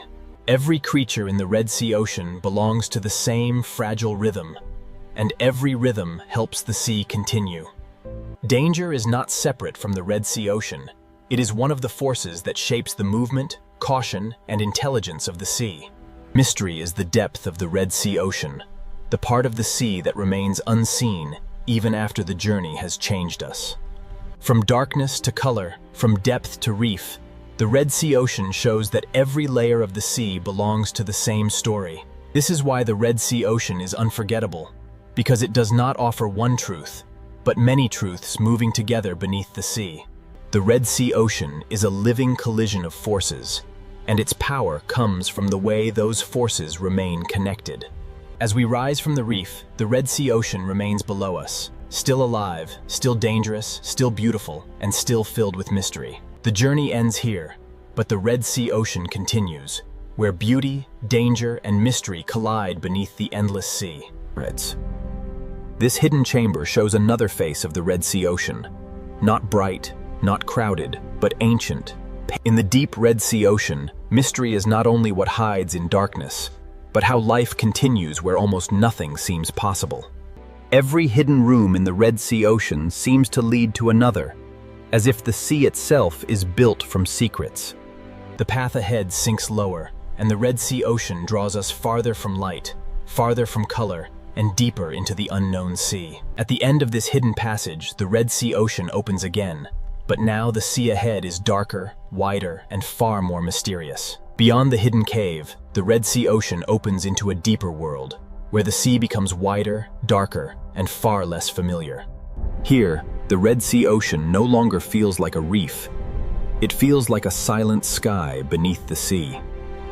The Red Sea Ocean may appear empty in the deep, but the sea is never truly empty.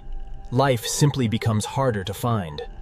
Down here, the Red Sea Ocean is shaped by pressure, darkness, and the slow endurance of life against stone. In this deep part of the Red Sea Ocean, survival belongs to creatures that can vanish into the sea itself. The deep Red Sea Ocean is full of hidden valleys, places where the sea gathers silence, shadow, and fragile life. This valley is another corridor of the Red Sea Ocean, not carved for us, but shaped by the sea over time beyond human memory. The farther we move through this sea valley, the more the Red Sea Ocean seems to leave the surface world behind. Where sunlight cannot reach, the Red Sea Ocean creates its own language of light, faint, brief, and mysterious. The valley ends, but the mystery does not. Ahead, the Red Sea Ocean opens into a deeper basin where the sea holds its secrets in darkness. The valley opens into a basin, and the Red Sea Ocean becomes a hidden plain where silence stretches farther than light. Down here, the sea does not need color to feel alive, and the Red Sea Ocean speaks through stillness, shadow, and faint hidden light. In this part of the Red Sea Ocean, survival belongs to those that move slowly, hide well, and waste nothing. Even where the sea appears empty, the Red Sea Ocean leaves clues in the sand, traces of movement written softly across the deep. The Red Sea Ocean guides us onward through the faintest signs, because in the deep sea, even a track in the sand can become a story. This ridge may look small, but in the Red Sea Ocean, even a low rise can divide shelter from exposure in the deep sea. The basin is not the end of the descent. The Red Sea Ocean keeps lowering the seafloor into deeper layers of mystery. With every downward turn, the Red Sea Ocean grows less familiar, as if the sea is hiding older worlds beneath newer ones. Here, the Red Sea Ocean reveals a world that does not need brightness to be beautiful, only the will to survive in darkness. Ahead, another opening waits in the deep Red Sea Ocean, and the sea seems to pull everything slowly toward the darkness beyond. At the edge of this canyon, the Red Sea Ocean feels less like a place and more like a question waiting in the dark. The Red Sea Ocean does not reveal its deepest rooms easily. It hides them behind stone, darkness, and pressure. Inside this canyon, the sea becomes a passage through shadow, where the Red Sea Ocean carries life into places almost untouched by light. Even here, far below the Coral Kingdom, the Red Sea Ocean refuses to become empty, and the sea still finds a way to hold life. In the deep Red Sea Ocean, movement becomes careful, energy becomes precious, and survival depends on doing almost everything slowly. The Red Sea Ocean keeps building mysteries within mysteries, each hidden space leading the sea into another layer of darkness. Here, mystery is not empty darkness. In the Red Sea Ocean, mystery is life adapting to a world without comfort. Looking back, the Red Sea Ocean reminds us how far we have traveled from color, from warmth, and from the easy beauty of the shallow sea. The deep Red Sea Ocean may seem separate from the reef, but every layer of the sea is connected by currents, nutrients, and life. Next, we return toward the living layers of the Red Sea Ocean, where survival depends on balance, adaptation, and the fragile strength of the sea. The Pacific Ocean looks peaceful, but beneath this enormous sea, Earth is hiding forces powerful enough to. The Pacific Ocean is not silent at all, because every movement of the sea is connected to deeper, invisible energy. This peaceful sea is only the outer skin of a much larger and more restless ocean system. Below the calm sea surface, the Pacific Ocean carries heat, pressure, and geological stress across unimaginable distances. That the Pacific Ocean is both a cradle of life and one of the greatest engines of natural disaster on Earth. To understand where earthquakes, tsunamis, and superstorms begin, we must look beyond the surface of the sea. Beneath the sea surface, the Pacific Ocean becomes a hidden world shaped by pressure, darkness, and time. Most of the Pacific Ocean is hidden beneath light, where the sea begins to reveal its true scale and power. That the deeper the Pacific Ocean becomes, the closer we move toward the forces that shape the planet from below. Beneath the Pacific Ocean Sea lies the restless foundation where the story of earthquakes, tsunamis, and superstorms truly begins. The Pacific Ocean seafloor is not a quiet, empty plain, but a vast, hidden landscape shaped by pressure, movement, and ancient force. Beneath this enormous ocean, the foundation of the Earth is cracked, folded, and constantly changing. These silent scars on the Pacific Ocean floor mark the places where immense geological stress can slowly build. The Pacific Ocean hides boundaries, where sections of Earth's crust press against one another in silence. Deep under the Pacific Ocean Sea, pressure does not disappear. It waits, gathers, and strengthens. Even the smallest movement in this deep ocean world can be the first sign of a much larger force awakening. that the Pacific Ocean contains some of the deepest and most active geological regions on the planet. That the deeper the Pacific Ocean becomes, the more it reveals a world where stillness can hide enormous danger. Earthquakes in the Pacific Ocean begin when stored pressure finally overcomes the strength of rock. Beneath the Pacific Ocean Sea, the first quiet signs of a future earthquake may already be beginning. The Pacific Ocean often gives its first warning deep below the sea, long before anything changes at the surface. Beneath the Pacific Ocean Sea, pressure can remain trapped for centuries before releasing in a single violent moment. The Pacific Ocean rests on moving plates, and where those plates lock together, invisible energy begins to accumulate. This deep-sea silence is deceptive, because the Pacific Ocean floor is slowly storing the force that can shake entire coastlines. When rock beneath the Pacific Ocean can no longer hold against pressure, the stored energy begins to search for release. Trenches beneath the Pacific Ocean mark places where one plate may be forced beneath another, creating some of Earth's most powerful seismic zones. In the Pacific Ocean, the greatest disasters often begin with movements so deep that the surface sea remains unaware. Every layer of rock beneath the Pacific Ocean carries a record of collisions, ruptures, and pressure built over geological time. An earthquake beneath the Pacific Ocean does not begin as a single image, but as a chain of stress, resistance, and sudden release. Beneath the Pacific Ocean Sea, calm is never proof of safety, because the next movement may begin without warning. The Pacific Ocean can return to silence, even when the forces beneath the sea have not disappeared. Under this sea, stillness is only a pause between movements of the Earth.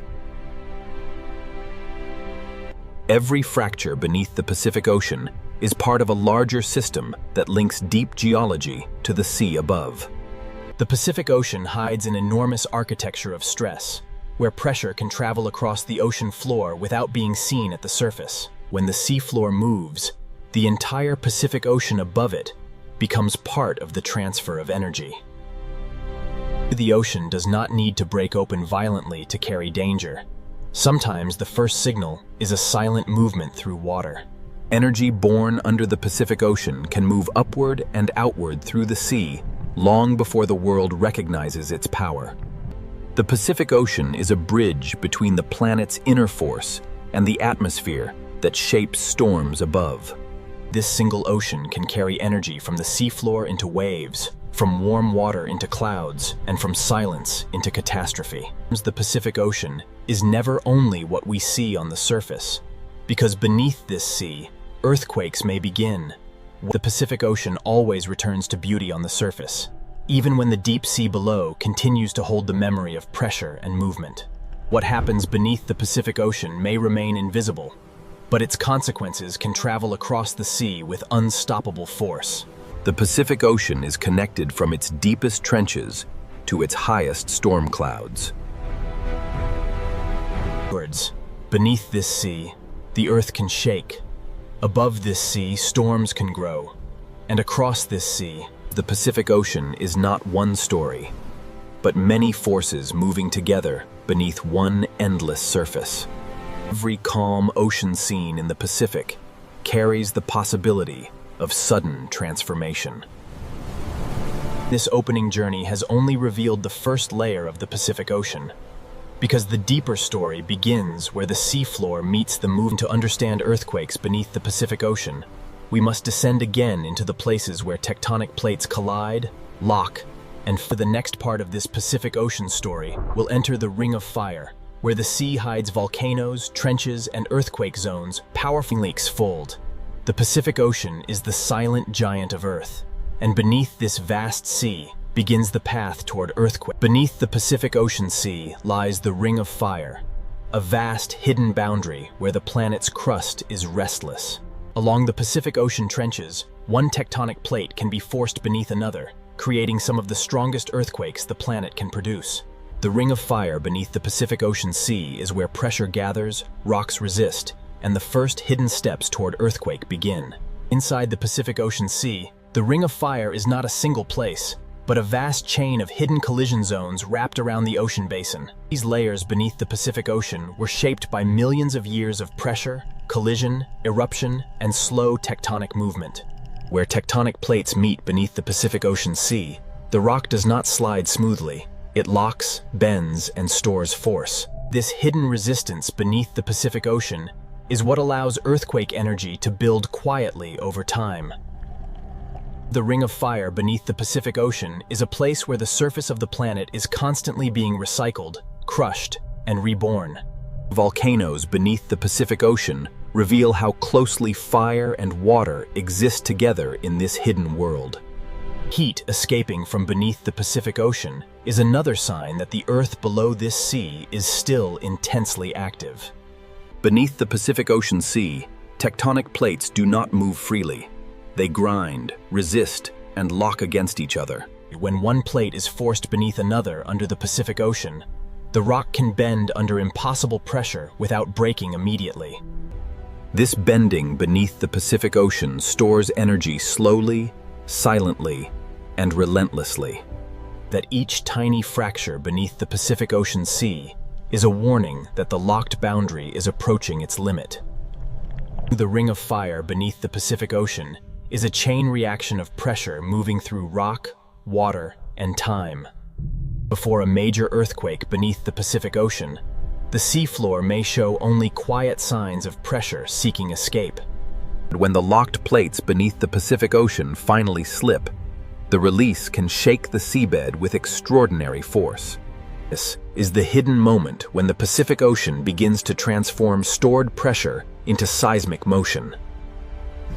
Even before the largest movement arrives, the Pacific Ocean floor can begin to ripple with warnings written in sand, stone, and pressure. Beneath the Pacific Ocean Sea, the Ring of Fire is now fully awake, and the next movement may be the first true step toward an earthquake.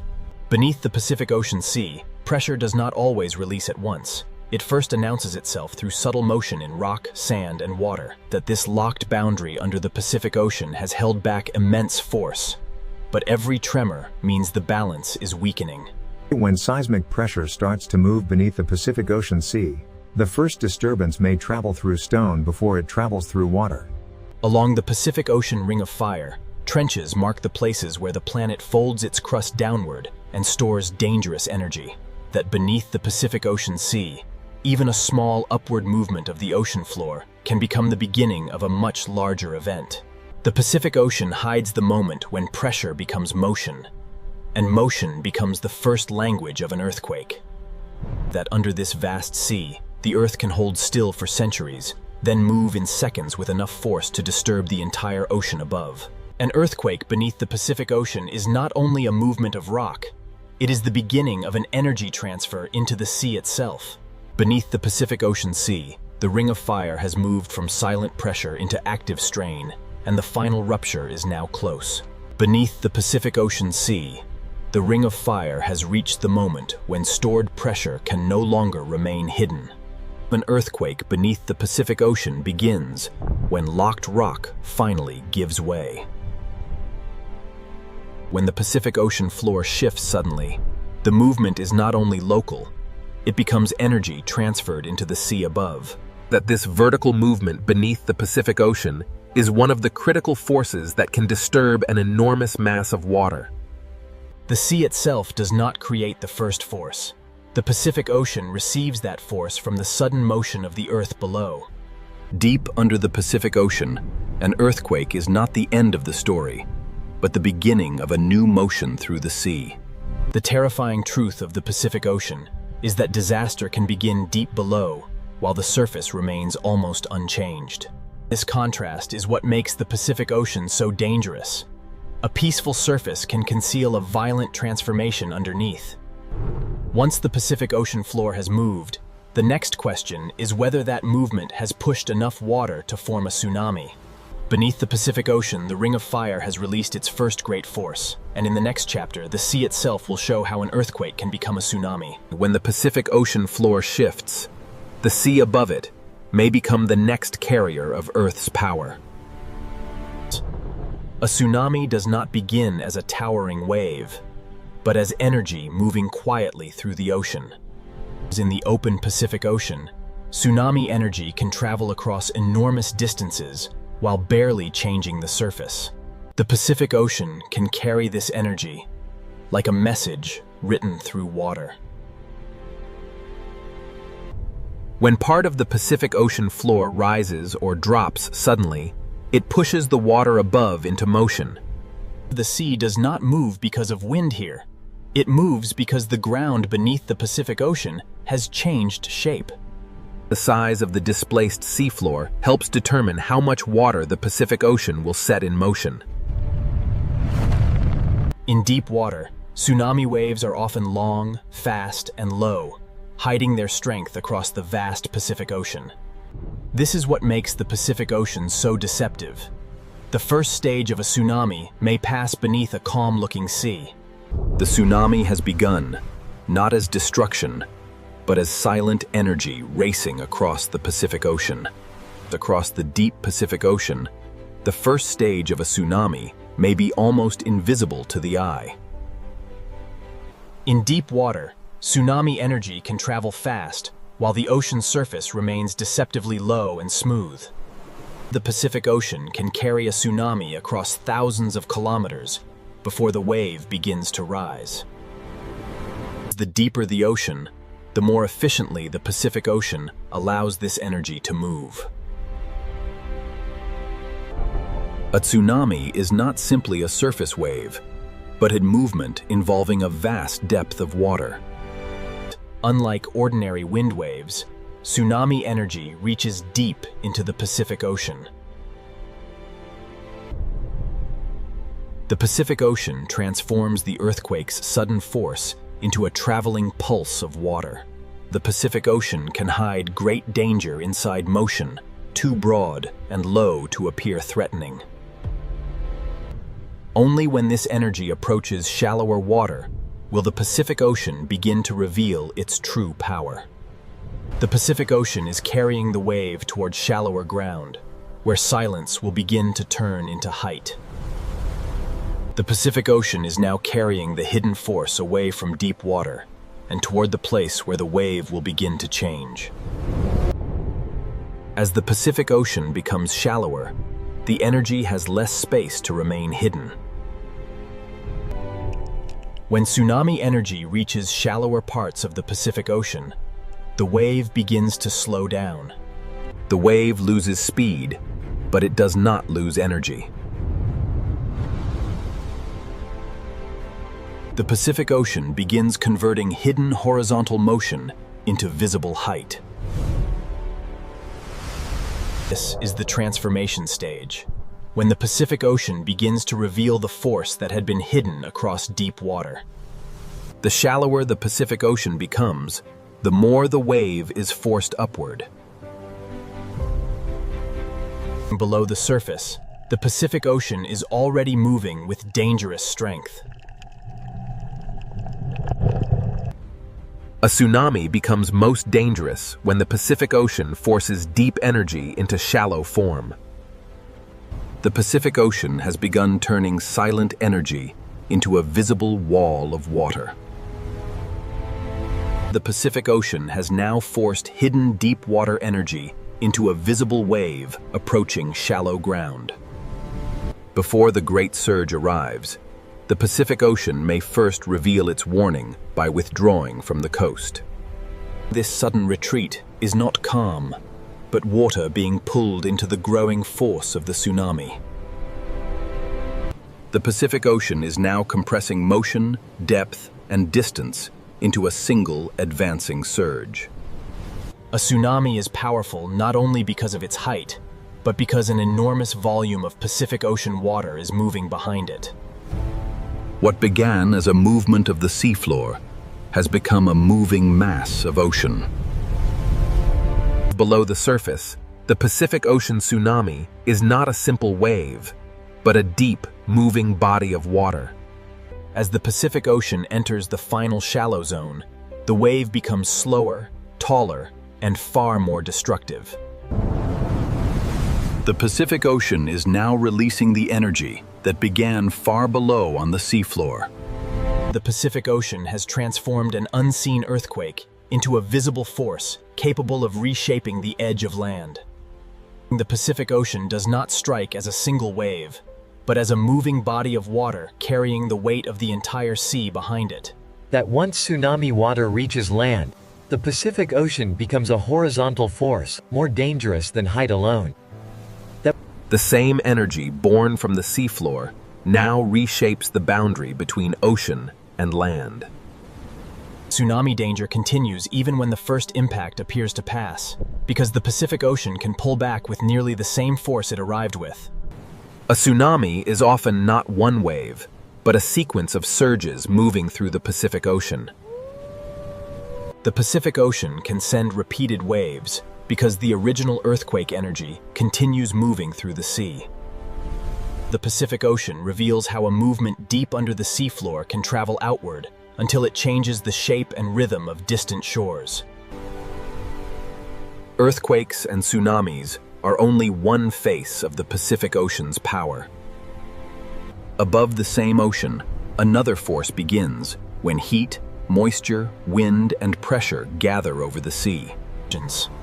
The Pacific Ocean can turn seafloor motion into tsunamis, and in the next chapter, this same sea will reveal how the Pacific Ocean does not only create danger from below, it also feeds storms from above.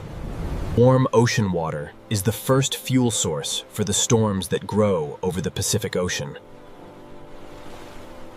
Every breath of moisture rising from the Pacific Ocean Sea can help build the atmosphere of a future superstorm. When warm air lifts from the Pacific Ocean, it carries water vapor upward and begins the first step of storm formation. Above the Pacific Ocean, small clouds can become organized when heat, humidity, and wind begin to work together. A superstorm does not appear suddenly. It begins as many small disturbances gathering strength over the sea. Rotation begins when winds over the Pacific Ocean organize around a center of falling pressure. As pressure drops, the Pacific Ocean sends more moisture upward, feeding the storm like an engine. The ocean and atmosphere are now locked together, each strengthening the other over the Pacific Ocean. The Pacific Ocean has begun turning heat into motion, and motion into the first structure of a superstorm. Every wave, every gust, and every rising plume of moisture helps the Pacific Ocean strengthen the storm above it. The storm begins to tighten as warm air rises and surrounding winds spiral inward over the Pacific Ocean. The Pacific Ocean is now supplying the storm with the moisture it needs to grow taller, wider, and more organized. Falling pressure allows winds to accelerate, and accelerating winds draw even more energy from the Pacific Ocean surface. That the storm is no longer a loose disturbance, because the Pacific Ocean has helped it form a rotating core. As the core strengthens, the Pacific Ocean and atmosphere begin exchanging energy faster than before. Within these rain bands, the storm pulls heat from the Pacific Ocean and releases it upward into the growing atmosphere. This is the stage when the Pacific Ocean begins transforming a tropical disturbance into a dangerous, organized cyclone. Over the Pacific Ocean, the storm has entered a dangerous phase, where heat, moisture, wind, and rotation begin building the foundation of a superstorm. Over the Pacific Ocean, the storm has begun to draw energy from a wider region of warm sea. The warmer the Pacific Ocean surface remains, the longer the storm can continue feeding and intensifying. The storm's rotation forces the sea surface to respond in circles, not straight lines. Inside the storm, warm Pacific Ocean moisture rises, cools, condenses, and releases heat that strengthens the cyclone from within. This release of heat is what allows the Pacific Ocean storm to grow taller and more powerful. When pressure continues to fall over the Pacific Ocean, winds accelerate inward and the storm begins to tighten around its core. The Pacific Ocean is now giving the storm both moisture from below and friction from the sea surface, shaping its destructive structure. That every spiral band is a pathway carrying heat and moisture from the Pacific Ocean into the storm. the Pacific Ocean has now helped transform scattered storms into a single organized atmospheric machine. Over the Pacific Ocean, the storm is nearing the threshold where a powerful cyclone can become a true superstorm. Over the Pacific Ocean, the cyclone is now approaching the threshold where ordinary storm structure becomes extreme atmospheric power.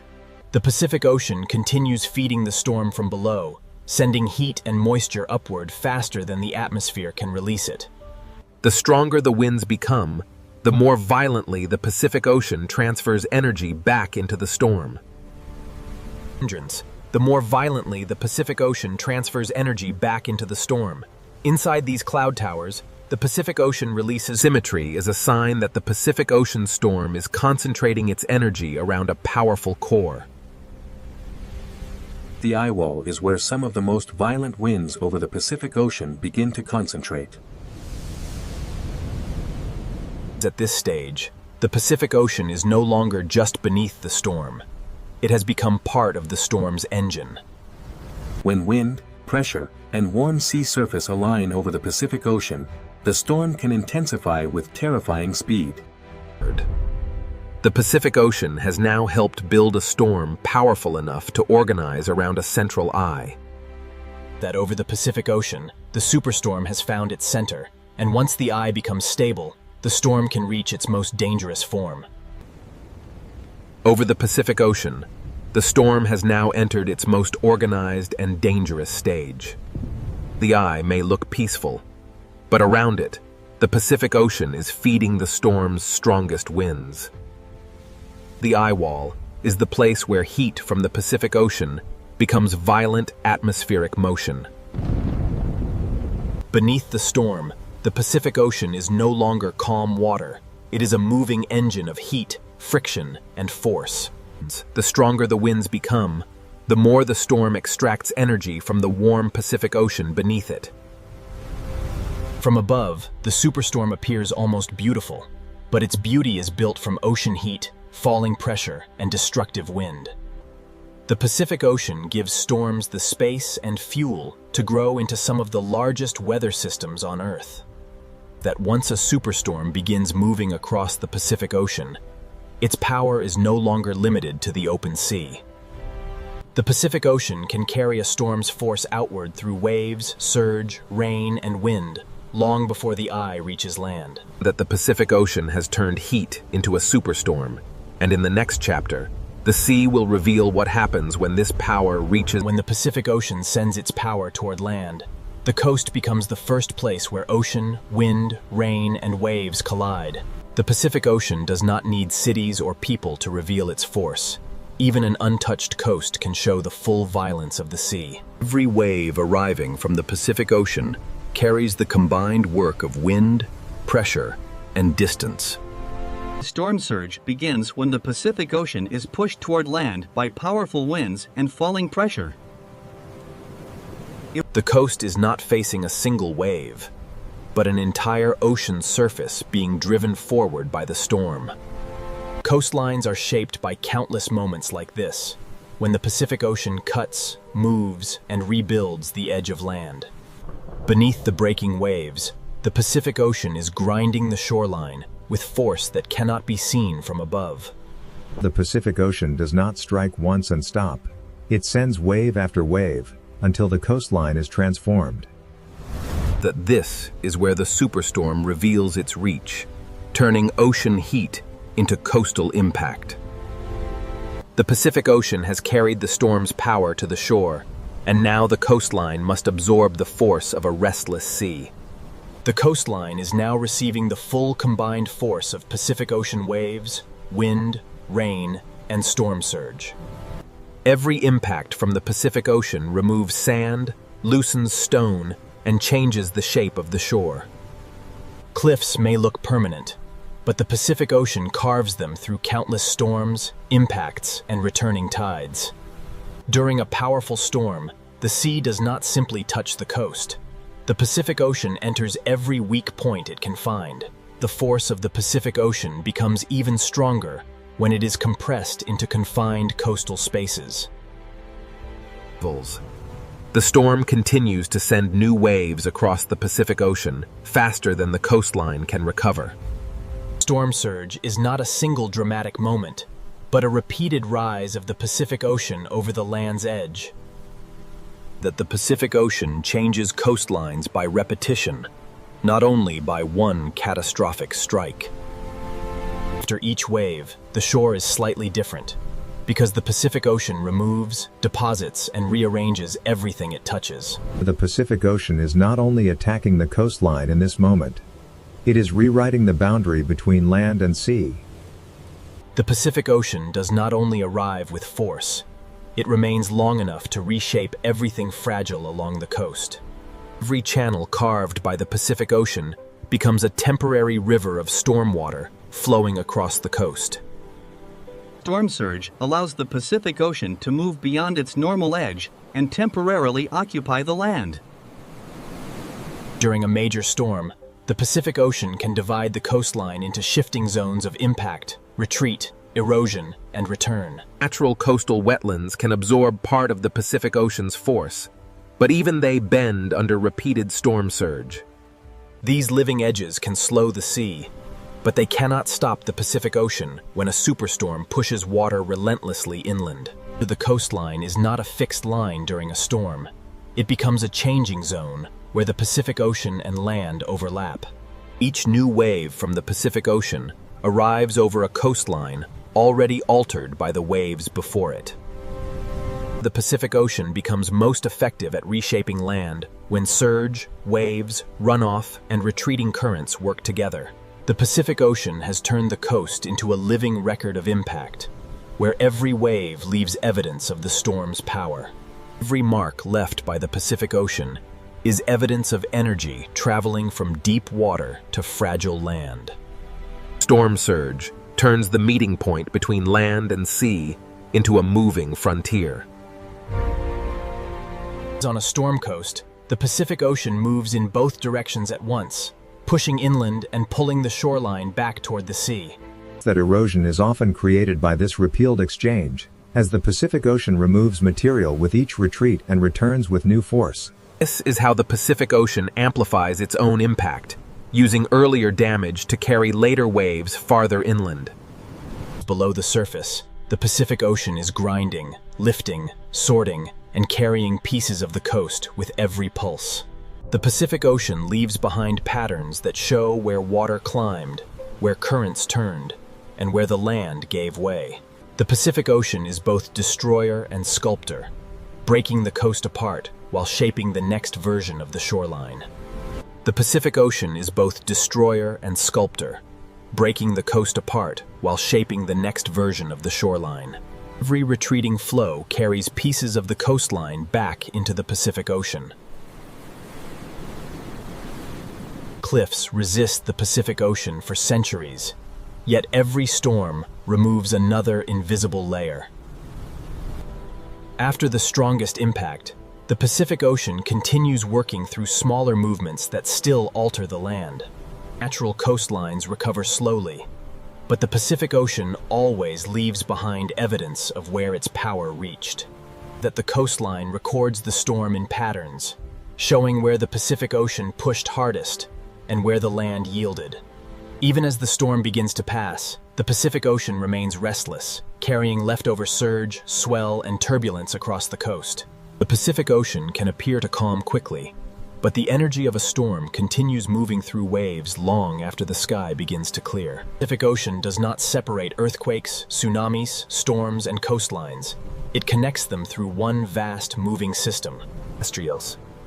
The Pacific Ocean has shown its force at the coast, and in the final chapter, the story will return to the open sea the Pacific Ocean never truly stops, even after earthquakes, tsunamis, and superstorms have passed.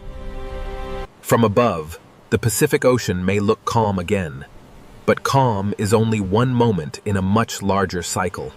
The Pacific Ocean remembers every force through motion, through temperature, through currents, and through the endless rhythm of the sea. Beneath the surface, the Pacific Ocean continues to move in layers long after the sky begins to clear. The ocean's greatest movements are often hidden below what the eye can see. Storms pass across the surface, but the deep Pacific Ocean keeps moving with ancient patience. Below the sea, the same geological forces continue to press, bend, and store energy for the future.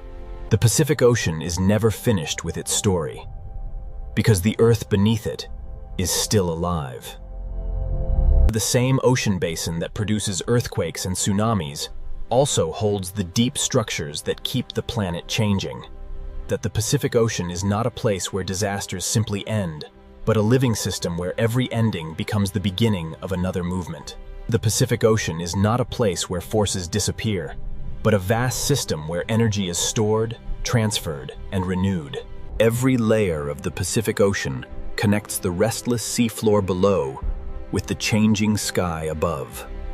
Peace in the Pacific Ocean is never emptiness. It is the quiet movement of a planet still alive. That these currents carry heat, nutrients, and motion across the Pacific Ocean long after storms have vanished from the sky. The same Pacific Ocean that carries tsunami energy also carries the warmth that can feed future storms.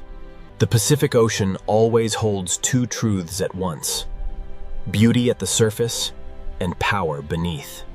After great violence, the Pacific Ocean can look peaceful again, but its silence is only the next chapter beginning. That every swell moving across the Pacific Ocean is part of a continuous exchange between wind, water, heat, and gravity. What appears to be empty ocean is actually a moving map of energy spread across the largest sea on Earth. The Pacific Ocean never truly rests, because beneath every calm wave, the planet continues to move. The Pacific Ocean never truly rests, because beneath every calm wave, the planet continues to move. The Pacific Ocean carries the memory of earthquakes, tsunamis, and superstorms, not as scars alone, but as motion continuing. Even when the surface becomes smooth, the Pacific Ocean is still exchanging heat, pressure, and movement with the world around it. Below the surface, the Pacific Ocean continues its hidden circulation, carrying energy through layers the eye can barely understand.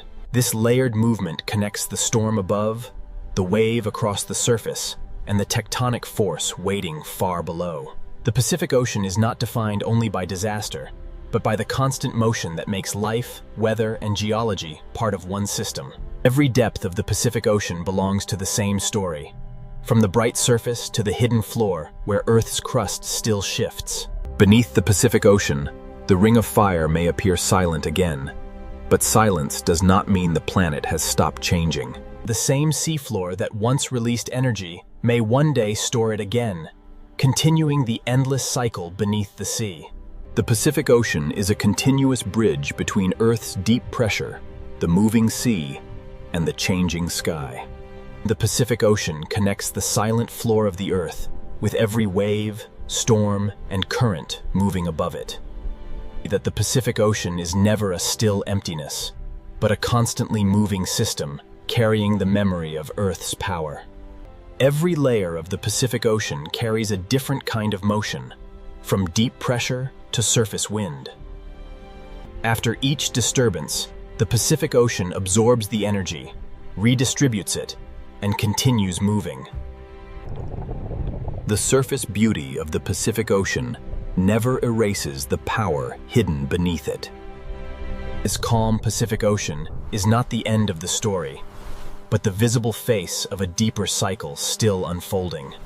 From this height, the Pacific Ocean appears peaceful, yet every pattern on the sea is shaped by wind, gravity, heat, and the motion of the planet. The Pacific Ocean is a living force of the planet, always changing, always carrying energy, and always waiting for the next days.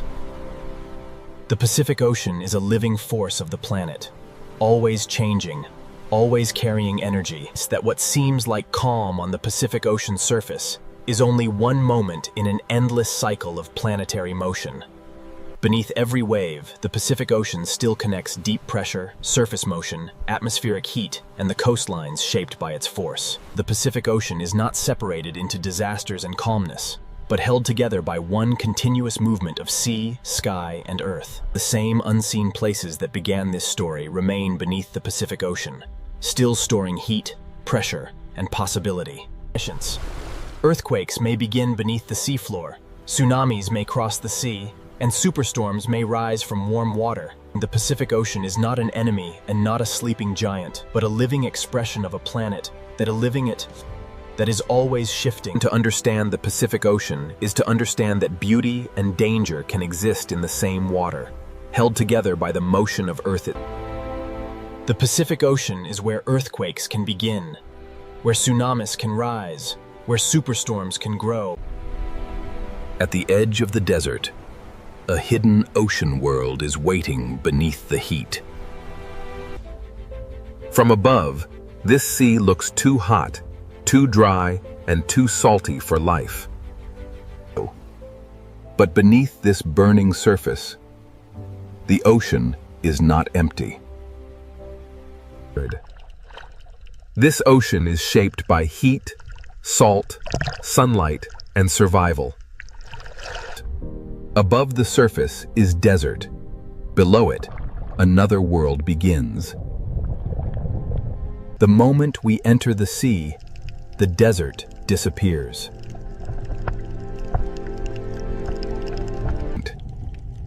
Here, the ocean becomes a city of color, shelter, and movement. Every corner of this sea gives life a place to hide, feed, and survive.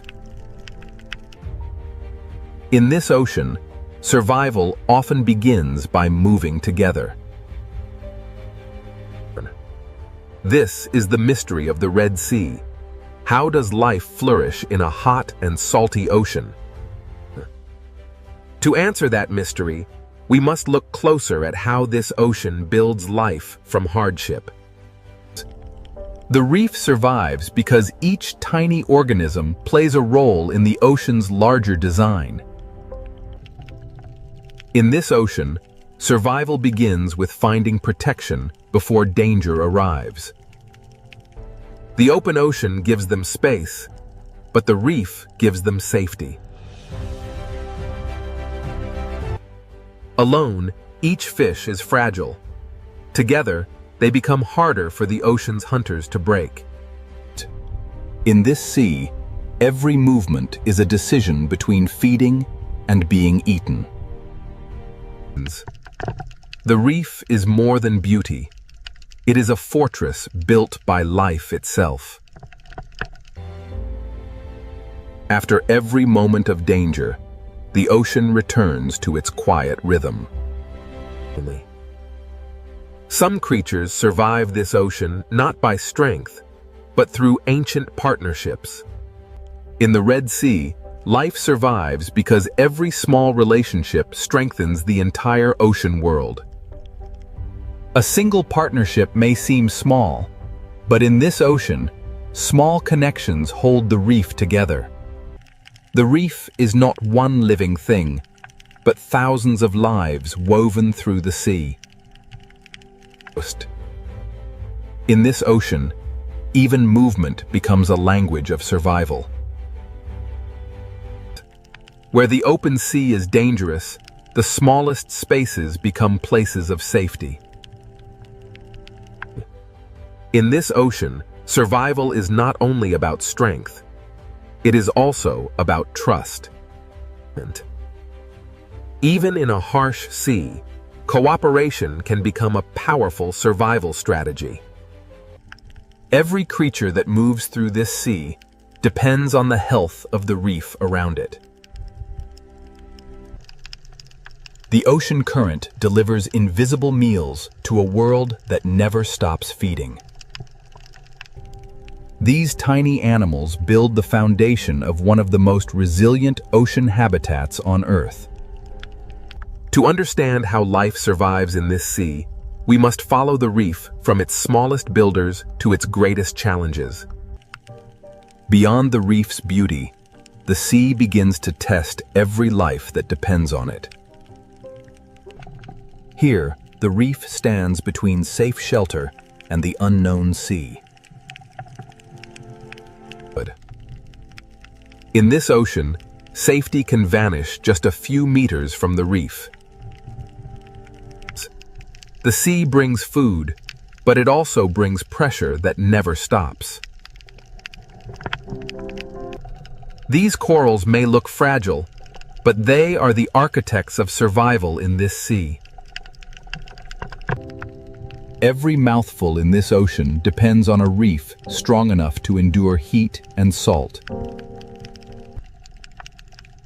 When the sea becomes dangerous, darkness can become protection. Some hunters in this sea survive by waiting where the light cannot reach. In this ocean, survival often means knowing when not to move. The Red Sea is beautiful because it is alive. And it is alive because every creature has learned to survive. To survive here, life must understand both the shelter of the reef and the danger of the open sea. Ancient travelers crossed this ocean by instinct, moving through heat, salt, and shifting currents. For some creatures, survival means remembering roots the ocean has held for generations. Others survive this sea by disappearing into the world around them.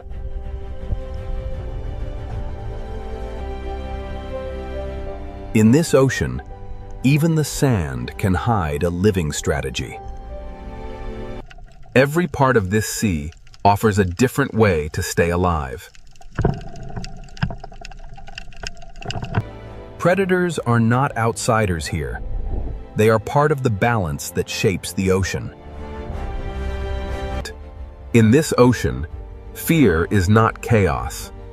It is information that keeps life moving. The Red Sea is not simply beautiful. It is a test that every living thing must answer. To understand how life survives here, we must first understand the sea itself, its heat, its salt, and its unforgiving power. To understand life in this ocean, we must first understand the heat pressing down from above. This sea receives sunlight with almost no shadow to soften its power. Around this ocean, the land is dry, and fresh water is rare. With little river water entering the sea, salt remains behind. Every day, the sun pulls water upward, but the salt stays in the ocean. This is why the Red Sea becomes saltier than many other ocean waters. For marine life, this salt is not just a background. It is a constant challenge. In shallow water, heat and light can become as powerful as any predator. Here, even shade can be a survival tool.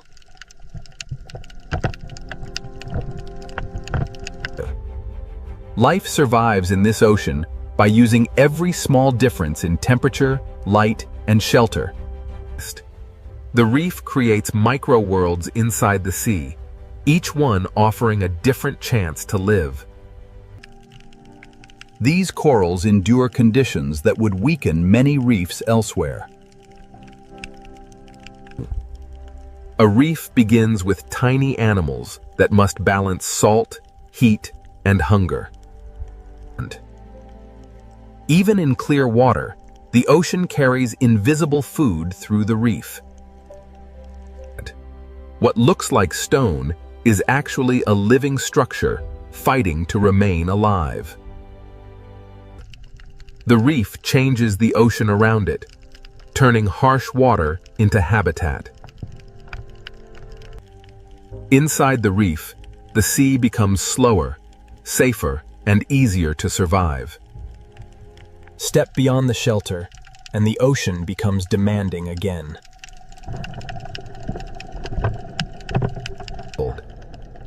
Every second in this ocean requires energy, balance, and adaptation. In this sea, the reef is not only a home, It is protection from the ocean itself. Every breath in this ocean must manage salt, oxygen, and heat. Small choices help life survive in a sea that never stops testing it. The surface may look calm, but it controls the world below.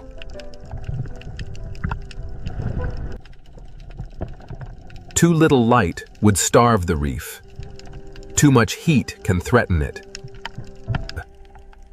Life here depends on balance. Enough sunlight to grow, not enough heat to fail. Even resilient reefs carry signs of the pressure placed upon them. In this ocean, survival is never permanent. It must be renewed every day. Depth offers relief from light, but it brings its own challenges. The deeper ocean gives less heat and less light, forcing life to change again. As conditions change, the ocean chooses different survivors. In this ocean, some creatures survive by turning beauty into defense. Warning colors are another language written into the ocean. The Red Sea is not one environment, but a staircase of changing conditions. From the surface to the depths, heat, salt, light, and pressure shape every life. Life survives here by finding the exact layer of ocean it can endure. Away from the reef, the sea becomes wider, emptier, and harder to read. In open water, survival depends on movement, awareness, and the strength to keep going. The reef offers safety, but the wider ocean connects every part of the Red Sea. Now that we understand the seal's heat and salt, we can enter the reef itself, where survival becomes a living city. The reef creates micro-worlds inside the sea, each one offering a different chance to live. A reef begins with tiny animals that must balance salt, heat, and hunger. A reef begins with tiny animals that must balance salt, heat, and hunger. Even in clear water, the ocean carries invisible food through the reef. What looks like stone is actually a living structure fighting to remain alive. The reef changes the ocean around it, turning harsh water into habitat. Inside the reef, the sea becomes slower, safer, and easier to survive. Step beyond the shelter, and the ocean becomes demanding again.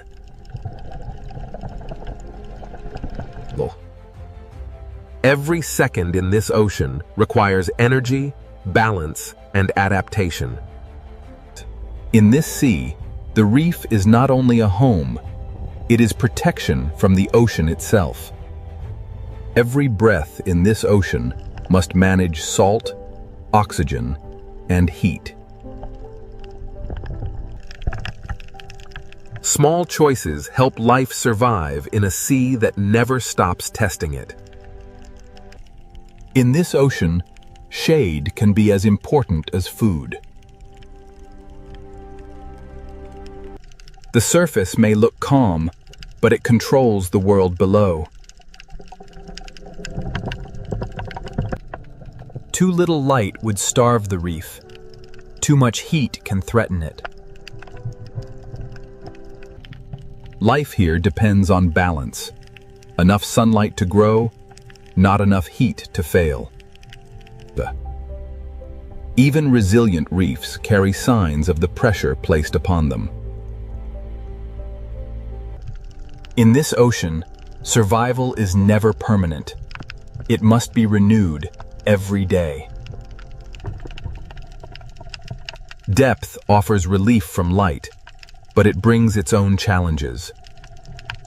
The deeper ocean gives less heat and less light, forcing life to change again. As conditions change, the ocean chooses different survivors.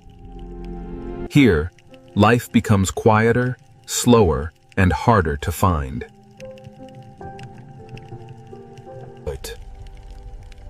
In this ocean, some creatures survive by turning beauty into defense. Warning colors are another language written into the sea. The Red Sea is not one environment, but a staircase of changing conditions. From the surface to the depths, heat, salt, light, and pressure shape every life. Life survives here by finding the exact layer of ocean it can endure. Away from the reef, the sea becomes wider, emptier, and harder to read. In open water, survival depends on movement, awareness, and the strength to keep going. The reef offers safety, but the wider ocean connects every part of the Red Sea. In this ocean, every journey eventually returns to the reef. The reef turns a harsh sea into a place where life can pause. And inside these coral walls, the ocean becomes a shelter built by living animals. For the smallest creatures, survival begins in spaces too narrow for danger to enter. The reef is not a backdrop. It is alive, working every moment against the sea. Here, light is both a gift and a pressure that life must balance. From tiny polyps, the ocean builds a city strong enough to face extreme conditions. This is how life answers the Red Sea, by building structure, shelter, and connection. The harsher the sea becomes, the more important this living city becomes. Now, we enter the reef itself, where the Red Sea turns hardship into one of the ocean's most crowded worlds. Inside the reef, the Red Sea becomes one of the ocean's most crowded living cities. Every coral tower becomes a street, a shelter, and a feeding ground. In this ocean city, movement is constant, because life must never stop responding. The smallest passages in this sea can become the safest places to grow. For young life in this ocean, survival begins by staying hidden. The city is built by tiny animals too small to command attention, but powerful enough to shape the sea. A reef city does not rise from stone. It grows from living mouths. Generation after generation, coral turns the ocean floor into architecture. Inside these tunnels, the open sea becomes quieter, slower, and easier to survive. Every hidden passage in this ocean leads to another world of life. Color in this ocean is not decoration. It helps life recognize, warn, and belong. In this reef city, some lives survive by staying close to one trusted partner. Even in a crowded ocean, survival can depend on cooperation.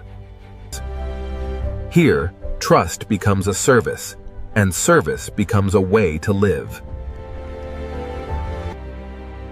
The reef city has rules written not in words, but in behavior.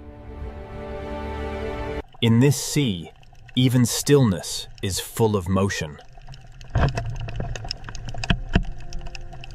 Soft corals turn the ocean current into movement, shelter, and food.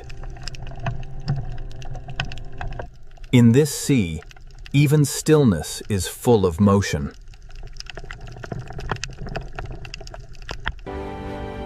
Above the reef, thousands of small bodies become one protective shape.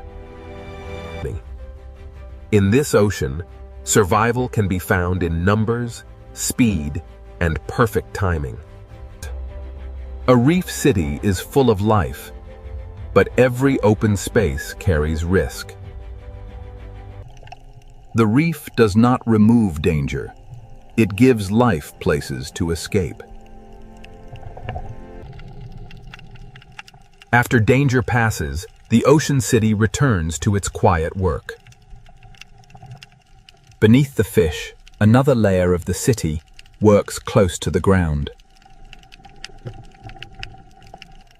The reef survives because even the smallest cleaners remove, recycle, and reuse. Life on the reef is not always fast. Some survival happens slowly, close to the seafloor. Even the open sand between corals becomes part of the city. A home in this ocean may be a coral tower, a tunnel, or a hole in the sand. The reef city is not built from one habitat, but from many connected shelters. Some fish feed on the reef while also helping keep it in balance. In this ocean, nothing is wasted for long.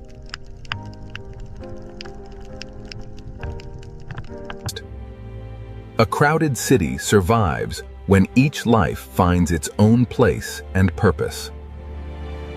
Even in a shared reef, space is valuable.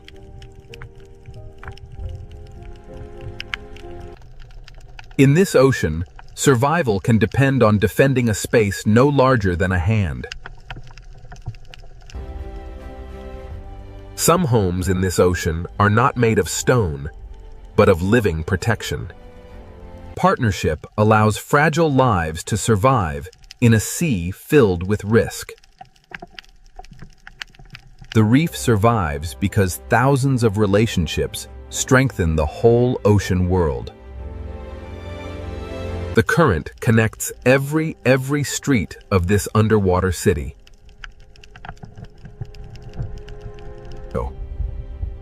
Food moves through this ocean as a hidden river inside the sea. One current can feed animals above the reef and animals fixed to the reef itself. The deeper we look into the reef, the more crowded the ocean becomes.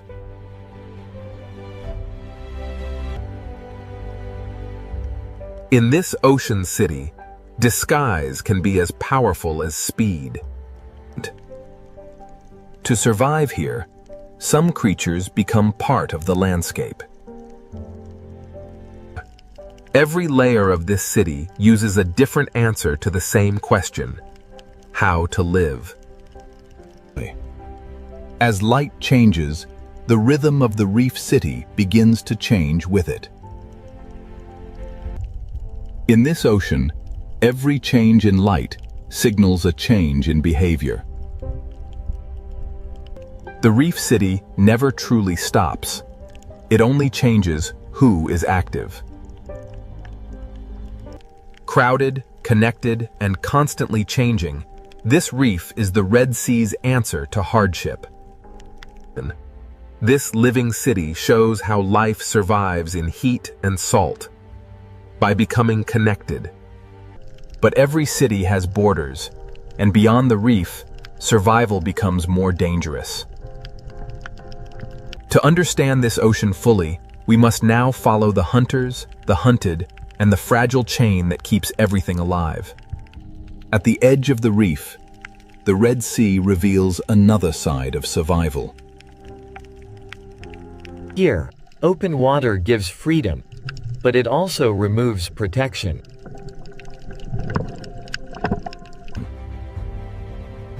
For the hunted, survival begins before the predator appears. Together, thousands of small lives can confuse a hunter's eyes. In this ocean, danger can arrive first as a shadow. The reef does not end the threat. It gives life a place to react. In this sea, surviving once does not mean danger is gone. Every calm moment in the ocean is only a pause between decisions. Some hunters survive by waiting where the reef hides them. In the Red Sea, patience can be as powerful as speed. A predator does not need to move often when the ocean brings food past its door. The reef is a shelter for the hunted, but it is also a hiding place for hunters. Another hunter waits inside the reef itself, using darkness as protection. In this sea, stillness can hide hunger.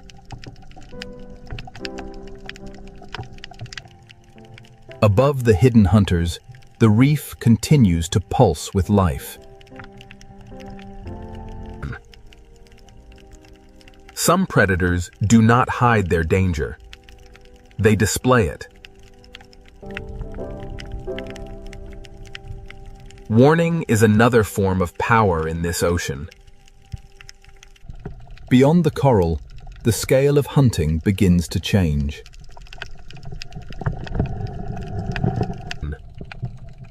The open ocean often looks empty before it reveals what is moving through it. The shark enters not as a monster, but as part of the ocean's balance. A predator's presence changes the behavior of everything around it. Fear is not chaos here. It is information that keeps life alive. When the predator passes, the reef does not forget. It resets. Life in this ocean survives by returning to motion again and again. Not every survivor in this sea depends on speed. On the ocean floor, invisibility can be the safest defense. Some animals survive by becoming almost invisible until movement is necessary. In the Red Sea, one creature's path can open food for another. The food chain is not a straight line. It is a web moving through the whole ocean. Even leftovers become energy in a sea where nothing can be wasted. In this ocean, a shadow can change everything.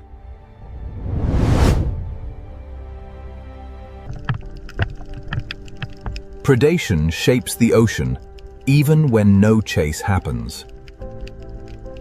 Survival here is not one victory. It is a rhythm repeated all day. Speed matters when the distance between hunter and hunted becomes a heartbeat.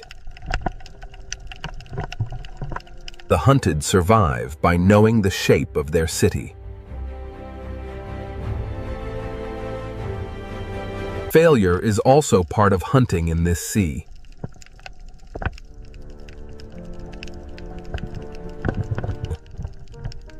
The ocean looks calm because every creature is constantly adjusting.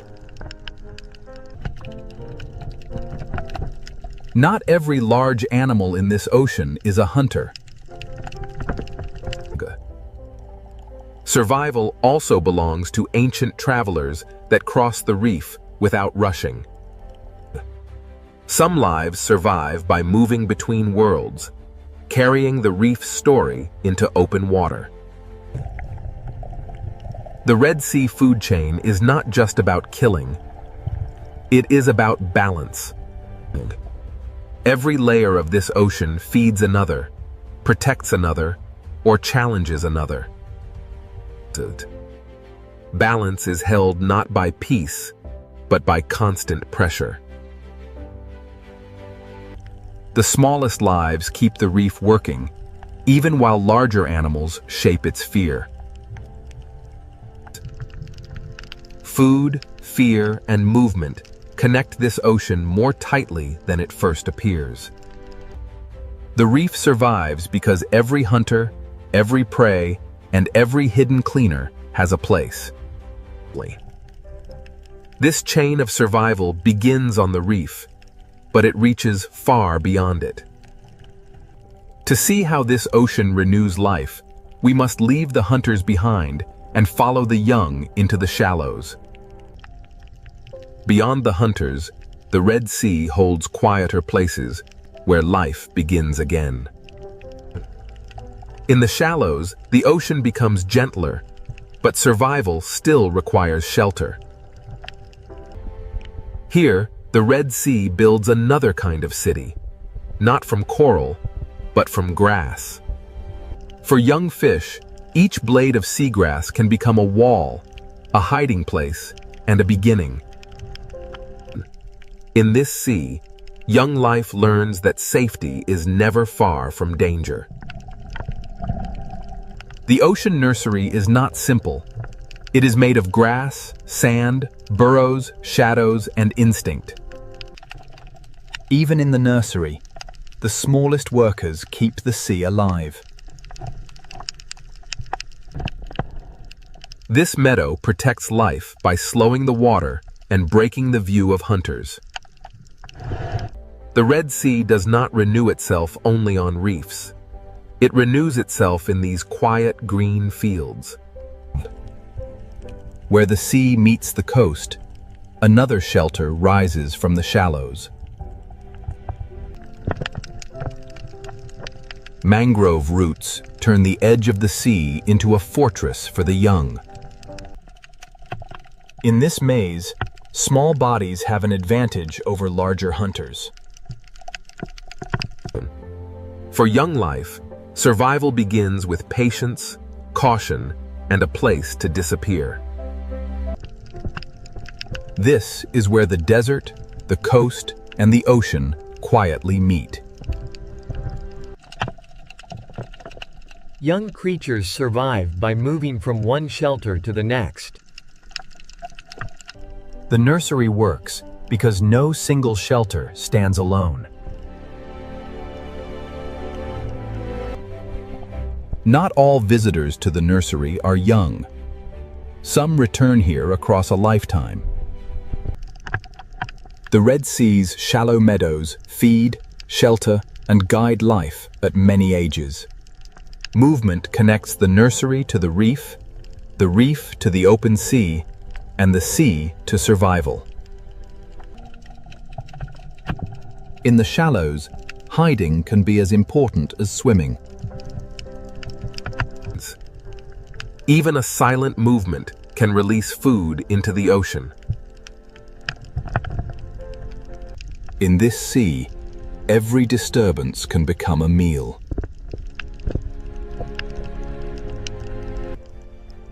The shallows may look quiet, but they are one of the ocean's busiest beginnings. For the young, the ocean is not yet a wide world. It is a narrow shelter. The nursery protects life not by removing danger, but by giving the young places to vanish. After danger passes, the nursery begins again. As young creatures grow, the path toward the reef begins to open. The journey from nursery to reef is not one leap, but many careful crossings. Here, young life begins to trade grass for coral.